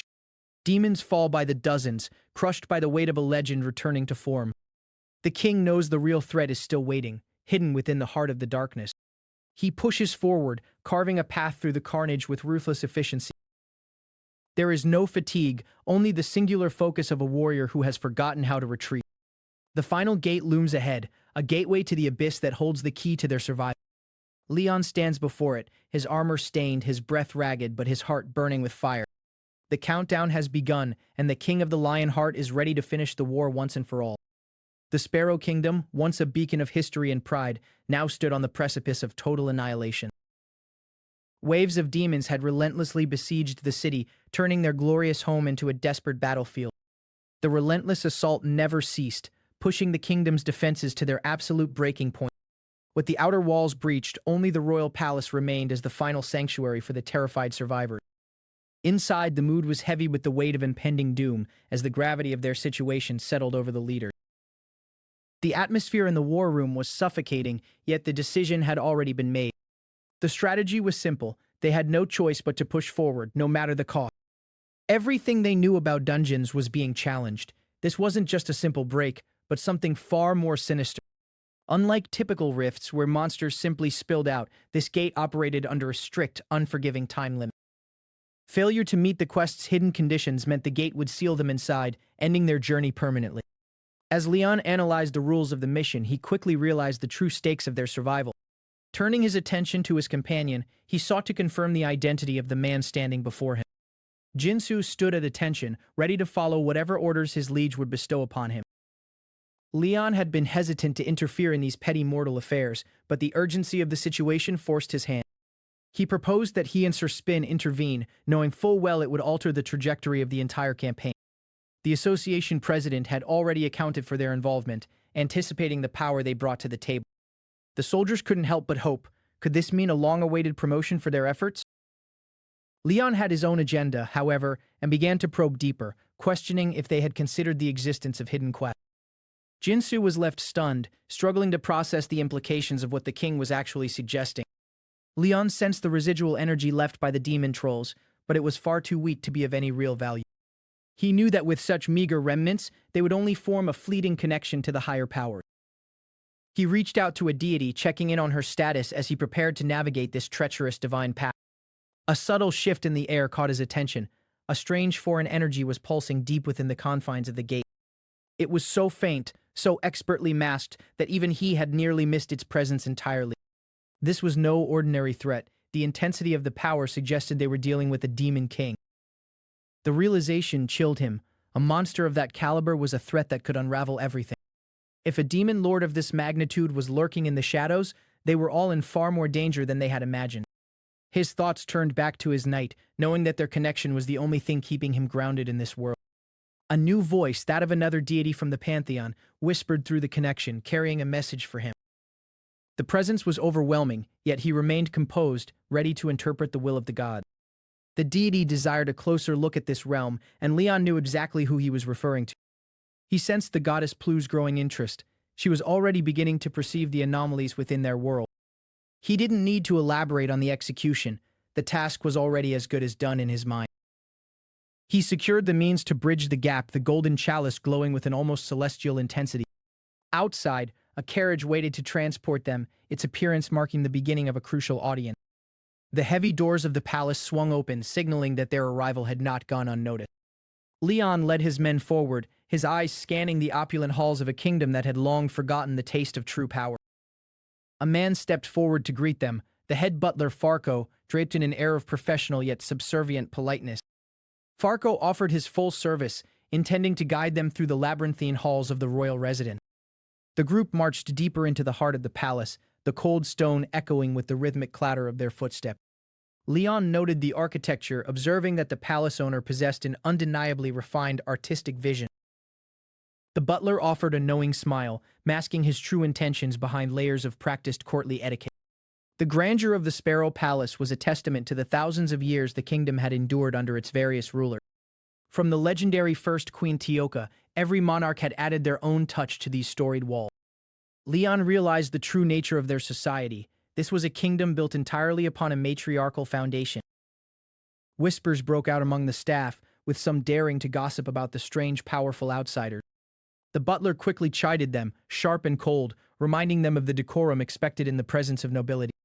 The peasants scrambled to apologize, terrified of offending those who held the keys to their survival. Farco dismissed them with a cold glare, clearly annoyed by the incompetence of the palace staff. He attempted to excuse the lack of proper training, citing the desperate state of the kingdom as his defense. Leon didn't care for the pleasantries, but he played along, waiting for the moment he would finally meet the queen. They finally arrived at the threshold of the presence chamber, where the fate of the city would be decided. The anticipation was palpable, the weight of the moment pressing down on everyone present. The doors were massive, a physical manifestation of the distance between the common folk and the throne. They stood before the royal audience chamber, the very heart of the Sparrow Kingdom's power. The air inside was thick with tension, and the heavy doors creaked open to reveal the throne beyond. Leon stepped into the hall, his gaze locked firmly onto the figure waiting at the end of the aisle. He stood in the center of the room, a man who commanded the respect of every soldier present. The local nobles looked on, their expressions a mix of confusion and mounting hostility toward the intruder. The gathered crowd murmured, sensing the shift in power as the man they called Lionheart made his entrance. The echoing sound of his stride betrayed no hesitation, each step firm and deliberate against the polished floor. Duke Archeum, the kingdom's chancellor, stepped forward, his eyes narrowed as he held the official document. He confronted Leon, ready to finalize the recognition of his accomplishments in the recent defense of the gate. Leon looked the chancellor in the eye, unmoved by the pomp and circumstance of the royal court. The chancellor gestured toward the throne, prepared to present him to the queen, but Leon had no time for these formalities. Before the audience could even begin, Leon turned his back on the chancellor, his intention to approach the queen directly. Outraged, the chancellor bellowed, questioning how an outsider could show such blatant disrespect to the monarchy. The surrounding knights and nobles agreed, stunned that someone would dare violate such sacred protocol. The pressure in the room skyrocketed, leaving his own men to panic, wondering if their king had lost his mind. They watched in horror, praying that Leon wouldn't provoke a diplomatic disaster that would doom them all. Leon sighed, the weariness of dealing with these small-minded officials finally wearing thin. He strode toward the throne, his aura flaring, signaling to everyone that he was finished playing by their petty rules. He planted his feet, his gaze piercing through the silence of the hall, ready to assert his true identity. With a voice that echoed like thunder, he declared his title, forcing the entire court to recognize the King of the Lionheart. The chancellor shrieked, demanding to know what insanity was driving this man to such suicidal rudeness. Chaos erupted as the guards were ordered to remove the intruder, but they hesitated, paralyzed by the sheer intensity of Leon's presence. The captain surged forward, trying to maintain order, but the power radiating from Leon was enough to keep them at bay. The court froze, realizing too late that they weren't dealing with a simple adventurer, but a king who answered to no one. The tension in the air is thick enough to cut with a blade as the king confronts the infiltrator. With a swift, overwhelming surge of power, he pins his target, demanding to know the truth behind this treacherous act. There is no room for games, and the king's patience has completely evaporated. He stares down his enemy, his eyes burning with the cold intensity of a ruler who has seen far too much to be deceived. The infiltrator, caught off guard, realizes too late that they have cornered the wrong man. The king stands firm, his blade drawn and ready to strike at the slightest provocation. He cuts through the deception, mocking the infiltrator's pathetic attempt to hide their demonic nature. With a terrifying aura, he challenges the creature, declaring that the eyes of the Lionheart cannot be fooled. He commands the infiltrator to reveal their true form, his voice echoing with absolute authority. The mask finally slips, and the sickening reality of the demon is laid bare for all to see. Panic ripples through the room as the realization hits. The enemy has been among them all along. Some scramble to react, their voices trembling with the sudden onset of fear. The king, unfazed by the growing chaos, bellows at his men to pull themselves together. He demands they stand as one, refusing to let his soldiers succumb to such cowardly terror. He warns them that if they fall to fear now, they are as good as dead. The realization is grim. The sanctity of the castle has been violated by these vile creatures. Their cries for help ring hollow, for the king has already deemed them unworthy of mercy. The command is absolute. The demons have infiltrated the castle, and not one of them is to be left standing. Loyalty is tested in an instant as the king dismisses those who prioritize internal politics over the immediate threat. His focus remains singularly on the mission. He has no patience for those who fail to see the larger picture. For the king, the only loyalty that matters is to the queen, and that bond is unshakable. He accepts the reality of the situation with a cold, calculated calm. He declares himself the final arbiter, the only one capable of rendering judgment in this time of crisis. The same weight of responsibility falls upon the queen, and he will not allow her to be compromised. He cuts off dissent, firmly reminding everyone of their proper place in the hierarchy. He recognizes that the queen is currently in no state to lead, leaving the burden of command on his shoulders. With the chancellor dead, the mantle of authority rests solely with him. He senses the lingering rot of the corrupted spreading through every corner of the castle. He makes it clear that only total elimination will purge this darkness. The question of his certainty is met with a chilling, definitive silence. A king does not lie, and his promise of destruction is a guarantee. He demands total command over the soldiers, leaving no room for negotiation. He claims the ultimate authority to cleanse the land of this encroaching evil. He vows to resolve this crisis, dismissing the opposition as utterly powerless. He stands as the absolute master of the situation, ready to turn the tide.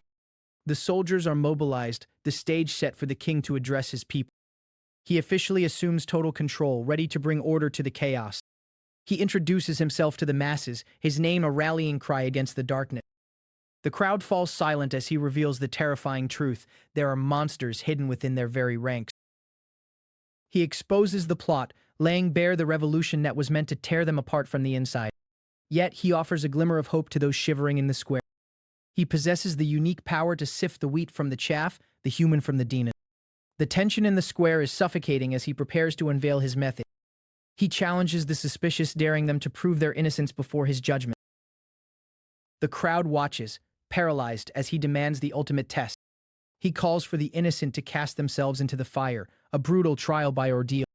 He leads by example, showing no hesitation as he initiates the purification. The scream that tears through the air is one of pure, unadulterated agony. Fear runs rampant, the people terrified that they are all marked for slaughter. But then, a realization dawns: the one who entered the flames has emerged completely untouched. The confusion is palpable. If the fire burns, why is this person unscathed? The truth of the soldier's state is finally revealed in the aftermath. The king explains the nature of the sacred flames, which only consume those touched by evil. He commands them to offer their gratitude to the divinity of war and fire for this trial. They are to shout his name in glory as they walk through the scorching heat. The hesitation is still there, the lingering doubt in the hearts of the desperate.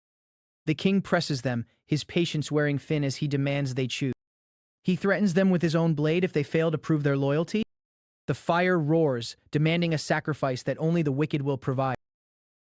The demons trapped in the fire let out a final, hideous cry of despair. The king strikes down another foe, his disdain for their existence clear. He revels in the slaughter, his strength proving too much for the pretenders. He warns them that there will be no peaceful end for their kind. He cuts them down, his movements precise and merciless. The demon's final, desperate attempt to fight back is silenced in an instant.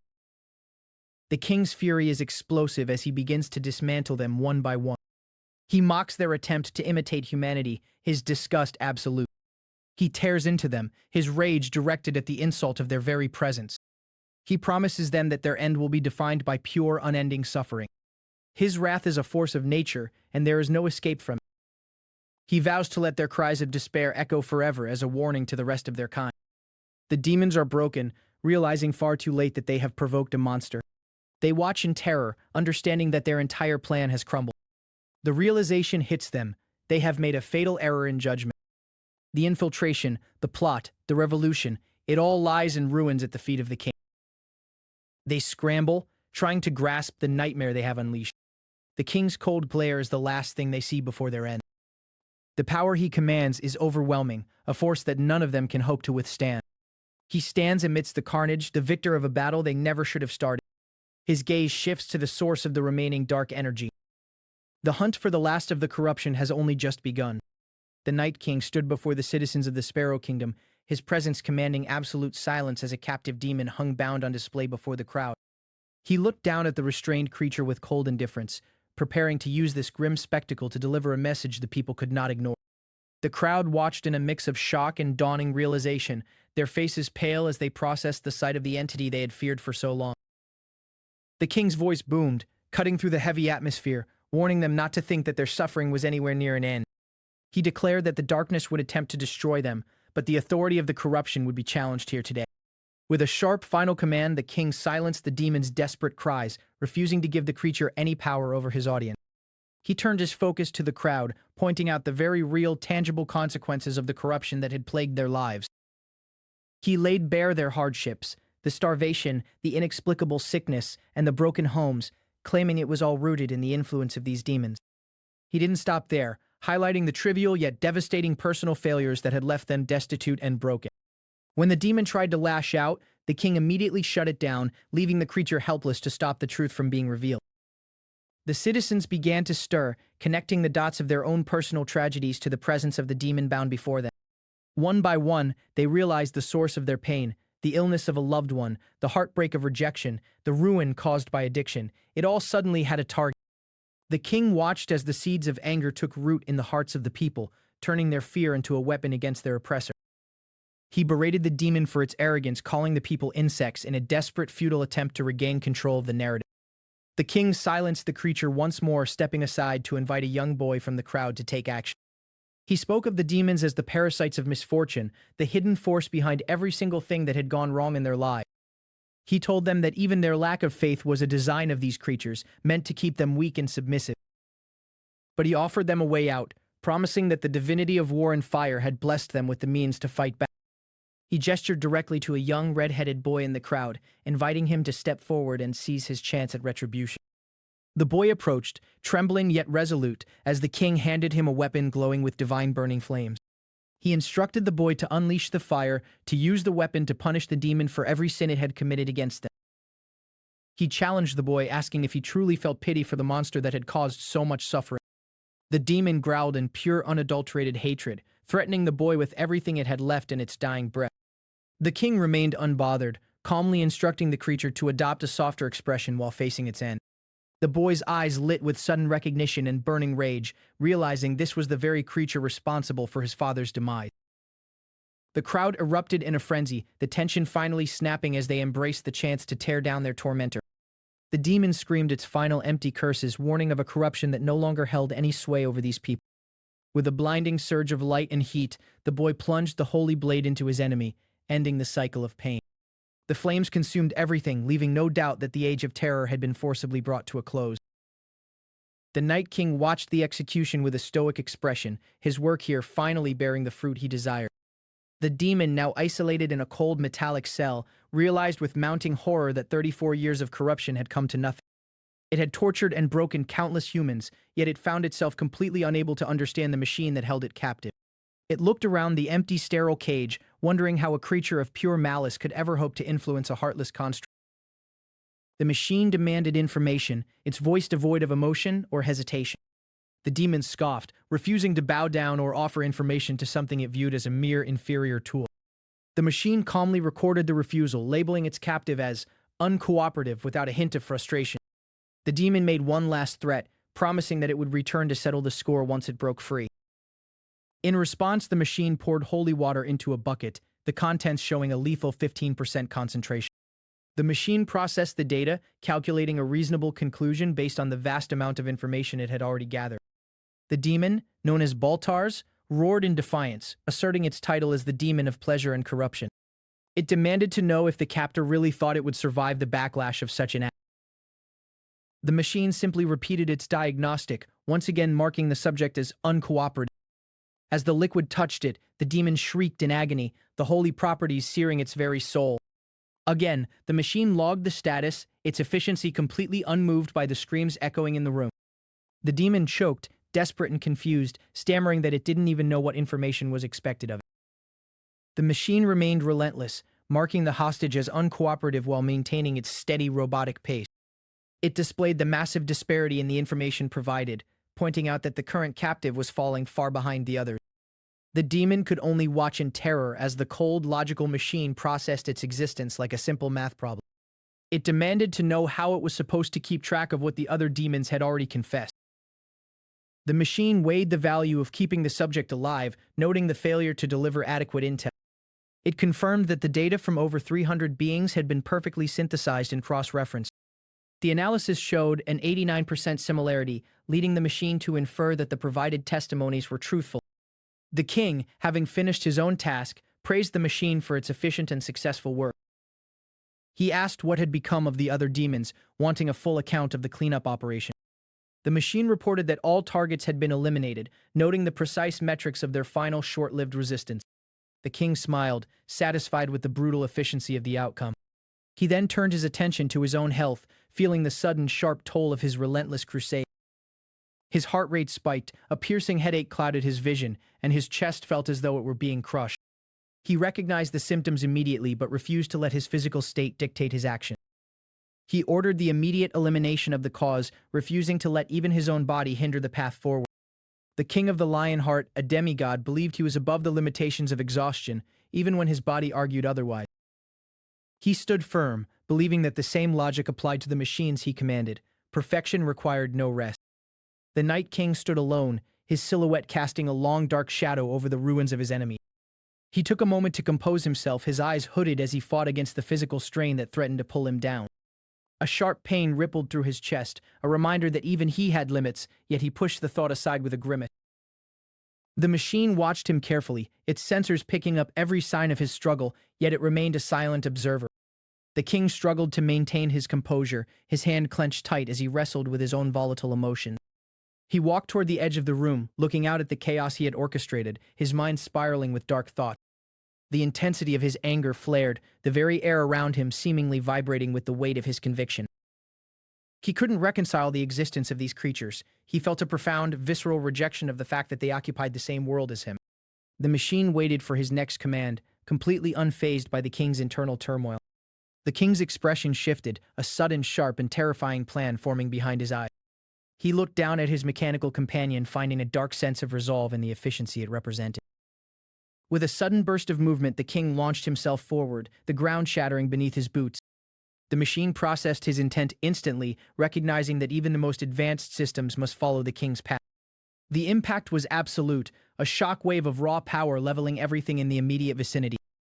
Dust and debris filled the air as the king tore through the reality around him, his movements fluid and devastating. The machine matched his pace, perfectly synchronized with the king's ruthless singular vision of victory. The king moved with the speed of a storm, his eyes locked on a target that only he could see. Every step he took was a testament to his iron will, a refusal to be stopped by anything, living or mechanical. He braced himself for the next strike, his muscles coiled and ready, the fire in his veins hotter than ever. His resolve was unshakable, a beacon of destruction burning in the heart of the kingdom. He surged ahead, leaving nothing but broken promises and discarded enemies in his wake. The world around him trembled at his advance, caught in the wake of a man who would not stop until his world was purified. There was no mercy left in his heart, only a cold, calculated drive for total eradication.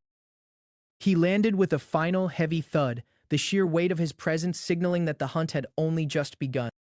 The air thickens with a sickening heavy pressure as the domain of the enemy is breached.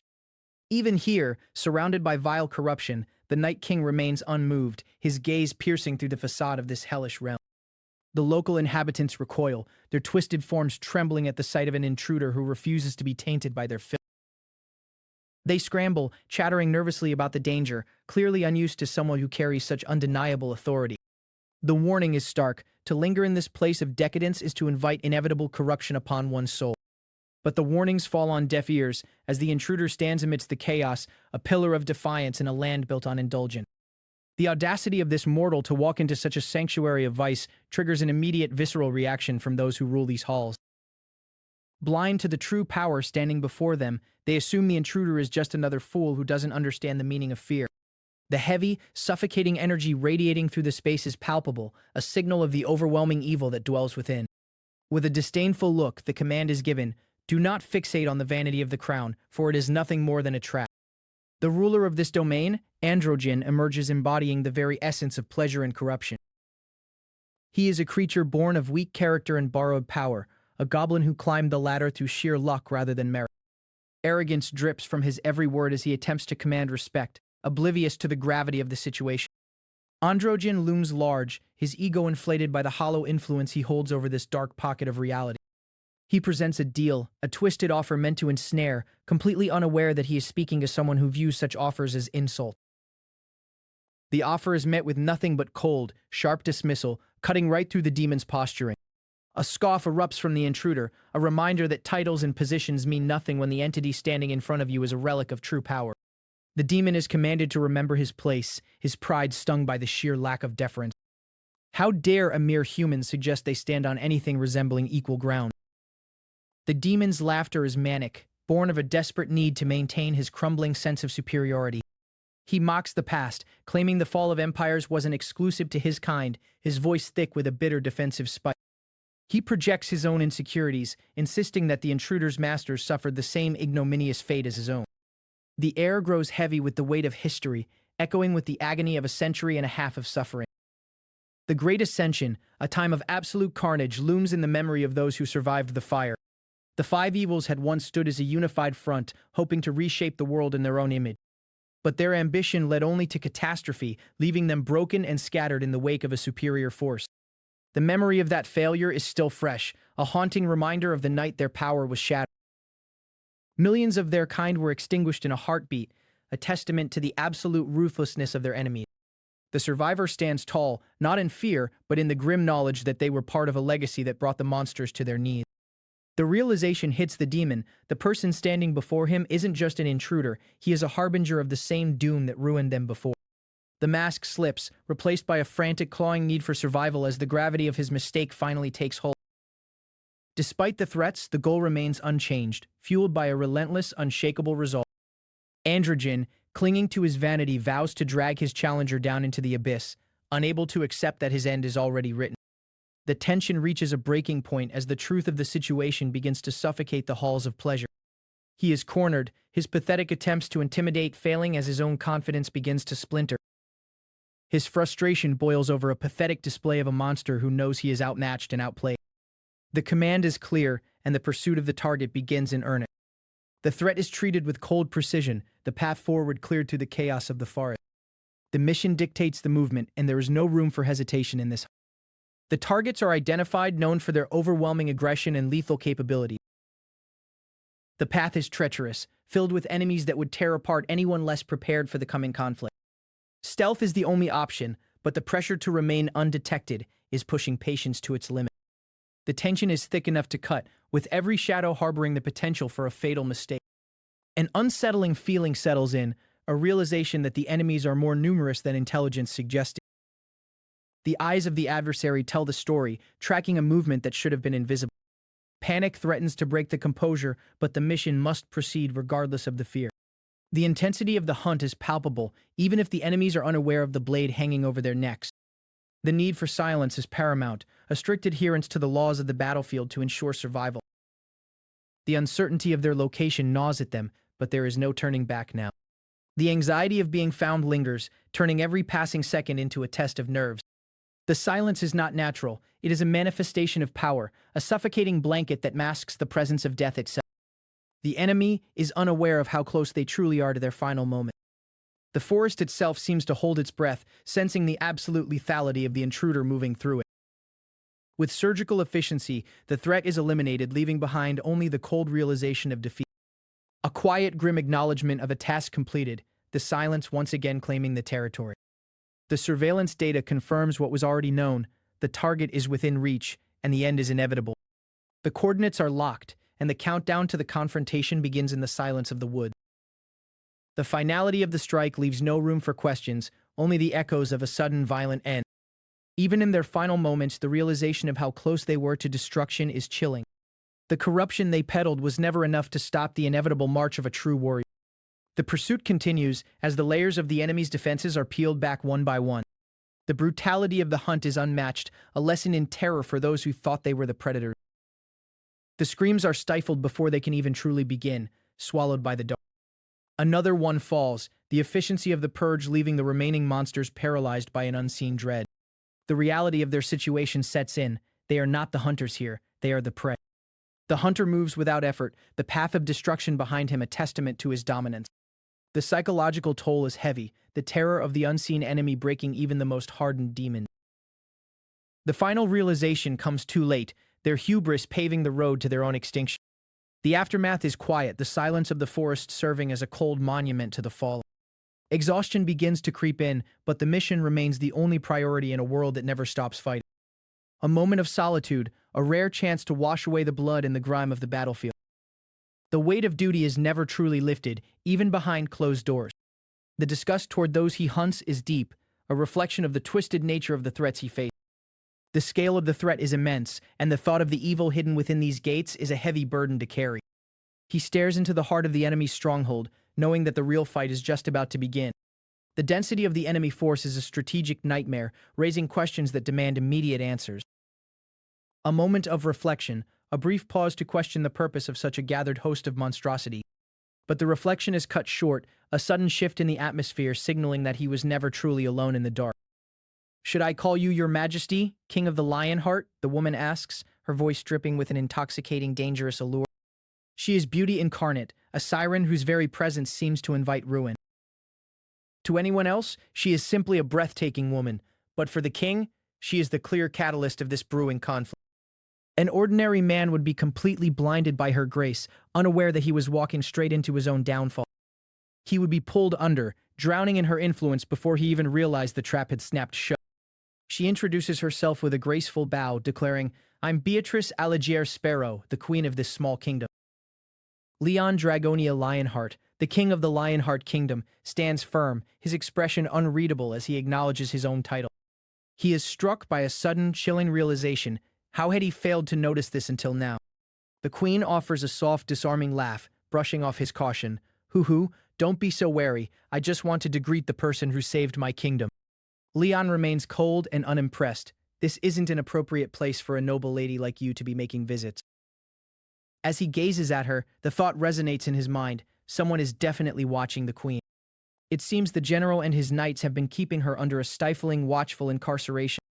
Leon recalls his assessment of the general. He never seemed like a man capable of such blatant disloyalty. The queen leans in, her demeanor shifting as she confesses, "There's a favor I'd like to ask of you." Leon doesn't commit, his voice steady as he replies, "I'll decide after hearing you out." Her plea is desperate and sharp. "Please, kill the general and his knights."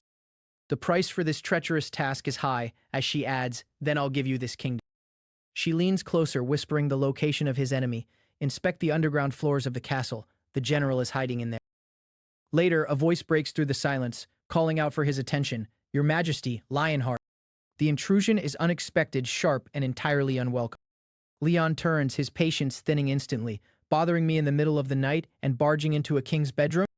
His aura flares with royal authority as he demands to know the reason for such blatant impertinence. The man before him admits his transgression with a slight bow. I'm aware that this was rude, but the situation is urgent. Leon's eyes narrow, his mind working quickly as he observes. You're not asking any questions despite the fact that your own queen is out in the night? He presses the man further, noting that his own behavior has always been suspicious. You left a royal alone when demons are crawling all over the kingdom? The man attempts to deflect, stating calmly, the demons do not attack in the night. Leon scoffs at the excuse, since when have demons cared whether it was day or night? He knows the truth, and he knows that a man who doesn't understand that simple fact couldn't possibly be a competent general. It's as if you're certain, Leon says, his gaze piercing through the man's facade. The man lowers his head further, seemingly chastised, murmuring, please forgive my rudeness. He continues, his voice trembling slightly, the queen said that you're keeping her incarcerated. Leon cuts him off, his voice ice cold. This is not a matter for an outsider to concern himself with. How suspicious, Leon thinks, sensing that the game is far from over.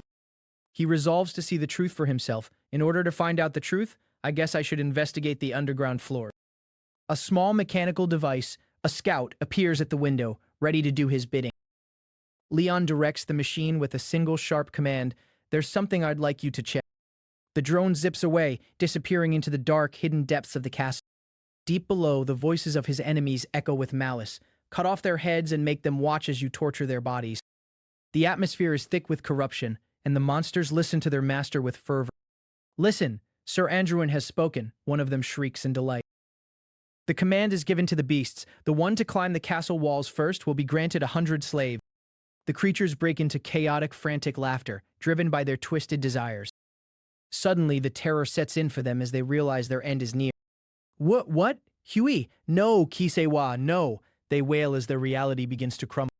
Leon stands before them, his presence an absolute judgment upon their existence. You false living beings who do not know death, you wouldn't know. He stares at them with disdain, his voice booming with authority. How would you, insect-like beasts that only chase after instinctual desires, know anything? He draws upon a power far greater than their crude instincts. Listen, this king of the Lionheart, I, Lionheart, in place of the Pantheon.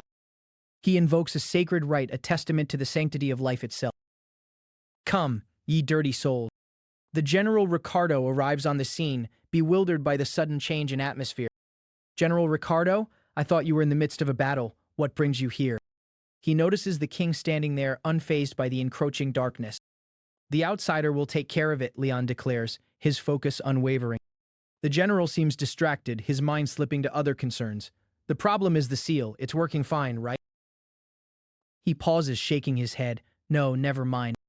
Leon watches him, sensing the weight of secrets hidden behind those eyes. It's not far. With just a bit of patience, the general mutters, hinting at something buried deep in time. 100 years of resentment, he whispers, as the air grows heavy with the promise of carnage. The mechanical scout flashes, confirming its discovery. Leon channels his energy, the air around him crackling with golden light. He draws his blade, the light intensifying until it is blinding. The monsters recoil, their eyes widening in sudden primal fear. The energy pulses, a shockwave of power radiating from him. He strikes, and the world seems to bend to his will. A massive spear of light descends, obliterating the ground beneath the creatures.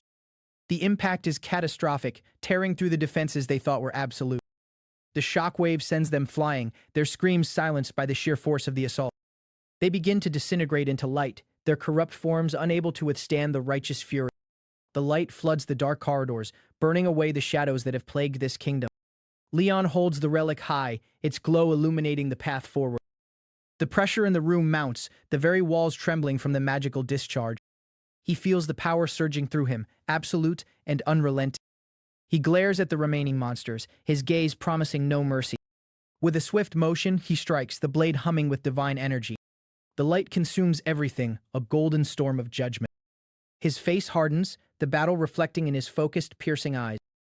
A vision of a golden lion roars in his mind, symbolizing the ferocity of his kingdom.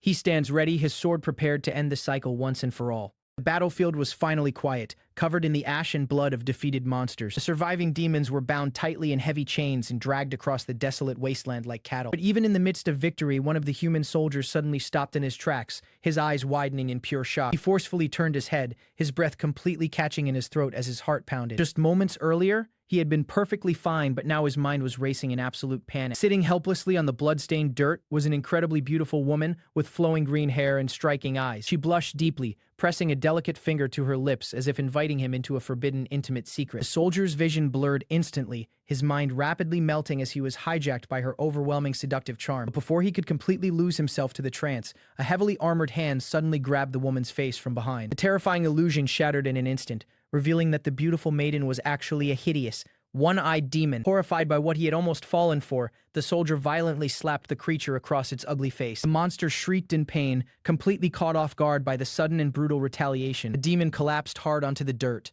while the soldier stood over it, seething with a mix of anger and profound embarrassment. He fell to his knees, panting heavily as the sheer terror of how close he came to dying washed over him. He furiously screamed at the pathetic beast, demanding to know how it dared to tempt a loyal soldier. Suddenly, the heavy rhythmic sound of approaching hooves silenced the entire chaotic scene. Riding upon a majestic white horse, the Night King arrived, radiating an overwhelming aura of absolute authority. His glowing blue eyes locked onto the pathetic demon, his pure disgust evident in every feature of his face. The soldier and the captured beast immediately froze in absolute terror under the king's piercing godlike gaze. Desperate to prove his loyalty, the soldier furiously yanked the demon's bindings, showing his monarch that the situation was under control. But the king wasn't interested in excuses, his patience for these vile creatures having vanished long ago. The one-eyed monster began to tremble violently, realizing that inevitable death was staring it right in the face. Without a single moment of hesitation, the king ruthlessly stomped his heavy boot directly into the creature's face. He then marched right through the line of captives, violently kicking and beating any demon that dared to whimper in his presence. The remaining monsters shook in absolute despair, realizing that this human was far more terrifying than anything they had ever faced. To them, this ruthless king was infinitely more demonic than any beast born in the underworld. Soon, the victorious army returned to the capital,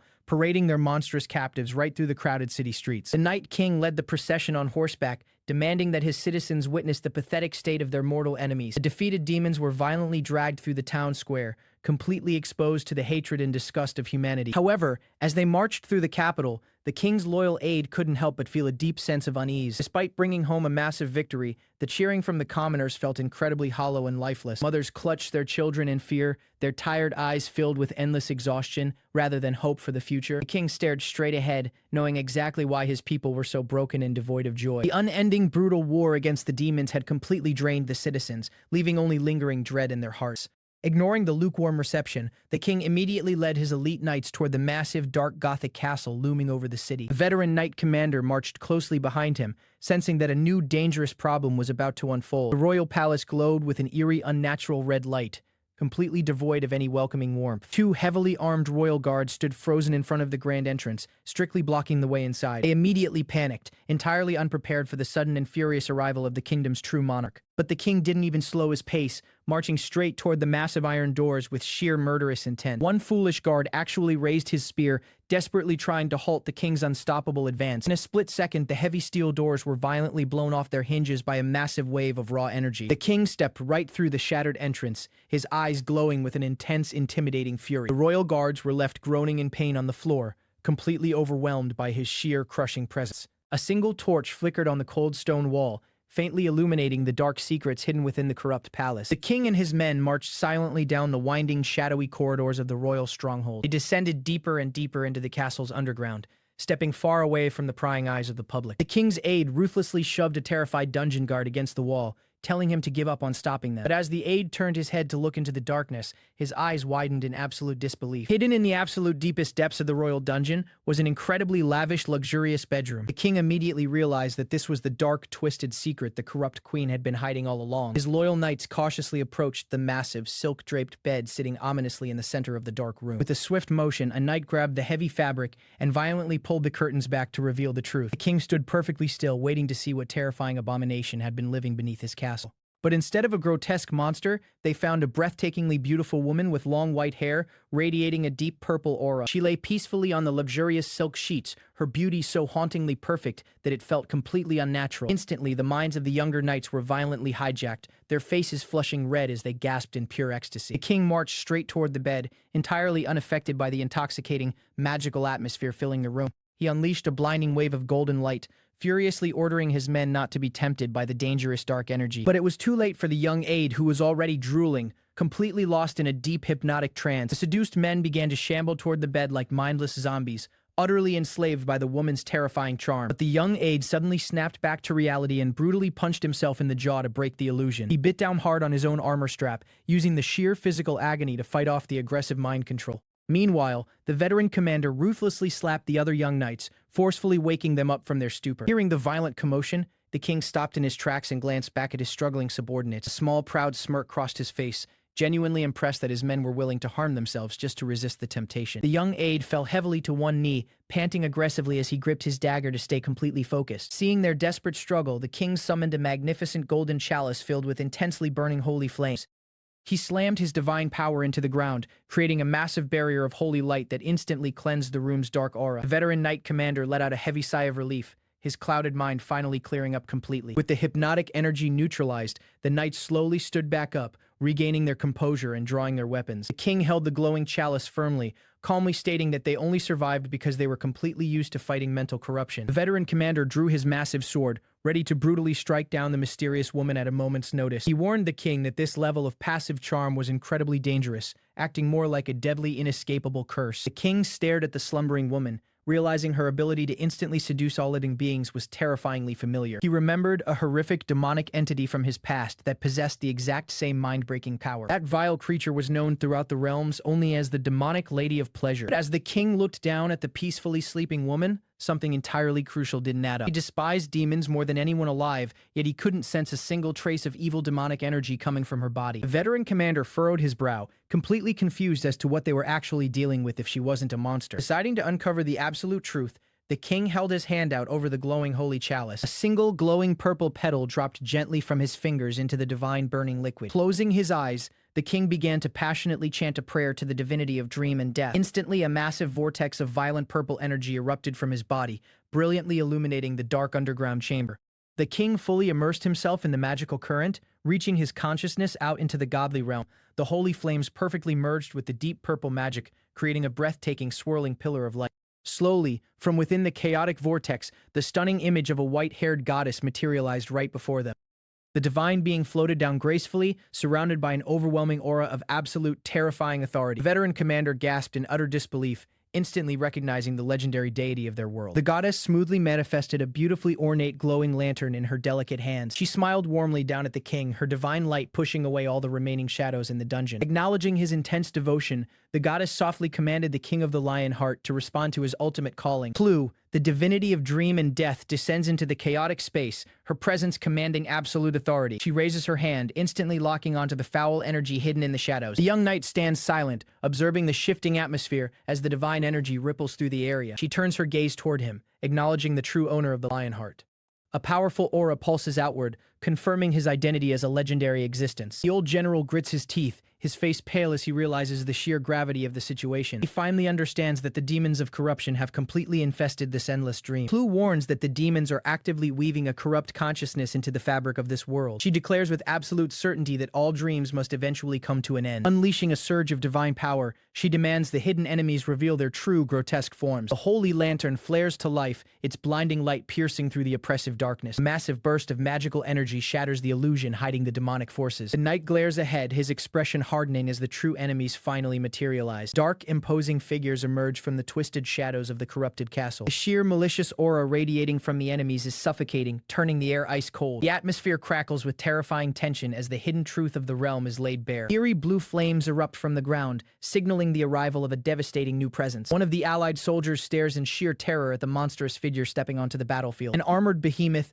wreathed in dark energy, slowly takes a combat stance. The old general breaks out in a cold sweat, recognizing the horrifying visage of a legendary death knight. The hero smirks, finally understanding why this world felt so fundamentally distorted. He realizes they are dealing with an authority capable of creating an entirely separate reality. The Death Knight steps forward, its heavy armored boots echoing ominously through the cavern. It immediately commands its undead forces to protect the seal and their slumbering queen at all costs. Blue watches the confrontation unfold with an unreadable divine expression. The undead warriors move with mindless devotion, forming a defensive wall of rotting steel. The knight notices a strange, tragic detail about the Death Knight's overwhelming aura. It isn't a being born of pure corruption, but rather a soul steeped in desperate viciousness. He draws his divine blade, fully prepared to shatter their unbreakable defenses. The Death Knight charges forward, unleashing a chilling, blood-curdling roar. The two warriors collide with terrifying force, sending shockwaves through the dark realm. Sparks fly as the hero effortlessly parries a devastating downward strike from the giant sword. He locks eyes with the undead commander, completely unfazed by its terrifying strength. The Death Knight swings wildly,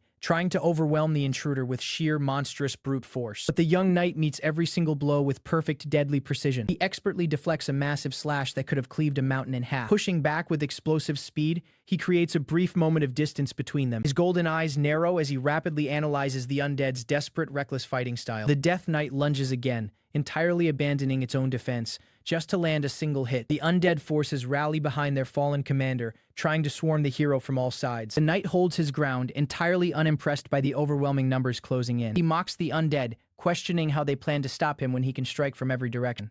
A massive explosion of holy power erupts, violently throwing the skeleton warriors back into the air. He swings his glowing blade, tearing through the corrupted ranks like paper. One of the heavy Death Knights is launched into the sky by the sheer force of the impact. A blinding flash of divine energy completely engulfs the battlefield. The undead commander braces itself, desperately trying to withstand the blinding holy light. It reaches out with a bare skeletal hand, attempting to block the incoming strike.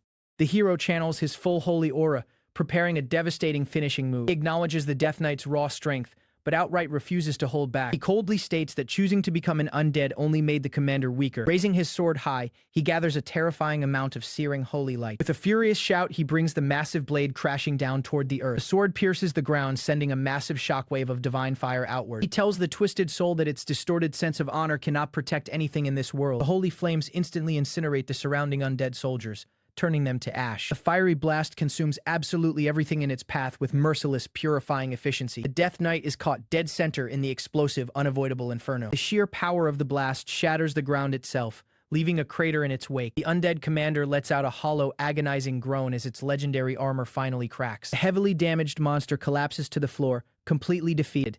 The knight points his glowing blade directly at the fallen commander's exposed neck. He stands victorious, having effortlessly dismantled the queen's strongest royal bodyguards. The Death Knight stares up at him, entirely powerless to stop the inevitable execution. The hero lowers his weapon, turning his attention to the true objective of this realm. He realizes that something about this entire scenario is deeply fundamentally wrong. While the entire kingdom succumbed to madness, the queen's closest apostles never betrayed her. He stares down at the unconscious queen, reevaluating everything he thought he knew. The heavy realization hits him that this tragedy goes far deeper than a simple monster invasion. He quietly asks himself if she really is the villain of this cruel story. Decades ago, the kingdom was already teetering on the absolute brink of total ruin. The younger General Buns looked on in sheer horror as the devastation consumed his home. The loyal knights fought with everything they had, but they were vastly overpowered by the demonic hordes. The once beautiful palace was transformed into a slaughterhouse, littered with the bodies of the innocent. In the center of the carnage, the queen sat on her throne, entirely broken and helpless. She could do absolutely nothing but watch her beloved people die one by one. That was when a sinister figure emerged from the suffocating purple flames. The demon of corruption stepped forward,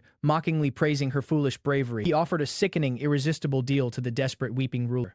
If she harbored the essence of corruption for 100 years without breaking, he would save everyone. With her kingdom turning to ash around her, she had no other choice but to accept. The demonic orb pulsed with a sickening light as the unbreakable contract was formed. It was a cruel and inescapable trap, perfectly designed to slowly break her mind. Only 5 years into the deal, the citizens began losing their sanity entirely. The corruption warped their minds, turning them against each other in horrifying fits of madness. The queen was forced to sit on her throne and watch her own people slaughter one another. She stared at her trembling hands, realizing the absolute magnitude of the horrifying mistake she had made. The demon's sinister laughter echoed in her mind relentlessly, driving her further into despair. The contract was absolute, binding her soul and her kingdom to a torturous, unavoidable fate. With the demon of pleasure whispering in her ear every single night, she slowly began to go insane, 10 long years passed, and the agonizing seduction became too much for the living to bear. Even her most loyal knight broke, succumbing to his twisted desires and violating her sanctuary. General Ricardo Buns gathered the remaining uncorrupted guards, his heart heavy with absolute despair. He realized that as long as they remained human, they would all eventually fall to the demonic corruption. To protect their beloved queen and keep their honor intact, they made a horrifying decision. They willingly drove their swords into their own hearts,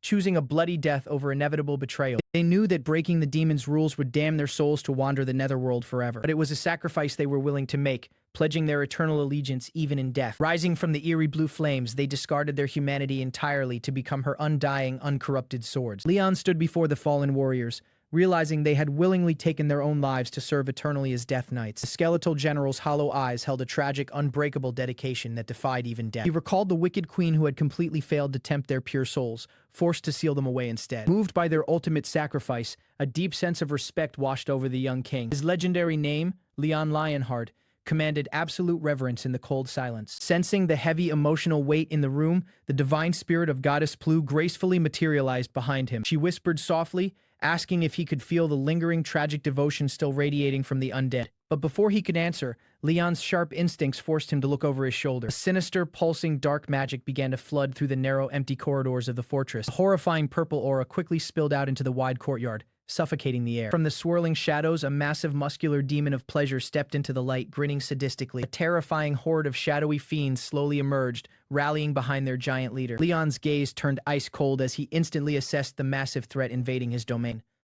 Plu floated beside her chosen champion, unfazed by the monsters but ready for the impending slaughter. The human soldiers immediately panicked, terrified by the sudden and overwhelming demonic ambush. One seasoned warrior collapsed to his knees, his mind shattering from the pure dread radiating off the fiends. Ignoring the chaos, Plu turned her calm attention back to the undead general. With a chilling elegance, she suggested they finally finish their interrupted conversation. More heavily armored human knights rushed onto the scene, their armor clanking in the tense silence. They desperately formed defensive lines in the grand hall, preparing for a brutal clash. Sweat poured down a young soldier's face as the horrifying reality set in. The castle walls had been breached. Without warning, the demonic swarm charged forward, moving with terrifying, unnatural speed. The leading monster snarled viciously, its glowing eyes completely consumed by chaotic malice. The human defenders braced themselves, realizing they were horribly outnumbered and outmatched. Yet, standing amidst the terrified men, Leon remained entirely unfazed by the overwhelming odds. The human commander desperately barked orders, forcing his trembling men into a tight formation. The heavy infantry frantically raised their massive shields, creating a desperate wall of steel. They clung to the orders given by their king, praying it would be enough to keep them alive. A snarling pack of beasts crashed violently against the barricade,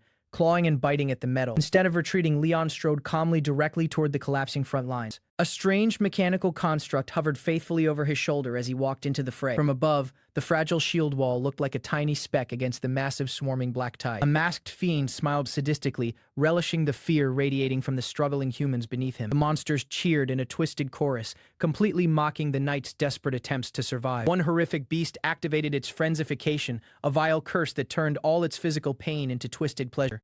The dark, towering castle was now completely surrounded by the endless swarming invasion. The human front line violently pushed back, their muscles tearing as they held against the crushing weight of the beasts. Leon briefly glanced at the hovering device beside him, calculating his next move. He extended his hand, violently drawing upon his deep internal reserves of magical energy. Responding to his aura, the construct activated, glowing with an intense blinding power. A devastating beam of pure energy shot out, instantly striking the dense enemy ranks. The blast ripped a massive hole through the demons, but the sheer numbers quickly filled the gap. The human knights were pushed to their absolute limits, their shields denting under the relentless assault. They gritted their teeth, bleeding and bruised, praying they could hold the line just a little longer. Exhaustion set in as sweat and blood poured down the soldiers' faces beneath their heavy helms. The overwhelming number of fiends began to crush the small choke point, threatening a total massacre. Like a dark tsunami, the monsters began to climb over the shields, breaking the defensive formation. In their darkest moment, the desperate men cried out for their king to save them. A horrifying beast loomed right over a fallen knight, its jaws opening wide for the kill. Suddenly, a massive, blinding pillar of divine light crashed down from the heavens. A human warrior screamed a battle cry as the holy energy obliterated the monsters around him. The roaring column of light vaporized every demon caught within its massive radius. At the epicenter of the destruction,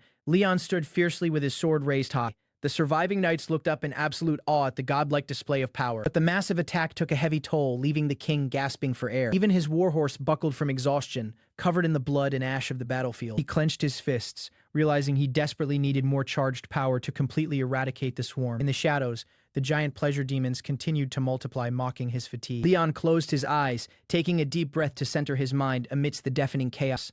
When he snapped them open, all exhaustion was replaced by an unbreakable, terrifying resolve. He commanded the holy power to surge through his veins once more, refusing to fall. Blinding golden flames erupted from his blade, illuminating the darkest corners of the courtyard. The sheer concussive force of his aura shattered the nearby stone walls into dust. He suddenly looked back, sensing an ancient familiar presence rushing toward the battlefield. The human knights shielded their eyes, blinded by the sudden influx of holy light. Bursting through the smoke, the undead general charged into battle atop his skeletal steed. The fearsome death knights effortlessly bypassed the exhausted human shield wall. With brutal, calculated efficiency, they began slaughtering the demonic horde. The skeletal general's hollow eyes burned brightly, thrilled to be back in the carnage of war. The skeletal warrior leaped high into the air, impaling a beast with devastating force. In mere seconds, the massive demonic front line was completely shredded by the undead cavalry. Leon watched the absolute massacre, standing tall and calm amidst the flying blood and ash. A proud, satisfied smirk crossed his face as he watched his new vanguard go to work. The undead general rode up to him, bowing his head to confirm his eternal loyalty. His terrifying voice echoed across the courtyard,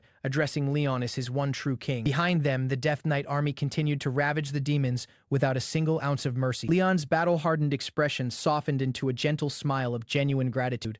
The undead rallied together, forming an unstoppable, impenetrable wall of bone and steel. The skeletal general let out a roaring laugh, absolutely thrilled to serve a worthy ruler once again. Knowing the human soldiers were finally safe, Leon turned his back and walked toward the heart of the enemy swarm. He flashed one last confident smile over his shoulder, a silent promise of total victory. Striding deeper into the dark territory alone, the atmosphere around him began to warp and heat up. Blazing golden flames violently ignited, engulfing his entire body in holy fire. Every single step he took scorched the cursed earth, turning the ground to glass. His hair flowed like liquid fire as he channeled his ultimate divine power. He stood completely alone against the remaining horde, looking exactly like a god of war reborn. With terrifying casualness, he rested his massive flaming sword over his shoulder. A colossal pillar of infernal heat erupted from his body, piercing the pitch-black sky.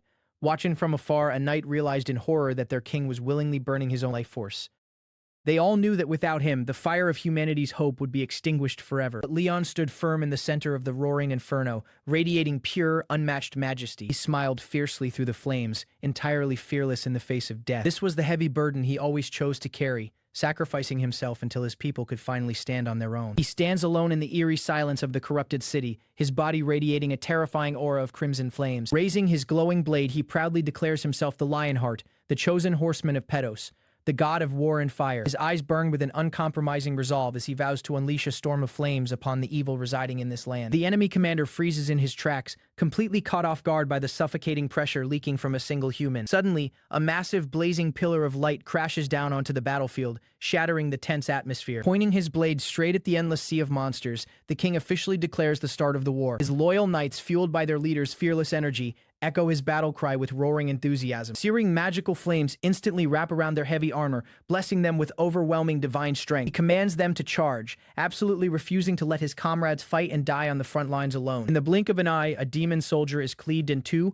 by a swift, unseen strike. The demonic commander roars in fury, insulting his own troops and demanding to know what they are waiting for. But before they can even react, massive paws made of solid, blistering fire slam heavily onto the stone ground. A magnificent, terrifying lion forged entirely of raging energy lets out a deafening roar that shakes the heavens. The king stands tall atop a majestic golden chariot, pulled by his ferocious divine beasts. Glaring down at the pathetic monsters, he coldly asks if they even know what real heady cavalry is. He gently releases the spectral steed that brought him this far, whispering a soft thanks to the loyal spirit. With a fierce, bloodthirsty grin, he grabs both a flaming sword and a heavy spear, ready to unleash absolute carnage. His eyes lock onto the enemy horde, his body tense and ready to dive headfirst into the slaughter. The deafening sound of war drums echoes through the ruined streets, vibrating through the very foundations of the dark castle. Without a second of hesitation, he drives his flaming chariot straight toward the endless sea of corrupted soldiers. The fiery lions surge forward with terrifying speed, their sheer heat melting the stone beneath their paws. Emboldened by their king's fearless charge,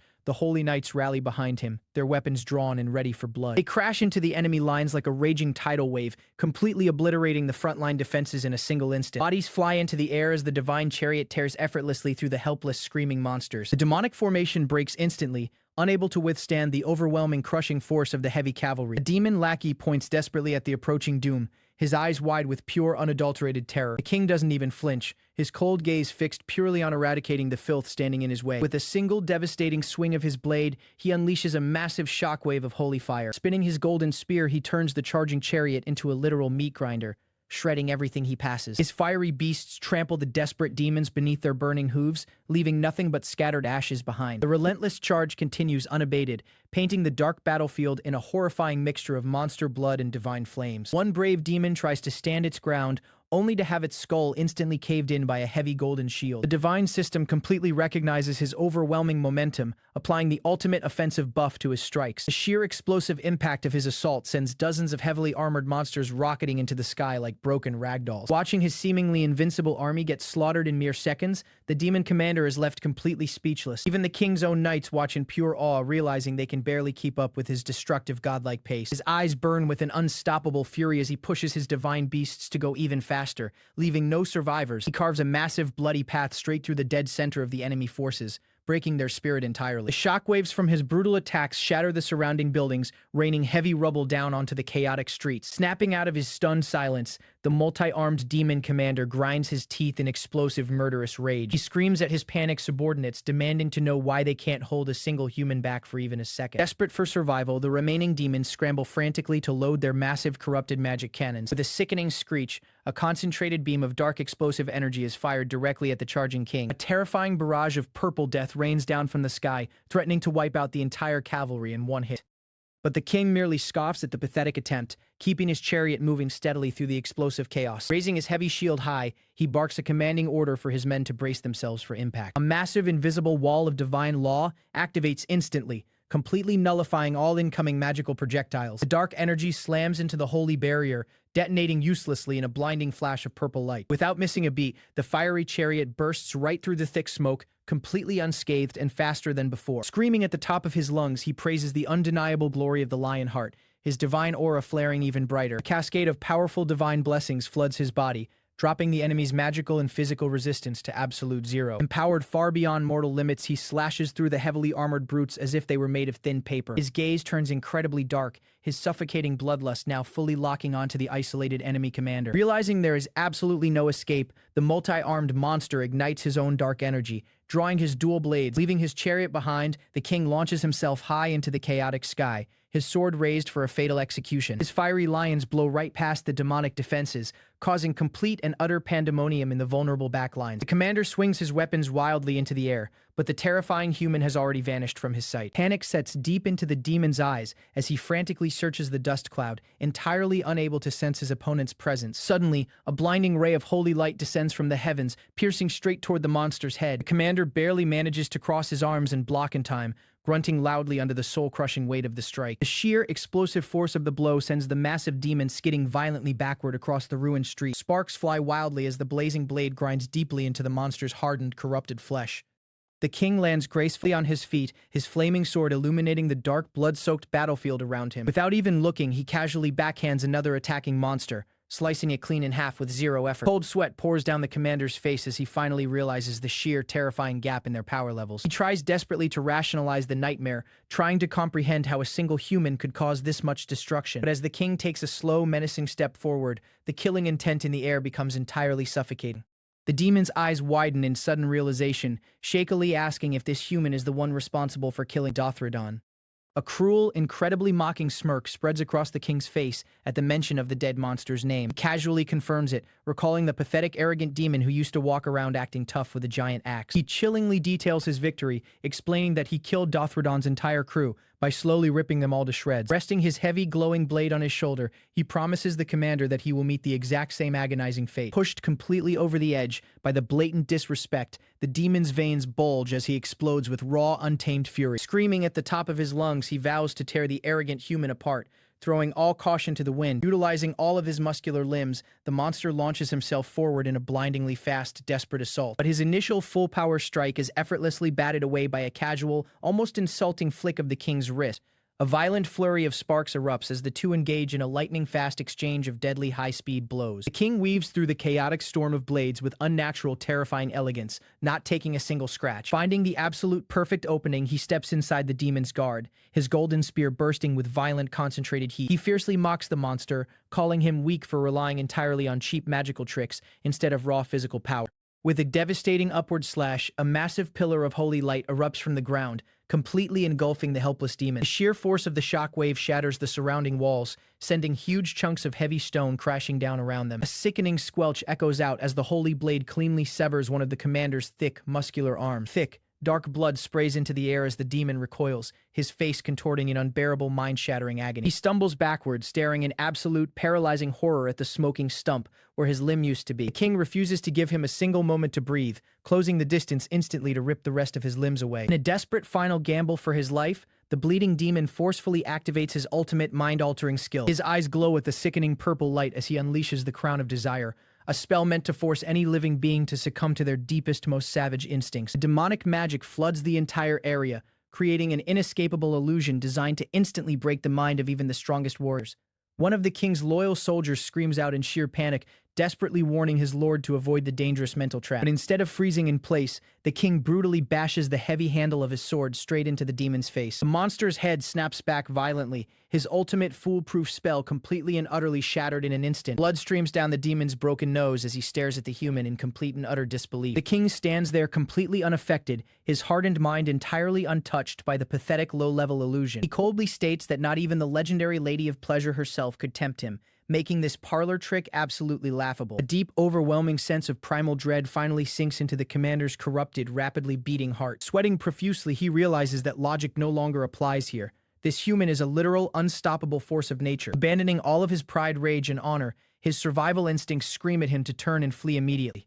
But the very second he turns his back, a massive fiery force violently slams into his spine from behind. The divine lion tackles the fleeing commander with bone-crushing force, sending him tumbling pathetically across the hard pavement. Coughing up mouthfuls of blood, the disgraced demon glares up, furiously screaming that striking from behind is a cowardly tactic. The king simply watches him writhe in the dirt like a crushed insect, absolutely devoid of any mercy or pity. Desperately trying to buy time, the demon frantically rants about knightly honor, whining that a third party interfering in a duel is completely unfair. The king's eyes narrow into a lethal, terrifying glare as he raises his glowing blade one final time. He coldly replies that honor and fairness are reserved only for humans, not for disgusting, corrupted pests that need exterminating. Before the commander can even open his mouth to beg for his life, the fiery lion violently clamps its massive jaws down onto his body. A horrific, blood-curdling shriek escapes the demon's lips as his bones are mercilessly crushed under the divine pressure. The holy flames instantly incinerate his flesh, turning the once powerful commander into nothing more than a fading pile of dark ash. With the demon of pleasure and corruption officially exterminated, the king stands victorious, ready to cleanse whatever evil remains in this wretched world. The Sparrow Kingdom was once a beacon of peace and absolute abundance. Its people thrived under a gentle sun, believing their golden age would never end. The wise Mage Queen watched over her land with pride and vigilance. But she was no fool.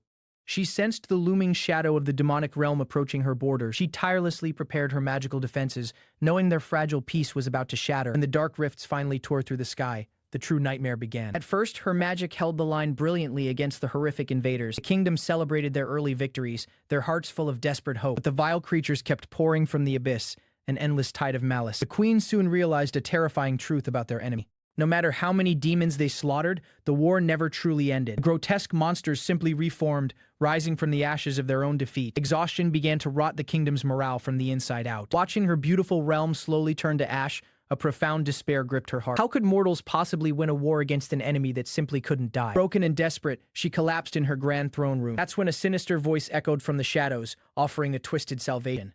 The demon proposed a sick game, absorb the essence of corruption for an entire century. If she could resist the madness, they promised to leave her world forever. It was obviously a trap, a deadly poison disguised as a cure. But with her people dying every single day, she had no other choice. She accepted the deal. The dark pact was sealed in a burst of forbidden, chaotic magic. She sacrificed her own soul to buy her kingdom precious time. The demon vanished, laughing maniacally as the curse instantly took hold. The once proud Sparrow Kingdom was immediately plunged into a living hell. A chaotic storm of twisted pleasure and dark corruption washed over the land. The bright, innocent citizens were the first to lose their minds to the curse. Even her most loyal and honorable knights began to twist into something unrecognizable. They completely drowned in a sea of vile desires and endless sin. Those who succumbed to the darkness could never be brought back to the light. The final blow came when her own trusted knight, driven mad by lust, broke into her chambers.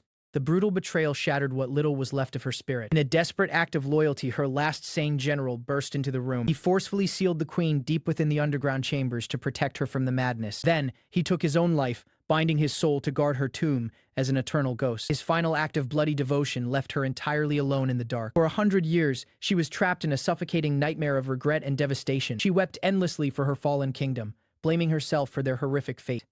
But that century of torment was finally over. The curse had finally been broken. Back in the present, Leon examined the spoils of their monumental victory. His mechanical spider companion happily inspected the dark crown they had retrieved from the demon. Leon recognized the foul, corrupted metallic material immediately. The dark artifact practically radiated a sickening evil energy. He knew it was a vile tool explicitly designed to trap innocent souls. The queen approached, her eyes fixed on the cursed object that had ruined her entire life. She confirmed it was a crown shared by the great evils of pleasure. It was the very same artifact that lured her people into sickening, inescapable illusions. Seeing the source of her trauma, Leon offered to completely destroy it, but the queen requested to keep it, hoping to extract something useful from the wicked item. Without warning, Leon casually summoned a massive divine portal right in front of them. The sudden burst of blinding holy light startled the queen. He aggressively demanded that the god of war show himself and pay his respects.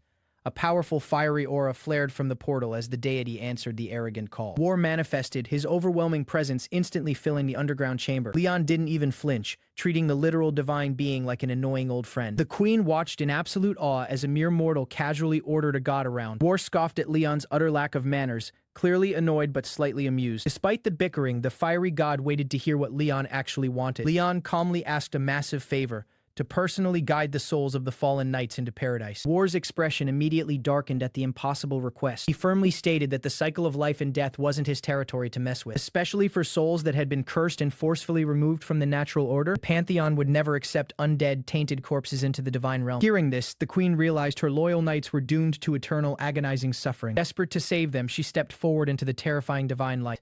She humbly knelt before the god of war, completely swallowing her pride as a monarch. She begged him to reconsider, pleading as the failing queen of a totally ruined nation. But even a god's pity wasn't enough to bend the absolute, unbreakable rules of the afterlife. The knights' souls were simply too tainted by demonic magic to ever enter paradise. However, there was one divine loophole, one incredibly risky path to salvation. If they could be purified by a true believer, they might have a fighting chance. The queen didn't hesitate for a single second. She offered her own eternal service to Leon and his patron god. To save her men, she would throw away her royal crown and become a humble, devoted priestess. Her absolute selfless loyalty deeply moved the imposing divine presence. With her solemn pledge, the path to reincarnation was finally forced open. Holy light washed over the dark chamber, completely cleansing the lingering demonic darkness. A divine promise was officially made to the fallen warriors. The queen looked up, hot tears of overwhelming relief welling in her tired eyes. After a century of pure agony, her knights would finally find their peace. With the haunted past finally put to rest, it was time to leave the underground tomb. Leon and the queen walked out of the massive stone doors together, stepping into the light. As they emerged, the true scale of the surviving kingdom finally revealed itself. The dark sky above was clearing, shedding warm sunlight on the battered city. The Lionheart Knights were aggressively busy organizing the survivors and treating the wounded. Thanks to the Holy Grail's overwhelming power, most of the injured were making rapid, miraculous recoveries. But a heavy, suffocating silence hung over one specific section of the courtyard. Leon walked toward his men, his usually confident expression now uncharacteristically grim. Despite their overwhelming godlike power, the battle hadn't been without loss. 6 brave soldiers had given their lives holding the bloody line against the endless demon horde. Their comrades stood around their bodies, heads bowed in deep, silent mourning. Tears streamed freely down the faces of the hardened, battle-tested warriors. Even with minimal casualties against an infinite army, every single loss cut deep into their hearts. Leon stood before the fallen, the crushing weight of command heavy on his shoulders. He slowly drew his holy blade, the air instantly thickening with raw divine power. He knelt beside his men, driving his sword into the blood-stained ground to begin the final rites. The surviving knights watched closely as their mighty king prayed for their fallen brothers. He loudly called upon the gods of war and fire to personally guide their honorable souls. He asked the heavens to completely wash away any sins they had ever committed in life. A brilliant, warm light erupted from Leon's blade, bathing the dead in a breathtaking holy glow. The system desperately tried to block them, rigidly declaring their faith too low for paradise. But Leon's absolute authority as the Lionheart King completely shattered the system's pathetic rules. He forcefully blessed their souls, guaranteeing his fiercely loyal men a rightful place at the god's eternal feast. In the very beginning, the Kingdom of Sparrow was a brilliant beacon of prosperity, blessing its people with an era of absolute peace and abundance. For the longest time, the smiling citizens truly believed this magnificent golden age would last for eternity. But that naive illusion was violently shattered the moment the sky split open, marking the start of a relentless demon invasion. Standing at the absolute forefront of the kingdom's defense, the wise mage queen watched her horizon burn. She was terrifyingly aware of the true, horrifying nature of the enemy breaking through their gates. She deeply understood that the vile spirit of these inferior creatures was like an unstoppable plague, and it was only a matter of time before their dark influence violently crashed into the heart of her beloved home. At first, her overwhelming magical prowess led her loyal armies to a massive streak of glorious victories. The people cheered loudly, their hearts swelling with the fragile belief that their powerful ruler would easily drive the darkness away. Unfortunately, that spark of hope was violently crushed before it could even fully bloom. The queen soon uncovered a completely horrifying truth amidst the blood-soaked trenches. No matter how brutally they were slaughtered or burned, the demons simply refused to stay dead. She stared out at the endless waves of resurrecting monsters, the grim reality of this war finally settling into her bones. No matter how many heroic victories her brave knights achieved on the crumbling front lines, and no matter how many thousands of disgusting creatures they slaughtered in the mud, the final outcome of the battle was always going to be exactly the same. Trembling under the crushing weight of sheer despair, she couldn't help but curse the heavens for dealing them such a cruel fate. As her once beautiful kingdom stood completely on the brink of total destruction, the exhausted queen found herself entirely backed into a corner, completely stripped of any viable options. That was exactly when a sinister figure emerged from the shadows, offering her a twisted, terrifying ultimatum. The demon coldly promised that if she could harbor the essence of corruption and endure the collapse of her kingdom for 100 years without losing her mind, he would completely rewind time and miraculously restore her fallen world back to normal. The queen stayed completely silent, her heart pounding frantically against her ribs as she listened.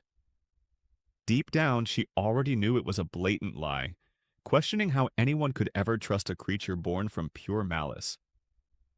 But staring out at her dying people, she swallowed her immense pride and accepted the horrific deal. She was fully aware that she was walking entirely straight into a deadly demonic trap. Yet, in her desperately exhausted mind, it was the absolute only way to protect the innocent lives she loved so dearly. As the demon's maniacal laughter echoed violently through the air, the curse deeply took root. And just like that, the once glorious Sparrow Kingdom was violently plunged into an endless, horrific nightmare of toggling between extreme pleasure and agonizing decay. The radiant citizens who once filled the bustling streets with innocent laughter, along with the fiercely loyal knights who had proudly sworn to protect the realm with their lives, and even the prided queen herself, were entirely swallowed alive by the suffocating demonic magic. One by one, those who succumbed to the overwhelming temptation of the curse mutated into horrifying monsters of sin. Trapped forever in this hellish cycle, their humanity was permanently erased from existence. The dark corruption spread so incredibly deep that even the most honorable warriors completely lost their minds to their basest urges. Driven entirely insane by lust, a deranged knight violently breached the queen's sacred private chambers, whispering to his sovereign in absolute madness. The kingdom's final shreds of dignity were completely shattered in an instant. Forced to watch the royal family's absolute ruin, the grieving general begged the heavens for forgiveness for his utter failure. To prevent any further tragedy, he forcefully sealed his corrupted queen deep within the underground catacombs, immediately ending his own life to stand guard as a ghost. For an entire agonizing decade, the queen suffered totally alone in the suffocating dark, trapped in a relentless cycle of extreme regret. She was violently forced to hallucinate the downfall of her home over and over again, completely helpless to stop the repeating nightmare. Broken by the horrific consequences of her sacrifice, she wept endlessly in the dark for her ruined people. Back in the present day, Leon Lionheart stood silently in the massive, decaying underground fortress that once held the tragic ruler. Approaching her quiet resting place, he stopped right in front of the heavy stone tomb. A terrifying, jagged crown suddenly materialized in front of him, radiating an incredibly ominous, purple energy. His small robotic spider quickly scanned the wicked artifact, confirming it was forged from an extremely high-strength metallic material. Leon stared at the cursed object, his eyes narrowing at the dense evil aura pouring out of the soul-trapping relic. The mechanical spider quickly calculated that safely destroying the dark artifact was completely possible. Hearing this, Leon simply stood in total silence, formulating an entirely different plan for the sinister item. Just then, the newly purified Mage Queen manifested right beside him, her divine aura cutting straight through the surrounding gloom. Leon reassured her calmly, slowly turning to face the radiant spirit of the fallen ruler. She stared intently at the jagged metal hovering in his hand, a deeply complicated expression washing over her beautiful face. Leon's voice dripped with absolute disgust as he began to explain the dark origins of the crown. He coldly reminded her that while her memories were faded, this was the exact same artifact shared by all the greatest evils of pleasure. It was the absolute terrifying source of the illusions that had completely doomed her loyal subjects to eternal madness. The evil aura violently flared up around the metal, as if proudly confirming its horrific, sinful nature. Sensing the danger, the queen suddenly offered a solution. Raising her glowing hand toward the cursed, she calmly explained that it was a wicked item she originally planned to destroy anyway, but her magic could easily extract something incredibly useful from it first. Smiling warmly, she sincerely thanked Leon for his heroic efforts in saving her tormented soul. Leon bowed respectfully, firmly stating that the entire pantheon was immensely grateful for the incredible honor and glory she had brought them. Suddenly, Leon paused, turning his cold gaze toward the dark shadows and demanding a proper greeting from an uninvited guest. A violent swirl of blazing crimson energy instantly erupted behind them, brutally tearing a hole straight through space itself. The mighty god of war stepped heavily out of the portal, crossing his massive arms with a deep, incredibly arrogant scoff. He looked down at the human champion, forced to reluctantly admit that Leon had actually done a surprisingly good job. The queen immediately glared at the chaotic deity, bluntly telling him that he needed to learn how to be a lot more honest with his actual feelings. War completely ignored her scolding, eagerly grinning as he urged Leon to reveal his next master plan. Leon barely reacted to the massive god's intimidating presence, maintaining his absolute unwavering focus on the mission at hand. In the quiet background, the ghostly forms of the loyal Sparrow Knights nervously watched the immense divine gap. The massive god of war crossed his arms again, letting out a low hum of deep thought as he analyzed the strange request. He quickly realized that Leon wanted him to personally guide these tragic undead corpses straight into the paradise of souls. The queen's eyes widened in sheer panic, desperately pointing out that deciding who enters the afterlife was entirely her divine territory. War simply sneered back, fiercely demanding to know what kind of sane divinity would ever grant undead abominations an entrance into a holy paradise. He had a brutally honest point, and even the conflicted queen was forced to reluctantly swallow his harsh logic. Leon Lionheart simply looked up at the glowing goddess of dreams, his expression filled with absolute unwavering resolve. She solemnly confirmed that because these cursed knights had completely opposed their divine death warrants, they had fundamentally escaped the natural cycle of death, making their souls forever impure in the strict eyes of the heavens. The ghost of the loyal general slowly approached, falling to his knees before his beloved queen in absolute crushing shame. The queen looked down at her greatest commander, her heart shattering all over again at his eternal suffering. The goddess of dreams softly sighed, officially stating the heartbreaking truth that absolutely no one in the pantheon would ever accept these tainted souls. The knights heavily lowered their heads, fully prepared to silently accept their eternal, agonizing punishment in the darkest abyss. But then, a brilliant warm light suddenly enveloped the goddess as she revealed a hidden miraculous loophole in the divine laws.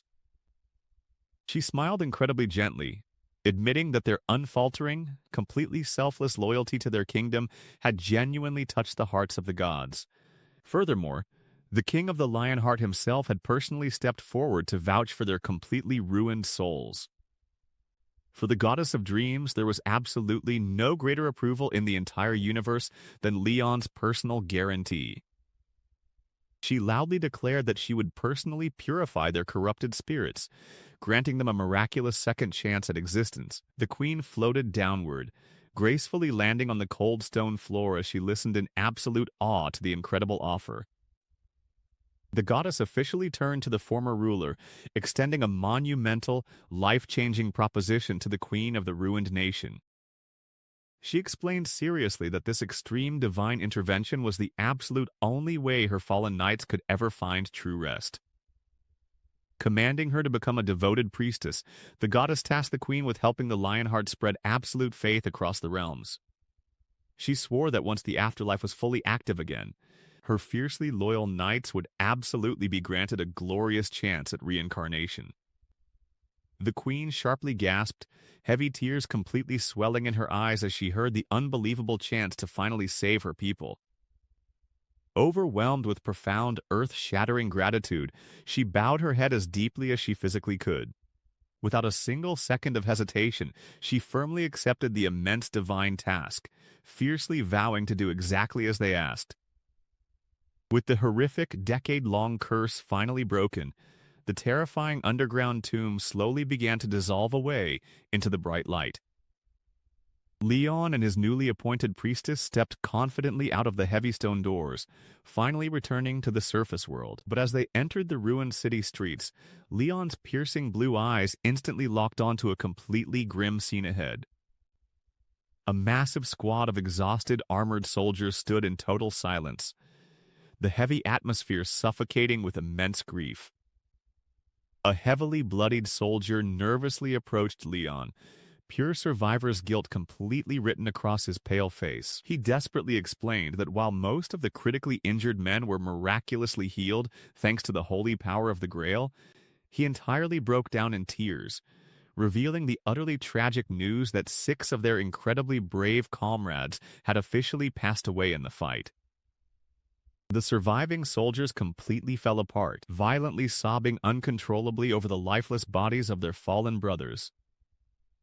They had fought so unbelievably desperately to hold the defensive line against the endless, terrifying swarm of bloodthirsty demons. Leon silently stared at the row of corpses, fully knowing that mathematically such minimal casualties were actually considered a massive miracle. To honor their ultimate sacrifice, Leon immediately ordered his men to carefully put together a complete list of the dead so their devastated families could be notified. He solemnly vowed aloud that the Grand Pantheon would absolutely never forget the incredible sacrifices these men made today. Clasping his hands tightly together in the dirt, Leon closed his eyes and began to directly pray to the massive gods of war and fire. He proudly announced to the heavens that his incredibly brave warriors had met their honorable deaths defending the realm. He passionately pleaded for the divine entities to safely guide their loyal souls to the afterlife and completely wash away any earthly sins they carried. He wanted absolutely nothing more than for his fallen brothers to enjoy an eternal, glorious feast alongside the greatest heroes in paradise.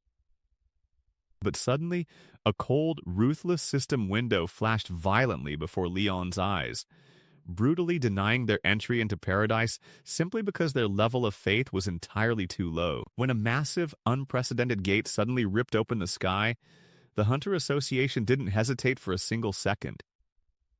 They immediately threw every available top-tier hunter into the swirling vortex, praying for a miracle against the unknown threat. And exactly 1 week later, against all odds, the surviving hunters marched out victorious, having completely shattered the dungeon's core. But the victory was incredibly bittersweet, as the crushing weight of the lost lives hung heavy over the survivors. Association President Oh Kang-yuk sat in his quiet, dimly lit office, burdened by the overwhelming grief of losing so many good people. He planned to visit the weeping families of the fallen himself, feeling it was the absolute least he could do as their commander. But the returned Night King, sitting calmly across from him, knew the harsh truth of what was really coming. He understood the president's profound guilt, but he desperately needed him to look at the terrifying bigger picture. His voice cut through the heavy silence, bluntly warning him that the demons were already plotting a full-scale invasion of their world. He urged the president to instantly release the gate footage and rally absolutely every capable fighter they had left. The president listened intently, finally realizing the true apocalyptic scale of the war that was about to unfold. The Night King closed his eyes, sensing a dark, creeping disturbance that went far beyond mere dungeon monsters. Kang-yuk nodded firmly, promising to draft a massive defense schedule and military plan immediately. The king's eyes suddenly snapped open, blazing with an intense otherworldly light that filled the room. The sheer, suffocating pressure of his sudden aura left the president completely speechless. Looking up at the clear sky, the king knew time was running out infinitely faster than anyone on Earth realized. Later, arriving at the highly secure Pantheon building in the Naju Plains, the atmosphere felt impossibly tense. Sitting entirely alone, the king pondered the highly suspicious and coordinated movements of the demonic forces. He realized the demons were getting desperate, and humanity's current forces simply weren't ready to hold the line. He needed something profoundly powerful to protect Earth, something he couldn't possibly find in this mortal world. Recognizing the absolute, dire urgency of the situation, he made his ultimate decision without a second thought. He placed a hand firmly over his chest, forcefully tapping into the divine, ancient connection he still held. He knew he had no choice but to return to paradise himself to gather the legendary resources he needed. His soul began to fiercely resonate with the ancient dormant power sleeping deep within his core. In a blinding, explosive flash of golden light, his consciousness transcended the fragile mortal realm. He soared brilliantly across dimensions, violently traversing the endless cosmic void between worlds. When he finally materialized, he found himself standing in a breathtakingly lush, radiant sanctuary. It was a deeply sacred place he hadn't seen in over a century, the true, untainted paradise. In the distance, an entire army of glorious knights and an elegant lady hurried forward in sheer disbelief. They threw open the grand, towering castle gates to passionately welcome their eternal sovereign home.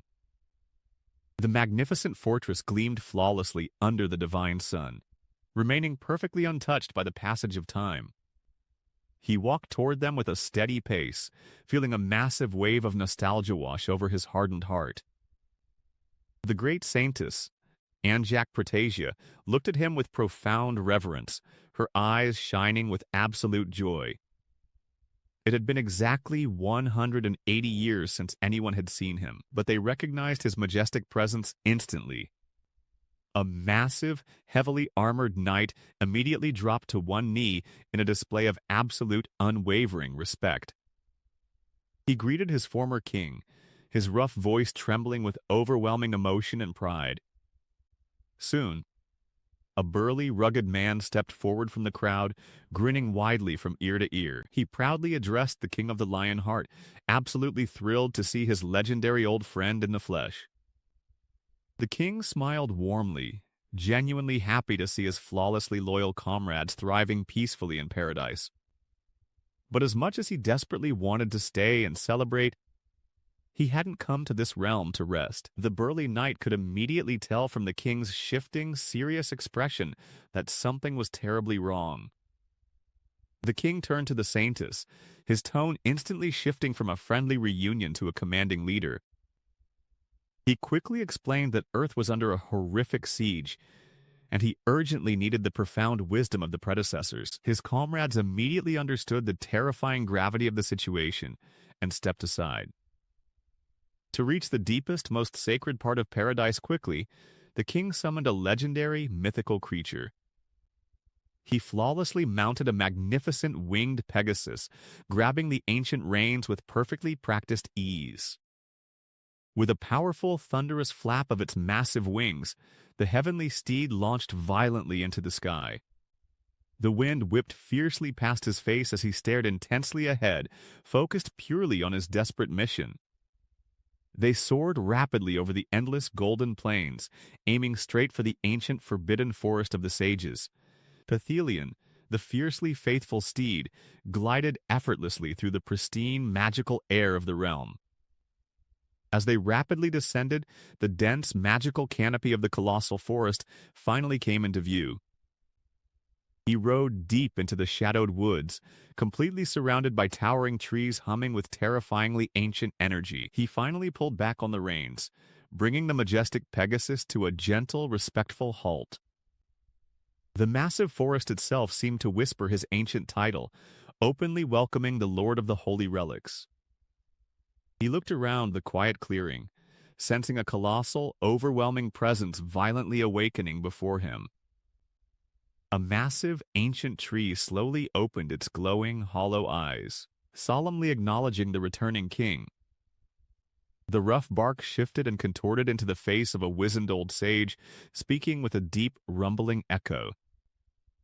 The ancient sage spoke slowly, expressing its eternal, unending gratitude for the king's legendary past deeds.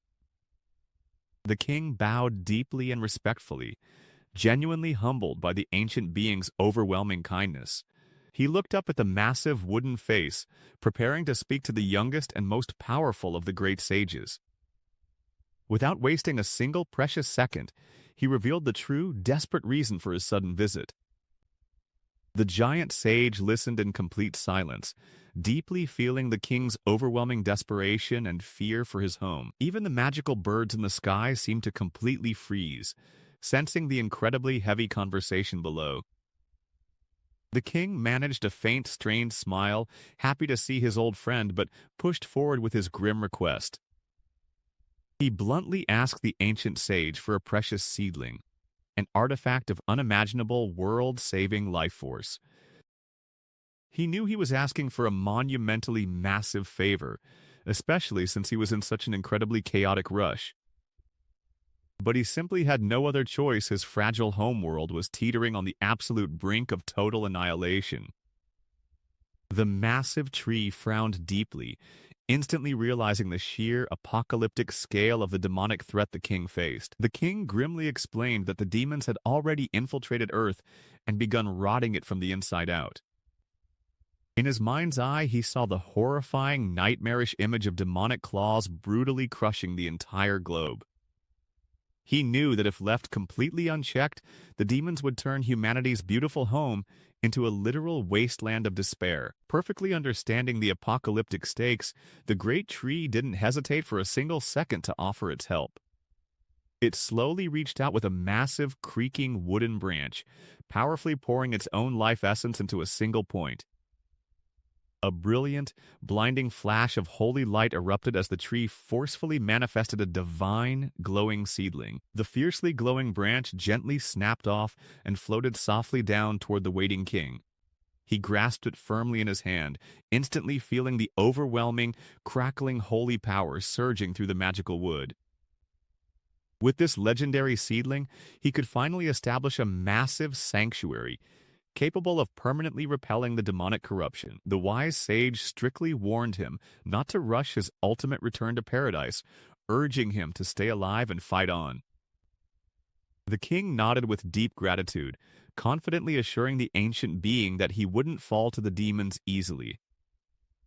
As he finally prepared to leave the forest, his fiercely loyal old comrades approached him with one last surprise. They desperately wished they could join him in the bloody war, but they absolutely refused to let him go back empty-handed. A massive masked giant of a man smiled warmly, holding out something incredibly special to aid in the coming battles. He handed the king the legendary indestructible reins of an animal trainer, capable of dominating even the most savage mythical beasts. Next, he carefully offered a thick, ancient tome that practically hummed with dangerous, forbidden knowledge. The king took the incredibly heavy book, instantly recognizing its immense strategic value for the upcoming war. It was the legendary, long-lost training manual on exactly how to use ordinary weak serfs to violently slaughter massive giants. They quickly joked about the utterly brutal training tactics within, sharing a brief, fleeting moment of levity amidst the crushing tension.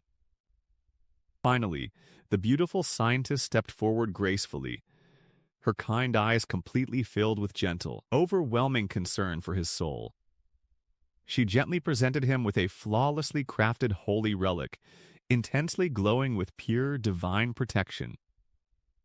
She softly begged him to accept the necklace, desperately praying it would keep his soul completely safe from the encroaching darkness. The king held the powerful relics incredibly close to his chest, deeply moved by their perfect, unwavering loyalty. With his divine arsenal finally complete, his physical body began to glow with blinding heavenly light once more.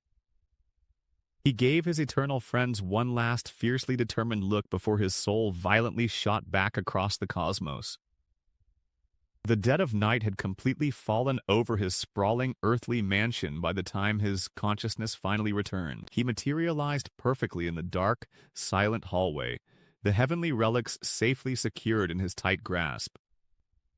He stood totally silent for a long moment, slowly adjusting his lungs to the heavy, polluted air of the mortal realm. He began walking slowly down the quiet corridor, the crushing weight of his monumental mission pressing heavily on his shoulders. As he reached out and slowly opened the heavy door to his private study, he fully expected to find the room empty. But instead, his eyes immediately locked onto the distinct, unexpected silhouette of Beatrice, quietly waiting for him. She was standing perfectly still by the large window, elegantly swirling a glass of deep red wine in the pale moonlight. She slowly turned her sharp gaze toward him, her expression completely unreadable but clearly showing she had been expecting his return. The king looked at her in total silence, a cold realization washing over him that the real bloody war was finally, with the absolute legendary power of paradise now firmly in his hands, it was time to brutally show the demons what a true king could do. Stepping out onto the balcony, Leon finds Queen Beatrice waiting for him under the moonlight. He steps forward, the cool night air wrapping around them as he enters the quiet space. Beatrice turns to him with a gentle smile, though a hint of sorrow lingers in her eyes. She softly apologizes for the humble accommodations, ashamed that a ruined nation's queen cannot offer a grander welcome. Leon inwardly notes the lingering darkness around her, realizing she still struggles to suppress the horrifying essence of corruption. He approaches without hesitation, completely unbothered by the model. Beatrice reveals a glowing mark on her hand, explaining how her fading divinity constantly battles the demonic taint within her veins. They take a seat at the small table, the quiet intimacy of the night surrounding them like a protective veil. Looking down at her glass, Beatrice admits that true purification will be a long and agonizing process. Leon raises his glass, offering a warm, reassuring smile as they share a quiet drink. Swirling the dark wine in her glass, Beatrice asks how he has been adjusting since arriving in this strange new era. Leon takes a slow sip, taking a moment before answering the heavy question. He admits that this world is completely alien, a far cry from the battlefield. Leaning forward, his expression hardens with the unwavering conviction of an absolute ruler. He boldly declares that a king does not adjust to the world. Instead, he forces the world to follow his unyielding laws of virtue. A sudden, overwhelming aura of divine authority radiates from his very soul, filling the room. Beatrice is momentarily taken aback, her breath catching at the sheer weight of his presence. She stares at him, realizing his relentless mindset borders on that of a conquering invader. Yet as she looks at his unbending resolve, a soft, understanding smile touches her lips. She realizes that such a terrifyingly uncompromising will is exactly what it takes to slaughter demons for centuries. Leon places a hand over his chest, his gaze turning deadly serious as the atmosphere shifts. He explains that his journey isn't just about survival, but a grand divine quest bestowed by the gods themselves. A heavy silence falls between them as Beatrice listens intently to the legendary hero. Placing her hands over her heart, she feels the profound weight of his sacred mission. Without hesitation, Leon formally invites her, the proud queen of the Sparrow Kingdom, to join his righteous crusade. Her eyes widen in absolute awe, deeply moved by the honor of fighting by his side once more. Shadows suddenly dance around her as a dark, intense aura of pure vengeance flares up. With a confident smirk, Leon watches her fiery determination ignite, welcoming her wrath. Beatrice vividly recounts the horrors of her past, remembering how mere death was never enough to stop the demonic hordes. Her expression twists into a terrifyingly sadistic grin as she describes how her kingdom used to boil the monsters alive to break their spirits. Leon bursts into roaring laughter, his eyes glowing with genuine excitement at her brilliantly brutal methods. Blushing slightly, Beatrice hides her smile, flattered that the great Night King approves of her ruthlessness. They clink their glasses together under the starry sky, sealing their deadly and unforgiving alliance. Meanwhile, outside the quiet estate, the peaceful night is broken by the sound of rapid, exhausting footsteps. Harry is sprinting down the street, a heavy thermos clutched tightly in her hands as she races to finish her chores. She spots the two monarchs sitting peacefully on a park bench, enjoying the cool breeze. Leaning over the fence, she cheerfully interrupts, asking if they would like some warm barley or green tea. She holds up the thermos, her bright and energetic vibe completely shattering the intense, dramatic atmosphere. Beatrice and Leon pause, turning to look at the sudden, overly enthusiastic intruder. Completely unfazed by the interruption, Leon casually holds out his hand and requests a paper cup. Hari eagerly pours the tea, blissfully oblivious to the heavy conversation she just crashed into. She puffs her cheeks slightly, finally realizing she might have completely ruined a serious moment. Beatrice kindly greets her, recognizing the hard-working girl's earnest efforts. Hari beams with immense pride, thrilled to be acknowledged by such a gorgeous and elegant figure. Suddenly, the queen's eyes narrow as she senses something incredibly dangerous radiating from the young girl. A strong, volatile, fiery mana pulses around Hari, completely hidden beneath her innocent and clumsy exterior. Beatrice is deeply intrigued, instantly recognizing the raw, explosive potential of an exclusive skill.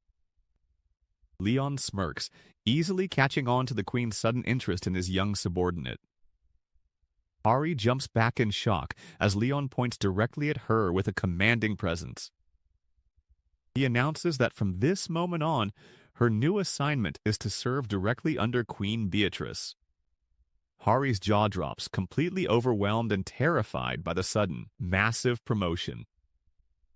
Wasting no time, Leon tosses her a practice sword, testing her combat readiness.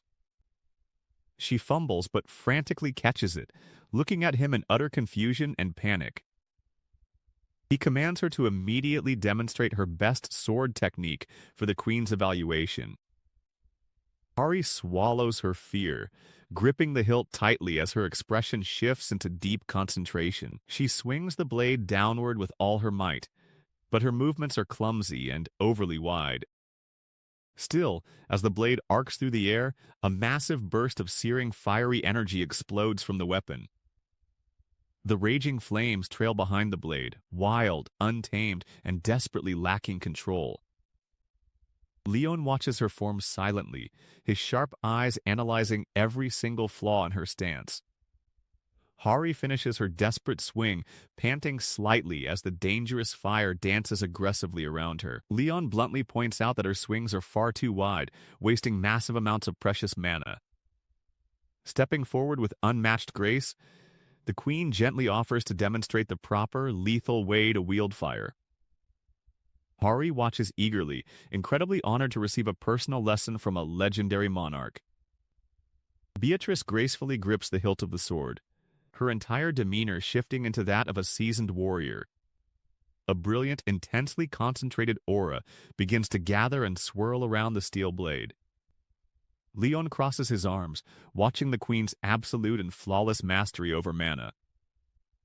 Beatrice calmly explains that fire naturally wants to dissipate, so merely imbuing the sword and swinging blindly is a fool's gamble. Instead of a wild inferno, the flames around her condense tightly, forming a terrifyingly sharp, glowing edge. Hari is mesmerized by the sheer elegance and suffocating power radiating from the queen's effortless stance. With a swift, blindingly fast motion, Beatrice prepares to unleash the devastating energy. Rather than a wide, wasteful slash, Beatrice executes a lightning-fast, pinpoint thrust. The highly concentrated flames erupt forward like a deadly laser, piercing through the night air with catastrophic force. A massive shockwave violently ripples across the courtyard as the fiery beam obliterates everything in its path. Hari's eyes nearly bulge out of her skull in pure, unadulterated terror at the absurd destruction. Beatrice turns back with a sweet, innocent smile, gently asking if she understands how simple the technique is. Hari stands completely frozen, her mind utterly shattered by the realization that she is nowhere near that level. Later that night, the adrenaline of combat training is cruelly replaced by the soul-crushing reality of administrative work. Hari buries her face into her desk, crying pathetic tears of frustration over the endless mountain of accounting documents.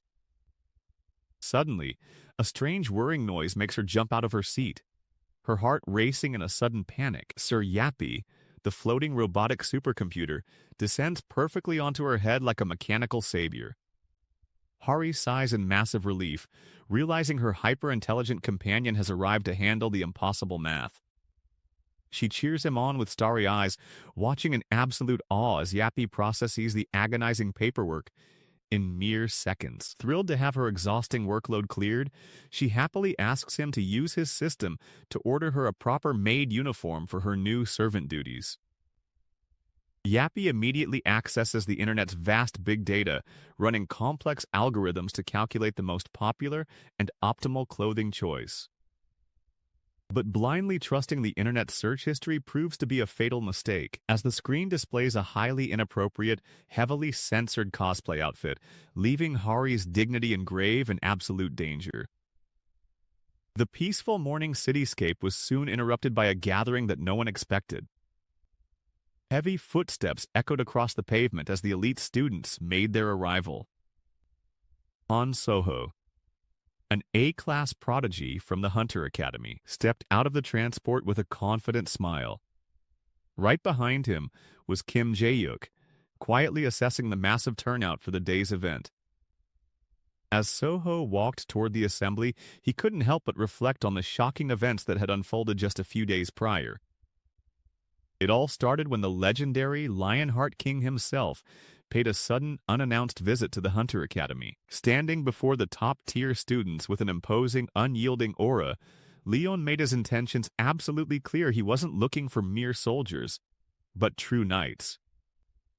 The lecture hall was instantly filled with murmurs of sheer confusion. Some students immediately protested, proudly stating that their curriculum specialized heavily in modern combat and archery.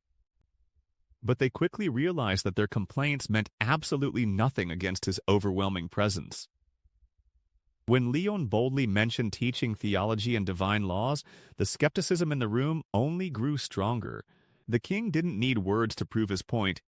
He simply raised his hand, summoning a blinding, pure, holy light. In a matter of seconds, he forcefully demonstrated the terrifying gap in their power.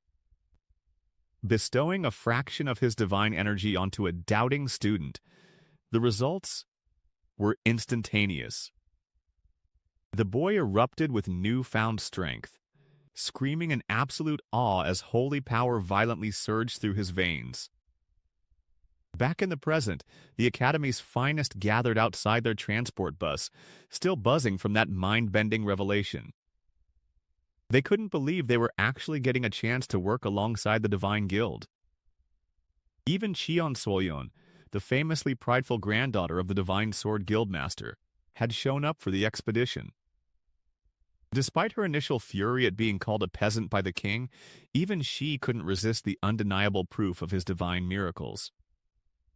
While they waited to move out, Jae-yuk pulled out his phone, bringing up the viral videos that had recently taken the world by storm.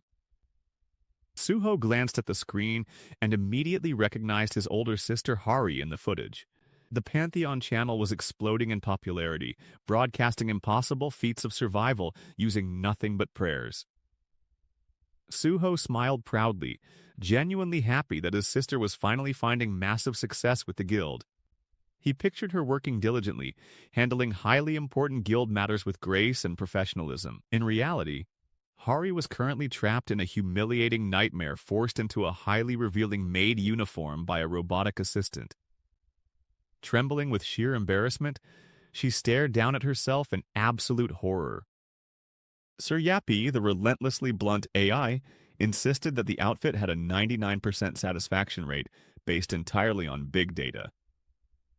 Completely unaware of the crisis inside, Suho and his classmates confidently approached the guild's entrance.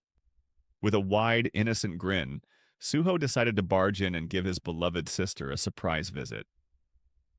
Inside the room, Hari had finally snapped, violently swinging a heavy vacuum attachment at the mechanical menace.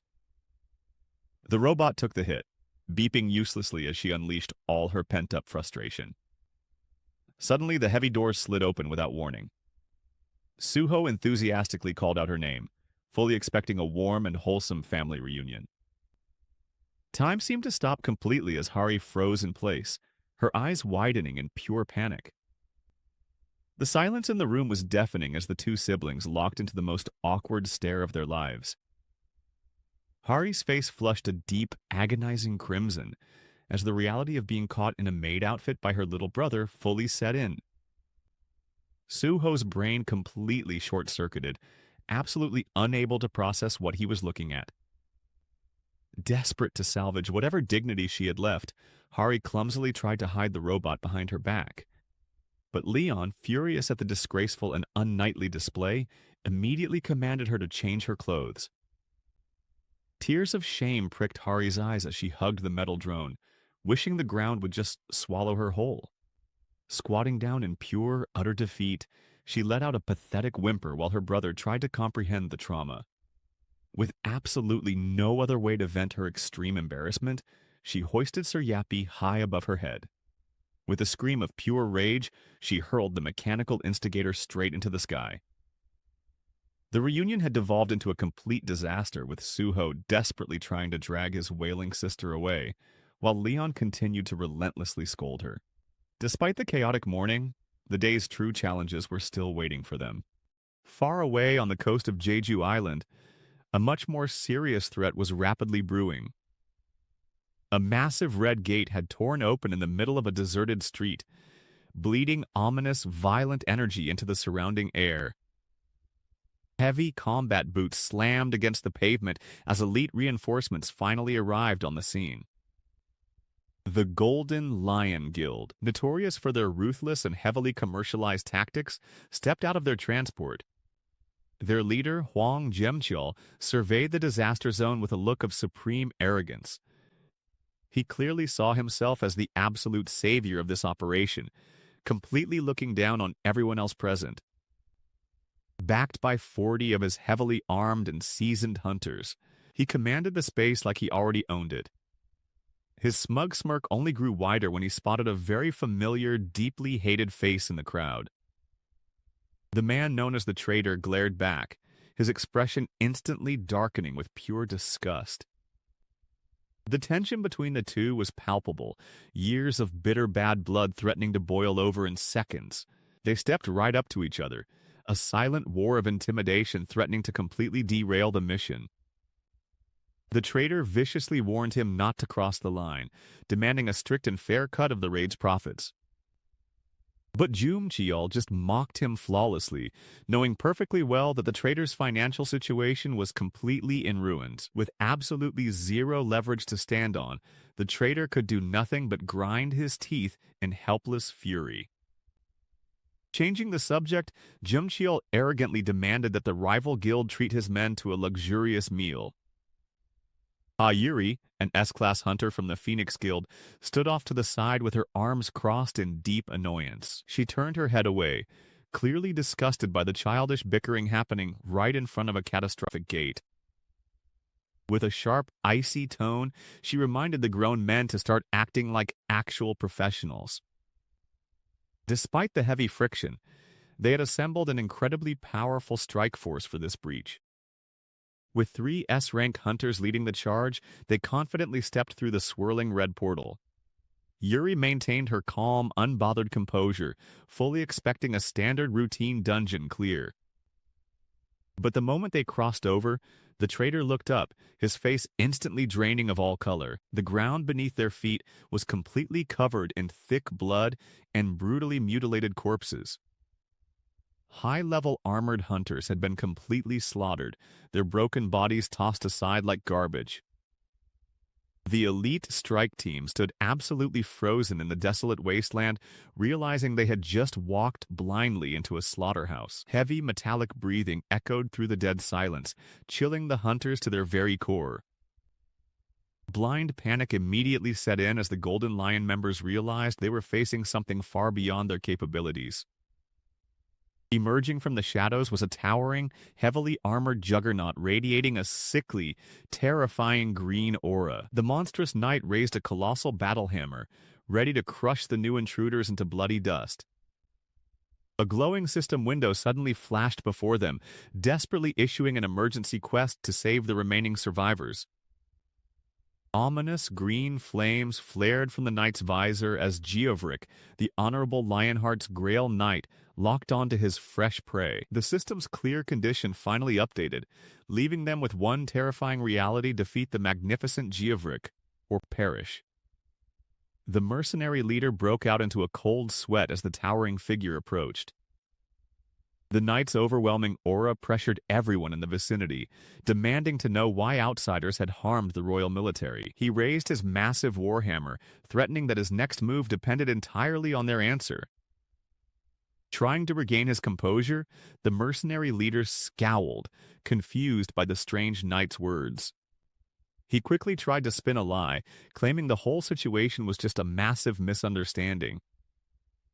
He insisted that the royal knight had attacked them first, leaving them no choice but to defend themselves. But before he could finish, the warhammer slammed into the ground with explosive force. The knight turned his wrath toward one of his own, furious at his impatience. The mercenary leader smirked, realizing this imposing figure might be more reasonable than he thought. He secretly rejoiced, thinking he could easily talk his way out of this. A sinister smile crept onto his face as he realized the situation was entirely in his favor. Stepping forward with renewed confidence, he prepared to assert his dominance. However, the knight's voice echoed out, cold and merciless, declaring that for an inferior mercenary to kill 6 soldiers of the kingdom was an unforgivable sin that demanded immediate retribution. Since 6 lives had been taken, the knight declared a brutal equivalent exchange. He hoisted his glowing warhammer, his killing intent suffocating the air. Meanwhile, far away from the bloodshed, a peaceful training facility sat quietly in the countryside. Leon and his prospective recruits arrived at the remote location, taking in the serene atmosphere. The students muttered among themselves, disappointed by the lack of modern facilities. They wondered out loud why everyone was just drinking plain water at the cafeteria. But their complaints quickly turned into pure horror as they witnessed the reality of the training grounds. Leon smirked at their pale faces, fully aware of the hellish sights unfolding before them. One student trembled violently, unable to process the absolute brutality of what he was seeing. They had stepped straight into the soldiers' training ground, where mercy didn't exist. Recruits were being pummeled mercilessly, blood flying as they were ordered to beat each other to a pulp. The sheer violence made the visiting students question if they were stuck in a nightmare. The soldiers had completely lost their minds, screaming for more power as they strangled their comrades. While the others were paralyzed by fear, Hari's eyes gleamed with a disturbing excitement. She cheerfully announced that they would soon get to experience this exact same hell. But then she paused, casually mentioning that the king had a completely different training manual for knights. Leon's imposing presence loomed behind the terrified students, his shadow swallowing them whole. He instructed his group to pause their observations and take their seats with the rest of the trainees. Staring down at the gathered hopefuls, he prepared to lay out his expectations. He announced that he was looking for the most talented among them to take in as his personal disciples. Hari eagerly took her place among the candidates, ready to prove her worth. Her heart raced at the thought of being personally trained by the king himself. Leon warned them that this was a rare honor, one they shouldn't take lightly. He scanned the crowd, noting their varied levels of determination and fear. His retainers watched from the sidelines, whispering prayers for the poor souls about to be tested. They knew firsthand the terrifying ordeal these recruits were about to endure. One recruit swallowed hard, realizing the gravity of the king's words. Leon crossed his arms, his aura flaring as he declared he needed to test their skills firsthand. He ordered every single one of them to draw their weapons and attack him all at once. There was no time limit. The test would only end when the last one fell. Without hesitation, the entire group charged at him, hoping sheer numbers would give them an edge. Even Hari felt the pressure, realizing the monstrous gap in their power. Leon just smiled, a terrifying grin that promised absolute devastation. In the blink of an eye, the first wave of attackers was sent flying through the air. He moved like a phantom, effortlessly dodging their desperate strikes. With a single, devastating counter, he crushed the nearest student's guard, sending him crashing into the dirt. One by one, the recruits fell, painful welts rising on their heads from Leon's precise strikes. He barely broke a sweat, easily parrying their coordinated attacks with just his fingers. Groaning in pain, the fallen students struggled to even comprehend what had just hit them. The training ground quickly turned into a graveyard of defeated bodies. Leon stood tall amidst the fallen, deeply disappointed that none had even managed to land a scratch on him. The survivors knelt in the dirt, gasping for air, their spirits completely shattered. Even Hari sat defeated, a massive bump on her head serving as a painful reminder of her inadequacy. Despite their best efforts, the king's movements were simply on a completely different dimension. But amidst the slaughter, one attack finally caught his attention. A desperate strike pushed through his defenses, forcing him to react. Two students coordinated a flawless pincer movement, pushing their limits to close the gap. For the first time, Leon was forced to take a step back, acknowledging their sheer willpower. Hari seized the opening, launching herself into the air with a fierce battle cry. She threw everything she had into a single devastating punch aimed right at his face. The impact created a massive shockwave, kicking up a cloud of dust across the training ground. But as the dust cleared, Leon stood unfazed, having blocked the blow effortlessly. Hari gritted her teeth, pouring every ounce of her strength into the clash, refusing to back down. Another recruit followed up instantly, unleashing a flurry of rapid strikes to keep the pressure on. Leon's eyes glowed with genuine excitement, thrilled that they were finally showing some real potential. He easily brushed them off but nodded in approval, praising their tenacity. With the brutal sparring session over, the exhausted recruit sat quietly, waiting for his judgment. Leon began his explanation, breaking down the massive difference between a mere soldier and a true knight. He stated that those who endured to the end would now aim for the level of a kingdom knight. He then outlined the 5 distinct levels of knighthood within his kingdom, ensuring they understood the impossible climb ahead. The first step was becoming a knight errant. a wandering warrior yet to be officially appointed. Next were the Kingdom Knights, those who had proven their worth and sworn loyalty to the crown. Above them stood the War Knights, the elite commanders who led the kingdom's forces into battle. Then came the Mission Knights, warriors who abandoned everything to wander the world in search of God's quest. Leon revealed that he too had once wandered for decades, enduring unimaginable hardships to complete his divine mission. Through that journey, he earned the blessing of Goddess Ariana, ascending to the legendary status of a Grail Knight. But even above that, there was the pinnacle. The Grail Guardian, the single knight who succeeded the King of the Lionheart. His gaze hardened as he warned them that attempting to claim this title meant directly challenging his kingship, and anyone foolish enough to challenge the king would be executed on the spot without hesitation.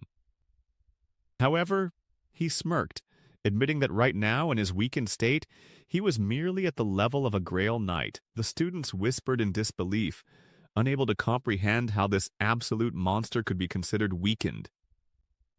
Leon pondered for a moment when asked just how strong a Grail Knight truly was. His mind flashed back to the slaughter of the mercenaries, where he had decimated an entire squad without breaking a sweat. The mercenary leader who had thought him an easy target now lay completely defeated in the dirt. Leon simply smiled, knowing that the true strength of a Grail Knight was a terror they couldn't even begin to grasp. A sharp gasp escapes her lips as she abruptly wakes up in a bed of hay. She violently grabs her heavily bandaged head, a crushing headache making the room spin. Pure frustration sets in as she realizes her memories of the past day are completely gone. Suddenly, a gentle voice breaks the tension and she turns to see a woman with a warm smile. The stranger introduces herself as Hildir, a powerful shaman of the hidden Woodsling tribe. Hildir softly explains how she bravely defended their people from the kingdom's ruthless slaughter. Before she can process this, a massive figure pushes his way through the tent flaps. It's Huang Jumcheol, looking exhausted but deeply relieved to see his comrade finally awake. He admits they barely managed to escape with their lives. Though her mind is still drawing a blank, desperate for answers, she begs him to explain how they survived such an impossible situation. Jumcheol's expression darkens as he recalls the terrifying moment the ground exploded beneath them. He shivers, remembering how they had no choice but to run as the enemy's massive spell failed. But their nightmare was far from over, as the enemy forces completely overran the battlefield. It wasn't just ordinary foot soldiers. A monstrous, unstoppable knight was hunting them down. The towering juggernaut smashed through everything, chasing them relentlessly without a drop of fatigue. The sheer memory of that towering beast sends a cold, horrifying chill straight down her spine.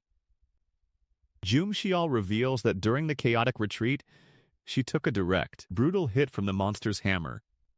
Hearing this, the true weight of her near-death experience finally begins to sink in. She had been teetering on the edge of death, saved only by the tribe's desperate intervention. Hildir steps closer, explaining how she used her ancient shamanic magic to forcefully pull her back. The enemy they faced, Geovric, wields a horrific curse that completely shuts down bodily regeneration. To counter his dark magic, Hildir had to directly imprint glowing, restorative runes onto her skin. These ancient tribal markings forcibly reversed the curse, allowing her shattered body to finally heal. Realizing the sheer power of this tribal magic, she stares at her shoulder in absolute awe. With her strength slowly returning, she pushes herself out of bed to join the others. Inside the grand central tent, the tribal leaders and hunters gather with solemn, heavy expressions. Chief Beldy steps forward, his scarred face holding the heavy burden of a dying people. He recounts the horrific tragedy of the kingdom's army branding them as heretics and slaughtering their kin. Despite their fierce resistance, 3 entire tribes were burned to the ground and utterly annihilated. Pushed to the very brink of extinction, they had no choice but to beg the gods for salvation. The heroes had answered their desperate prayers, but the reality of the battlefield was grim. Jumkiel angrily admits that the enemy boss is absurdly overpowered, brushing off their strongest attacks. Geovric's demonic armor easily withstands the direct full-force charge of a giant bull. Worse still, his dark aura instantly regenerates any damage, healing his undead army as long as he lives. The only attack that even managed to scratch him was a specialized strike designed to pierce armor. The team quickly realizes that raw power is useless. They desperately need armor ignoring abilities to win. Hearing their frantic strategy, Hilder's eyes suddenly light up with a game-changing realization. She pulls up the system, proudly revealing their tribe's ultimate buff, Mazer's Molar Marking. This powerful rune drastically shreds enemy armor while massively boosting the user's raw physical strength. Knowing they finally have a fighting chance, Chief Beldy bows deeply in immense gratitude. The tense atmosphere shifts into sheer determination as the hunters prepare to end this slaughter once and for all. Beldy swears that, if they defeat the monster, the tribe will forever be in their debt. Meanwhile, far away from the bloodshed, a majestic white horse gallops under the bright sun. Leon has brought his elite academy cadets to a sprawling, peaceful ranch on Jeju Island. The young cadets eagerly lean over the fences, their eyes sparkling as they admire the beautiful animals. Leon watches them closely, knowing that a knight's true strength lies in the bond with their steed. He flashes a confident smile as the nervous but excited ranch owner rushes over to greet him. The owner is absolutely sweating bullets, deeply honored to have the king himself visit his humble land. Leon cuts straight to the chase, declaring that he is here to find a warhorse worthy of the battlefield. The cadets gasp in awe, realizing they are about to witness the king choose his loyal companion. The owner proudly boasts about his top-tier breeding stock, raised from legendary champion bloodlines. Leon listens intently, knowing that a horse's spirit matters just as much as its impressive lineage. He turns to his cadets, ordering them to step forward and find a beast that resonates with their soul. Thrilled by the command, the young knights scatter into the fields to forge their lifelong bonds. The ranch owner bows deeply, promising to assist the young warriors in any way possible. Suddenly, the peaceful atmosphere shifts as the elegant queen makes her grand, stunning entrance. Leon steps forward with flawless grace, taking her hand like a true gentleman. She smiles warmly, playfully noting that she could never ignore a personal invitation from His Majesty. Her loyal maid follows closely behind, visibly exhausted from getting dragged into another royal outing. Even the wild horses seem to pause, captivated by the overwhelming aura of the royal duo. Leon guides the queen through the sprawling pasture, carefully evaluating every single horse they pass. The two share a quiet, intimate moment as they stroll across the sunlit fields. With a knowing smile, Leon confidently points toward a specific animal that caught his sharp eye. It's a magnificent, towering black steed, radiating an intense aura of pure nobility and strength. The queen is instantly charmed, completely trusting Leon's flawless judgment. Watching this romantic scene, the maid silently hopes she gets to pick a cute, adorable pony for herself. She spots a gentle white horse in the distance, already imagining herself riding it gracefully. But Leon abruptly shatters her dreams, coldly pointing her toward a massively bulky, muscular workhorse. The poor maid's face instantly drops into a look of absolute pure horror.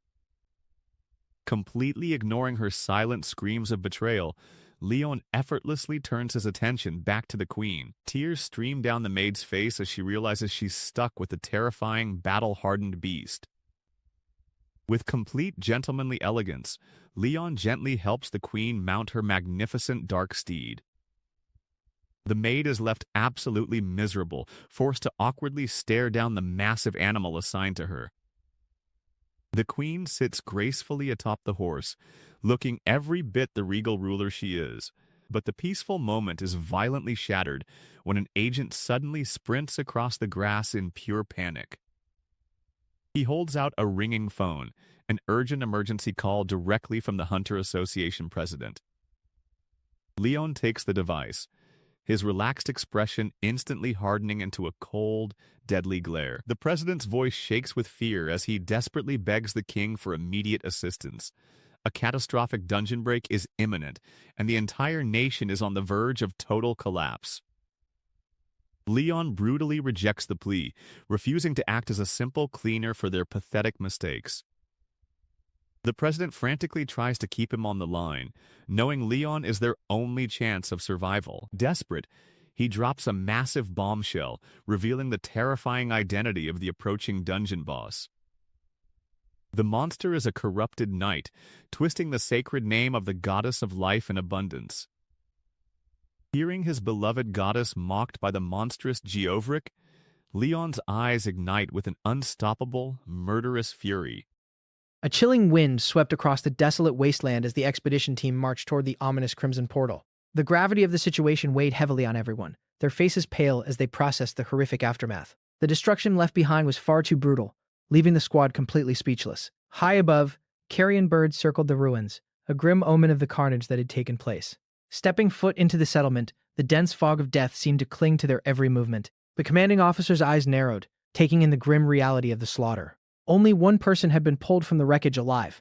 The survivor was completely unresponsive, heavily sedated, just to keep his mind from snapping under the trauma. Time was of the essence, but they needed him stabilized before prying into his shattered memories.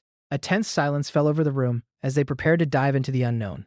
With a solemn nod, the commander gave the signal to begin the dangerous psychological procedure. Drawing upon ancient magic, a brilliant violet aura illuminated the dimly lit medical tent. Creating a pocket of space within the victim's fractured mind was a delicate task, but utterly necessary to uncover the truth.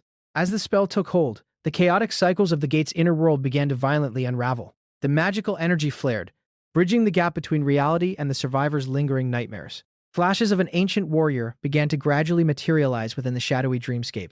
This was no ordinary soldier, but a revered champion of the old world. The survivor's memories vividly painted the image of a colossal knight wielding a massive blood-stained warhammer. He was known as the majestic Geovric, a holy warrior blessed by the goddess of life and fertility. Hearing that legendary name sent a sudden shockwave of disbelief through the commander's stoic demeanor. The vision shifted, revealing a gruesome execution ground where countless innocent lives had been violently snuffed out. Looking at the sheer scale of the massacre, it was hard to believe ordinary hunters were capable of such precise annihilation. The commander analyzed the scorched earth, realizing this was a highly calculated extermination. The invaders had deployed a ruthless burning field tactic, ensuring absolutely nothing would survive the onslaught. Their true goal was total eradication, leaving not a single seed of life to sprout from the blood-soaked soil. The horrific sight struck a deeply personal and painful chord with the veteran soldiers. It was a dark reminder of the brutal, unrelenting campaigns waged against the savage orc tribes in the past. Despite the passage of time, the suffocating smell of ash and death still lingered heavily in the air. The commander knew that by tracking the residual magical signatures, they could finally uncover the culprits. An overwhelming sense of urgency spurred the team forward, refusing to let the murderers escape justice. The sudden haste caught the attention of their mystical guide, who warned them against rushing blindly into danger. Facing unknown enemies with half-baked plans was a guaranteed death sentence in this unforgiving territory. But the commander's determination was unwavering, fueled entirely by the horrifying revelation of who they were dealing with. The absolute presence of a Grail Knight changed the entire dynamic of the battlefield. To be a Grail Knight meant possessing divine favor, wielding destructive martial arts passed down through generations of saints. Over 8 centuries ago, Sir Geovric was legendary for his holy crusades against the darkest of evils. History loudly claimed he had miraculously ascended to the heavens after his final glorious battle. The truth, however, was far more tragic and sinister than the old legends let on. Geovric never made it to paradise. His soul had been violently trapped, wandering lost in the endless void. The sheer magnitude of his lingering holy energy was still radiating aggressively through the desolate wasteland. As the grim reality set in, the commander's expression hardened into pure, unadulterated resolve. The fierce winds began to howl, carrying the distant, terrifying sounds of clashing steel and desperate screams. A dark shadow fell over the squad's faces as they realized the enemy was already on the move. The sickening scent of burning wood and fresh blood confirmed their absolute worst fears. Knowing that innocent lives were currently being extinguished ignited a blazing, uncontrollable fury within the leader. Seeing the distant flames of the village being ransacked pushed the commander entirely past his breaking point. The sheer atrocity of the endless slaughter was something his righteous soul simply could not ignore. With a commanding shout, he ordered his troops to brace themselves for immediate bloody combat. He sternly warned his soldiers to cast aside their logic and trust only his lead in the coming chaos. Inspired by his fierce dedication, the troops rallied, their hearts pounding with highly addictive adrenaline. The air grew thick with suffocating tension as they quickly closed the distance to the burning settlement. The horrifying shrieks of the villagers echoed through the valley, vastly amplifying the squad's desperation. Up ahead, a grotesque invader laughed maniacally while hacking down an unarmed civilian in cold blood. The sheer brutality of the scene made the commander's blood violently boil with an uncontrollable wrath. He absolutely refused to let another innocent soul fall prey to this senseless barbaric slaughter. Gripping his weapon with white-knuckled intensity, his eyes flared with a deadly piercing intent.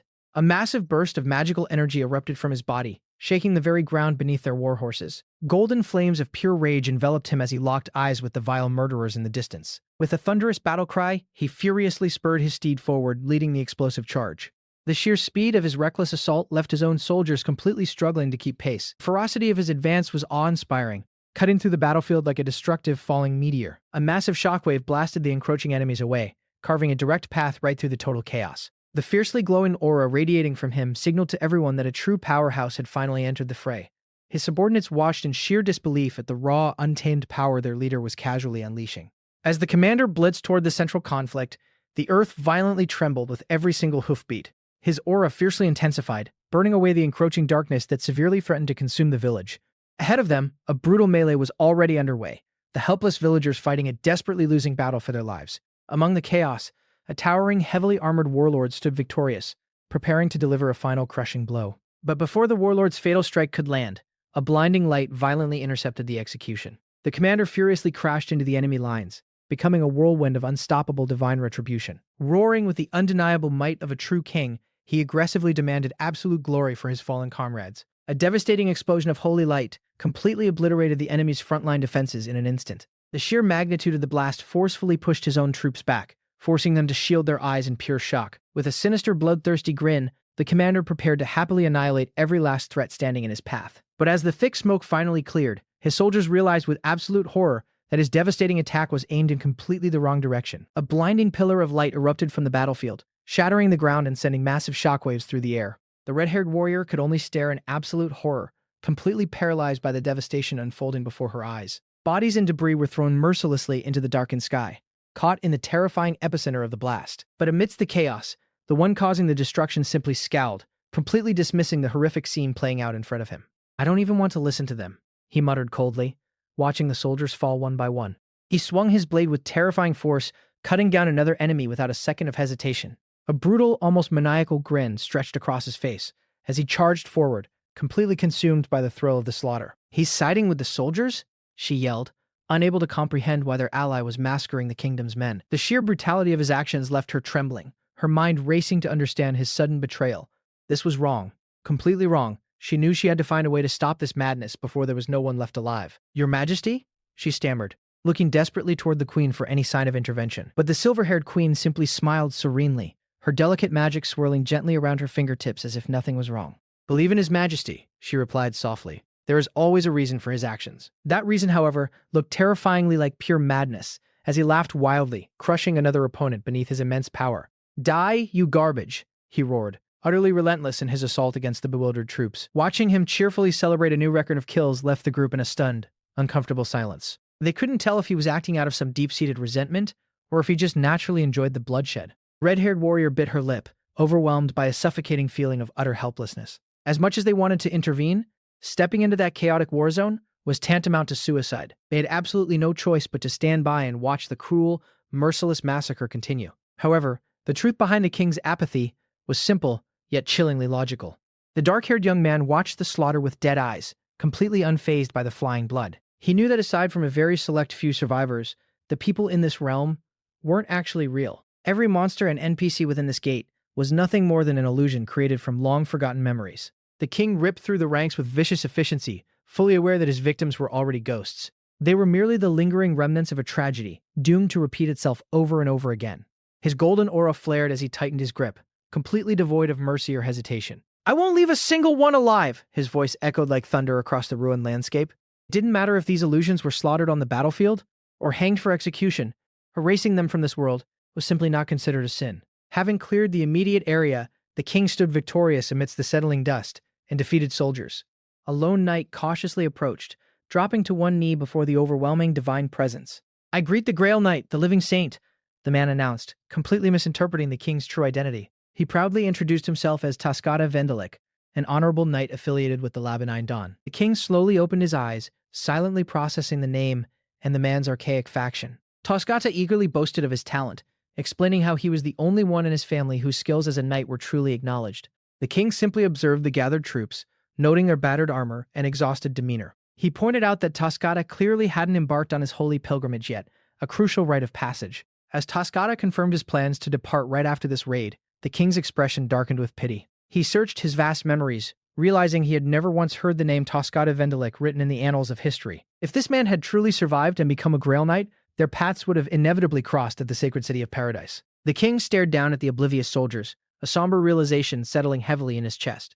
"I don't recognize any of these faces," he stated softly, knowing exactly what their absence from history meant. These proud, honorable men were doomed to fail their mission and die here, completely forgotten by time. Deciding to end the charade, the king's body suddenly erupted with blinding, majestic holy magic. "I am Leon Dragonia Lionheart," he declared, his voice resonating with the absolute authority of a ruler. The surrounding knights flinched back as the intense, divine pressure washed over their bodies. He proudly claimed his true title as the Lord of Dragonia and the chosen owner of the legendary Lionheart.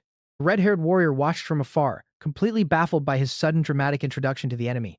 But to the knights of the past, this grandiose claim was nothing short of an absurd, unbelievable joke. In their era, the true king of the Lionheart was someone entirely different, making Leon's words sound like pure heresy. Yet, despite the outrageous claims, Tascata seemed surprisingly willing to accept the king's holy aura at face value. The dark-haired young man noted how easily the knight was won over just by the overwhelming display of divine light. Sensing an opportunity to gather information, the king demanded to know the purpose of their current raid. He directly asked if the war knight leading the charge against the barbarians was none other than Sir Geovric. Tascata confirmed it with zealous pride, oblivious to the rising tension in the king's posture. The king's eyes narrowed as he finally connected the dots regarding the horrific skinning rituals they had witnessed earlier. This holy army wasn't saving anyone. They were hunting down the last remnants of the tribal people. Tascata boldly boasted that Sir Geovric would soon massacre all the remaining dirty savages. "I see," the king replied, his eyes glowing with a dangerous, terrifying resolve as he prepared to flip the script. The atmosphere grew suffocatingly heavy as the king turned his back on the doomed knights, his decision made. Without another word, he prepared to depart, leaving Tascata staring after him in utter confusion. Far away from the holy army, the haunting sound of war horns echoed across the barren wasteland.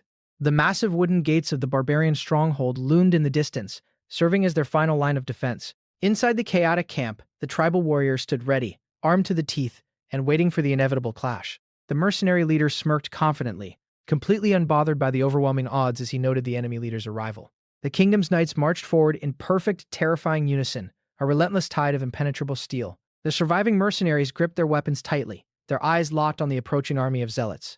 They knew they were severely outnumbered, but their burning determination to survive was stronger than their fear. To even the odds, the dark-haired young man stepped forward to receive a sacred blessing from the tribal elders. Ancient magic crackled through the air, infusing his body with the primal power of the beast gods. A glowing purple seal materialized on the back of his hand, surging with raw, untamed energy.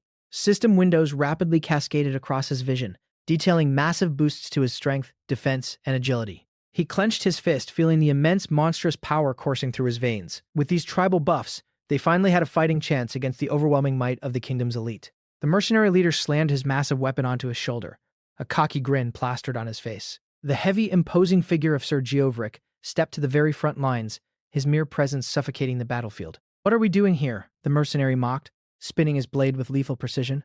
"Getting ready to defeat you, of course." Geovric remained perfectly stoic, his glowing green eyes completely devoid of emotion beneath his heavy iron helm. He coldly offered them one final chance to drop their weapons and flee, insisting they carried no great sin.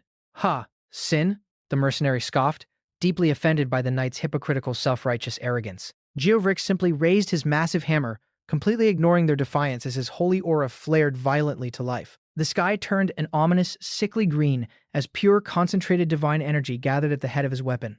The tribal warriors panicked, desperately yelling for everyone to deploy their strongest defense arts before it was too late. A blinding, terrifying word echoed straight into the minds of everyone on the battlefield: Kinil. And with a deafening roar, a colossal pillar of destructive green light smashed into the earth, threatening to obliterate everything in its path. Those who are chosen by the gods wield a power beyond human comprehension. This immense power is granted only to the knights who have transcended as saints, blessed by the goddess of light and justice. When unleashed, it manifests as absolute divine punishment. While the type of magic depends entirely on which god the Grail Knight serves, for the Grail Knight of life and fertility, the attack is devastating enough to completely destroy the earth. Surviving hunters could only stare in pure, unfiltered horror. In a single terrifying instant, that one attack had evaporated 3,000 tribal warriors. They swallowed hard, realizing how lucky they were that the blast wasn't aimed at them. He gritted his teeth, genuinely questioning if the man before them was even human. There was absolutely no way they could win against a monster like that. But the Holy Knights weren't done purging the battlefield just yet. Their heavy weapons glowed with a terrifying radiant aura. The desperate warriors begged for a chance, hoping the main damage dealers could hold the line. Orders were shouted to take the Holy Knights head-on and surround them from all sides. They desperately tried to rally, banking on the fact that they still had the upper hand in numbers. But the hunters had overlooked one incredibly crucial detail. These invaders might not have walked the honorable path toward the quest of gods, but they were far from ordinary foot soldiers. They were honorable heroes who had traveled all over the continent, and they had spent their entire lives attempting to prove themselves worthy against garbage like this. The Holy Knights ruthlessly dismounted their Pegasi and immediately locked into a flawless battle formation. For decades, they had wielded their heavy swords with absolute precision. A knight who could take this much pride in his combat experience wasn't just a veteran. He likely possessed over 100 years of grueling, blood-soaked experience. These were the very warriors who had mass slaughtered the green beasts and sickening heathens. They were the unbreakable shield that had stopped the invasion of outsiders dead in its tracks. They had plenty of experience fighting against beasts who thought they were strong. With unmatched zeal, they fought for the eternal glory of the Pantheon. To make matters even worse, the reinforcement soldiers from the back were already closing in. If the hunters didn't move right now, they were going to get completely wrecked. He realized that if they wanted to run and survive this dungeon, this was their one and only chance. But retreating under these conditions was borderline suicidal. They couldn't even do anything about a small group of regular knights, let alone the actual field boss. Just their small party alone was never going to be enough to clear this hellscape. They desperately needed the combined support of the top 10 guilds, but a full dungeon break would occur long before they could ever get outside help. However, one of the hunters realized there might actually be a smoother way to end this bloodbath. He turned back, his mind racing as he connected the dots of the unfolding chaos. The knights had repeatedly mentioned Ariana, the goddess of light and justice. He asked the others if they had ever heard those specific divine names before. Most of them shrugged it off, claiming they weren't exactly interested in religion. They couldn't understand what a dimensional gate had to do with mythical gods in the first place.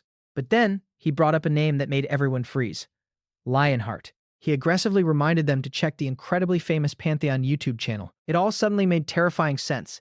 That mysterious king was highly likely from this very gate's kingdom. He admitted that he felt something was entirely off when he heard the enemies talking about God's knights. If that legendary king of knights was truly from the exact same place as these holy executioners, the tribal priestess nervously approached the retreating hunters. She desperately asked if the warriors were really going to abandon them to die. He lied through his teeth, promising that they were just falling back to bring in more support. He knew they needed to retreat immediately before they got caught in the crossfire. There was nothing more utterly pointless than wasting time chit-chatting with a doomed NPC. He coldly ordered the rest of his guild members to fall back and abandon the front lines. They needed to hurry and escape out of the gate before it was completely sealed. The priestess's expression darkened, realizing the monsters weren't going to be defeated this time either. She eerily asked if their kind had managed to close this gate. He flinched, utterly confused by her sudden, sinister change in tone. With a snap of her fingers, the fake innocent facade completely shattered. She stated that it was fine, and she would simply have to use an extreme expedient once again. She noted that, although he would be highly displeased by this, it was their own fault for not being good enough. The Holy Knights immediately raised their shields as a vile energy corrupted the air. The surviving tribal warriors began to scream as dark magic forcefully mutated their bodies. Their eyes snapped open, glowing with the horrific corrupted blessing of the great beast god. The uncorrupted warriors cried out in terror, realizing what their priestess had just unleashed. She coldly told the Holy Knights that there was absolutely no point in resisting the inevitable. He gritted his teeth, realizing this dark magic marking was a fairly new development. A sickening, dark red aura violently erupted from the priestess's body. She declared that it was only a matter of time before everything was completely wiped out. With a twisted smile, she gleefully watched her mutated monsters charge the Holy Knights.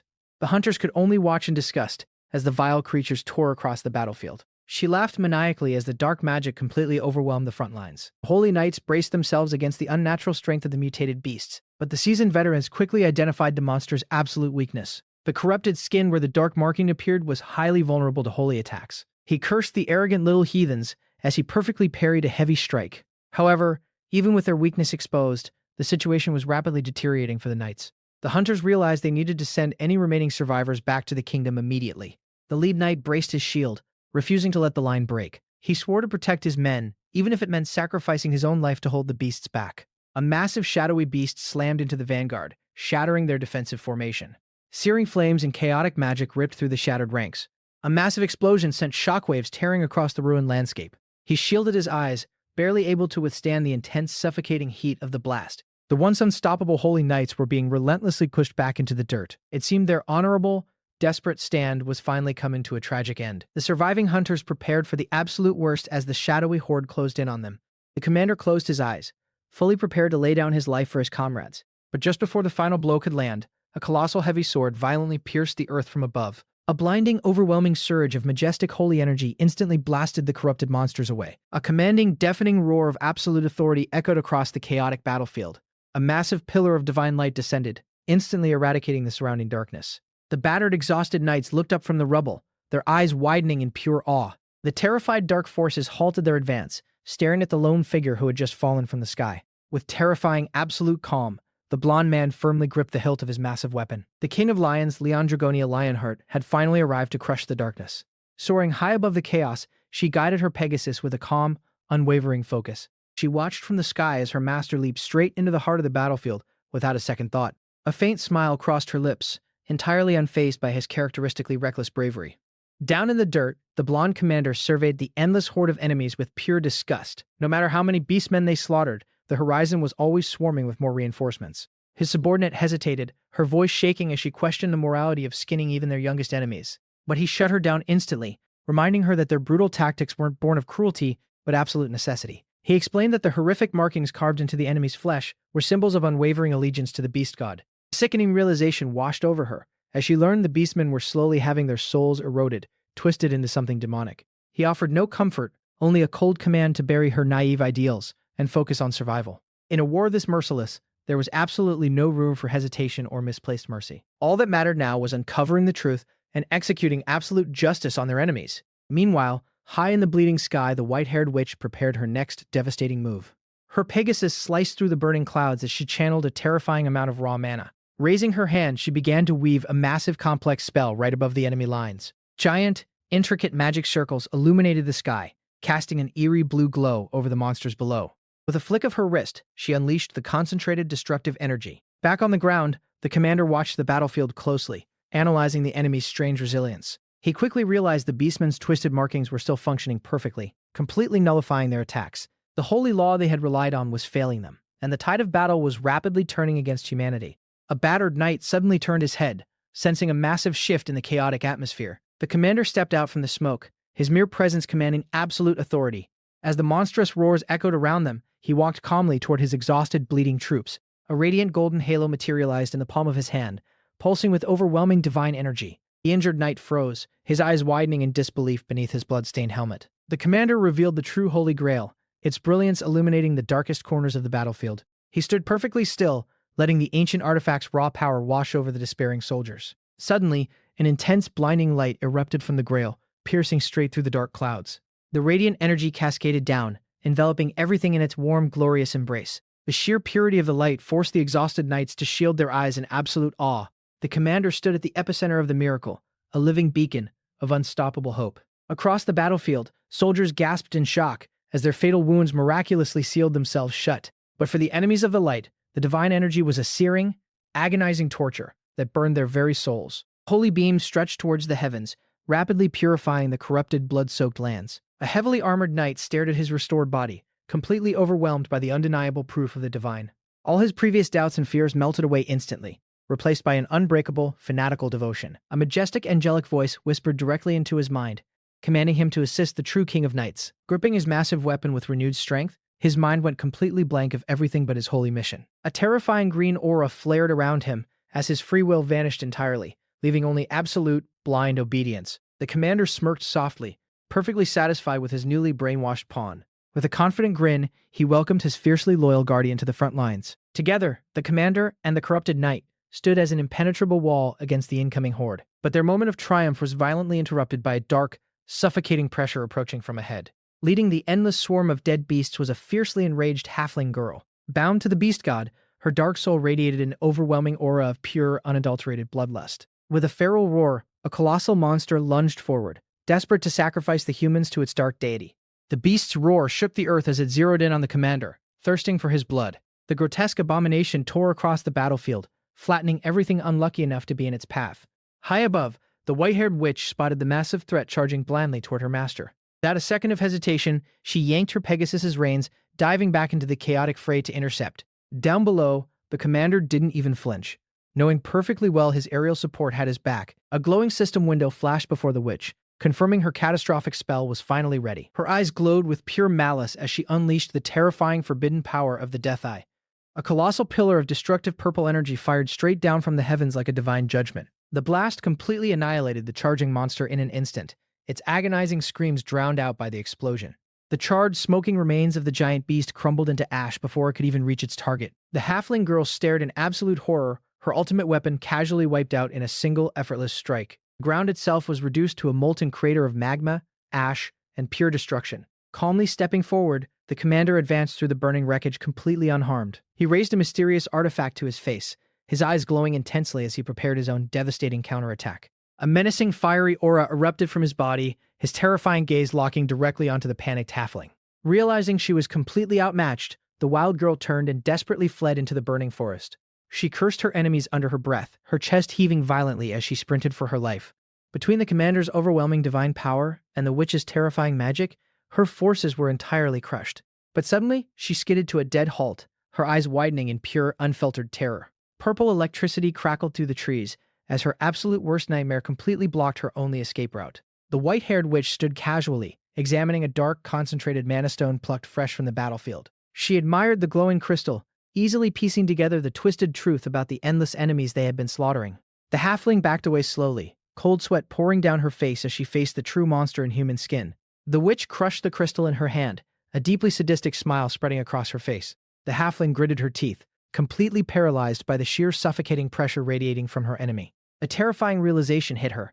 This witch knew exactly what she was, fully aware she wasn't just some mindless NPC. Before she could even react, the witch closed the distance in the blink of an eye. The wild girl gasped in horror as she felt a strange, intoxicating magic violently wrap around her mind. Witch leaned in close, her glowing eyes locking onto her prey with absolute, terrifying certainty. The voices of the furious beast gods screamed inside the halfling's mind, enraged by her pathetic failure. She trembled uncontrollably, caught between the wrath of her terrifying gods and the overwhelming seduction of the witch. The witch gently embraced her from behind, a surprisingly tender touch laced with absolute mind control. The halfling's resistance shattered in an instant, her mind completely hijacked and rewritten by her new master. Dark, shadowy figures burst from the girl's shadow, as she turned her own terrifying power against her former allies. But just as victory seemed certain, the blood-red sky above them fractured, ripping apart with a deafening crack. The witch immediately stepped back, her playful demeanor vanishing in an instant as the atmosphere grew heavy. The very fabric of the dimension began to violently shatter, as the true beast gods prepared to descend upon the gate. She glared up at the crumbling sky,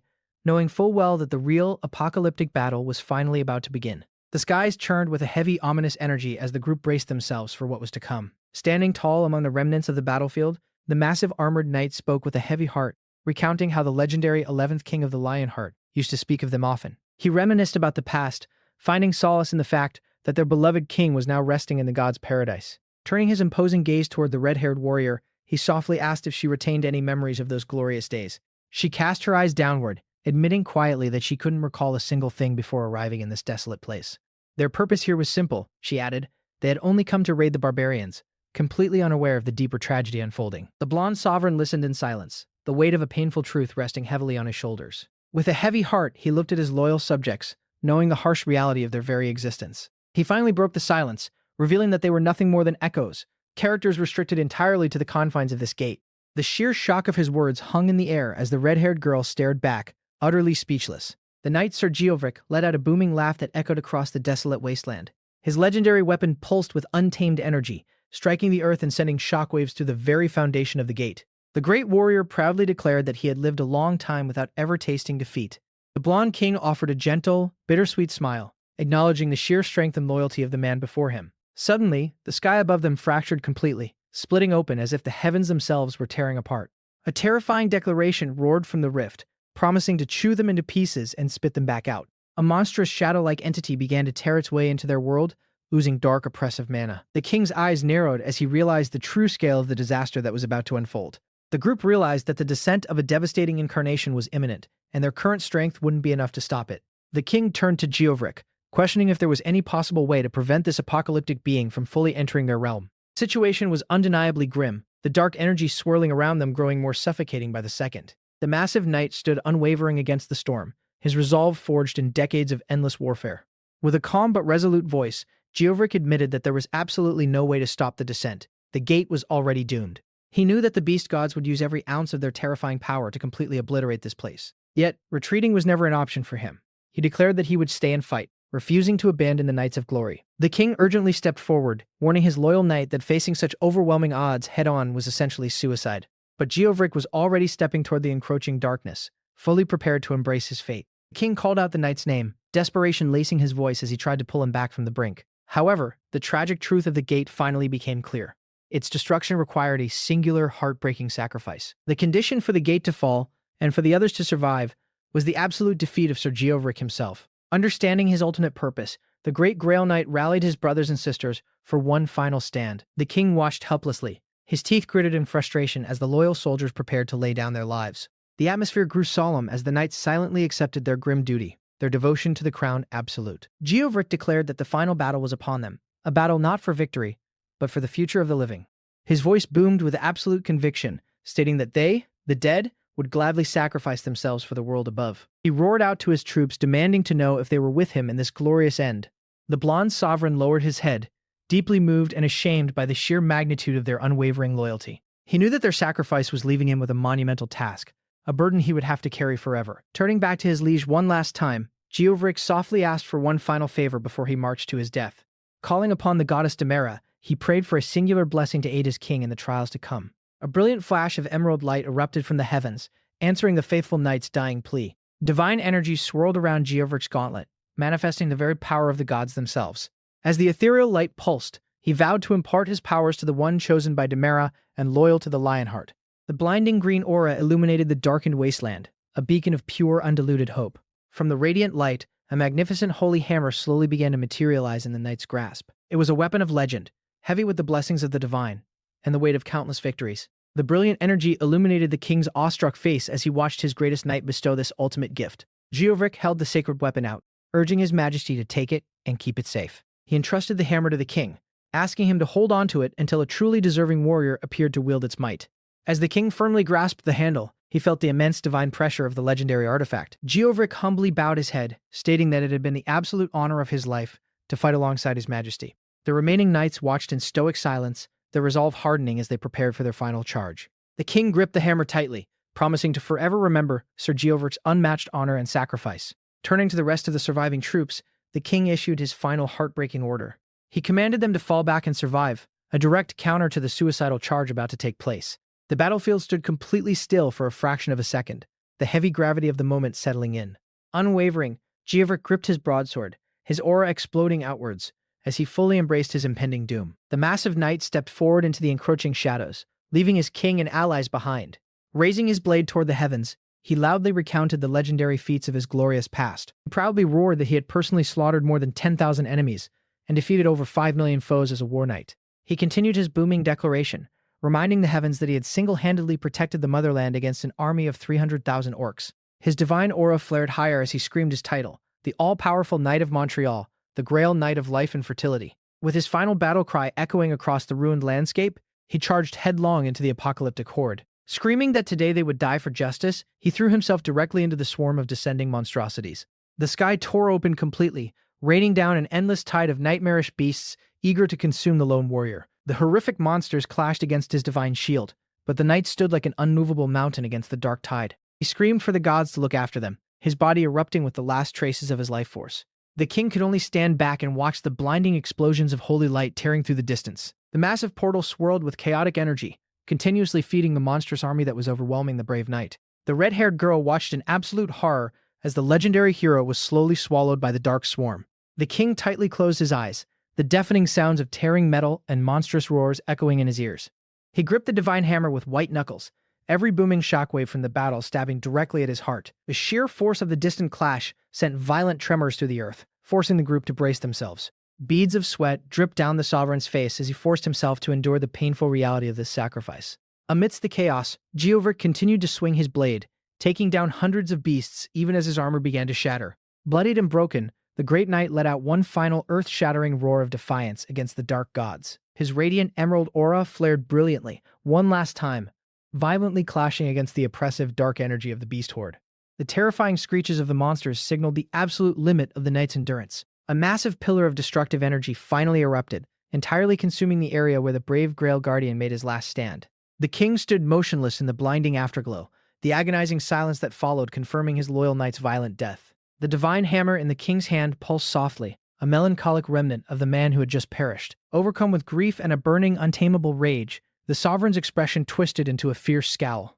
His aura violently erupted around him, his eyes practically glowing with a deadly promise of absolute retribution.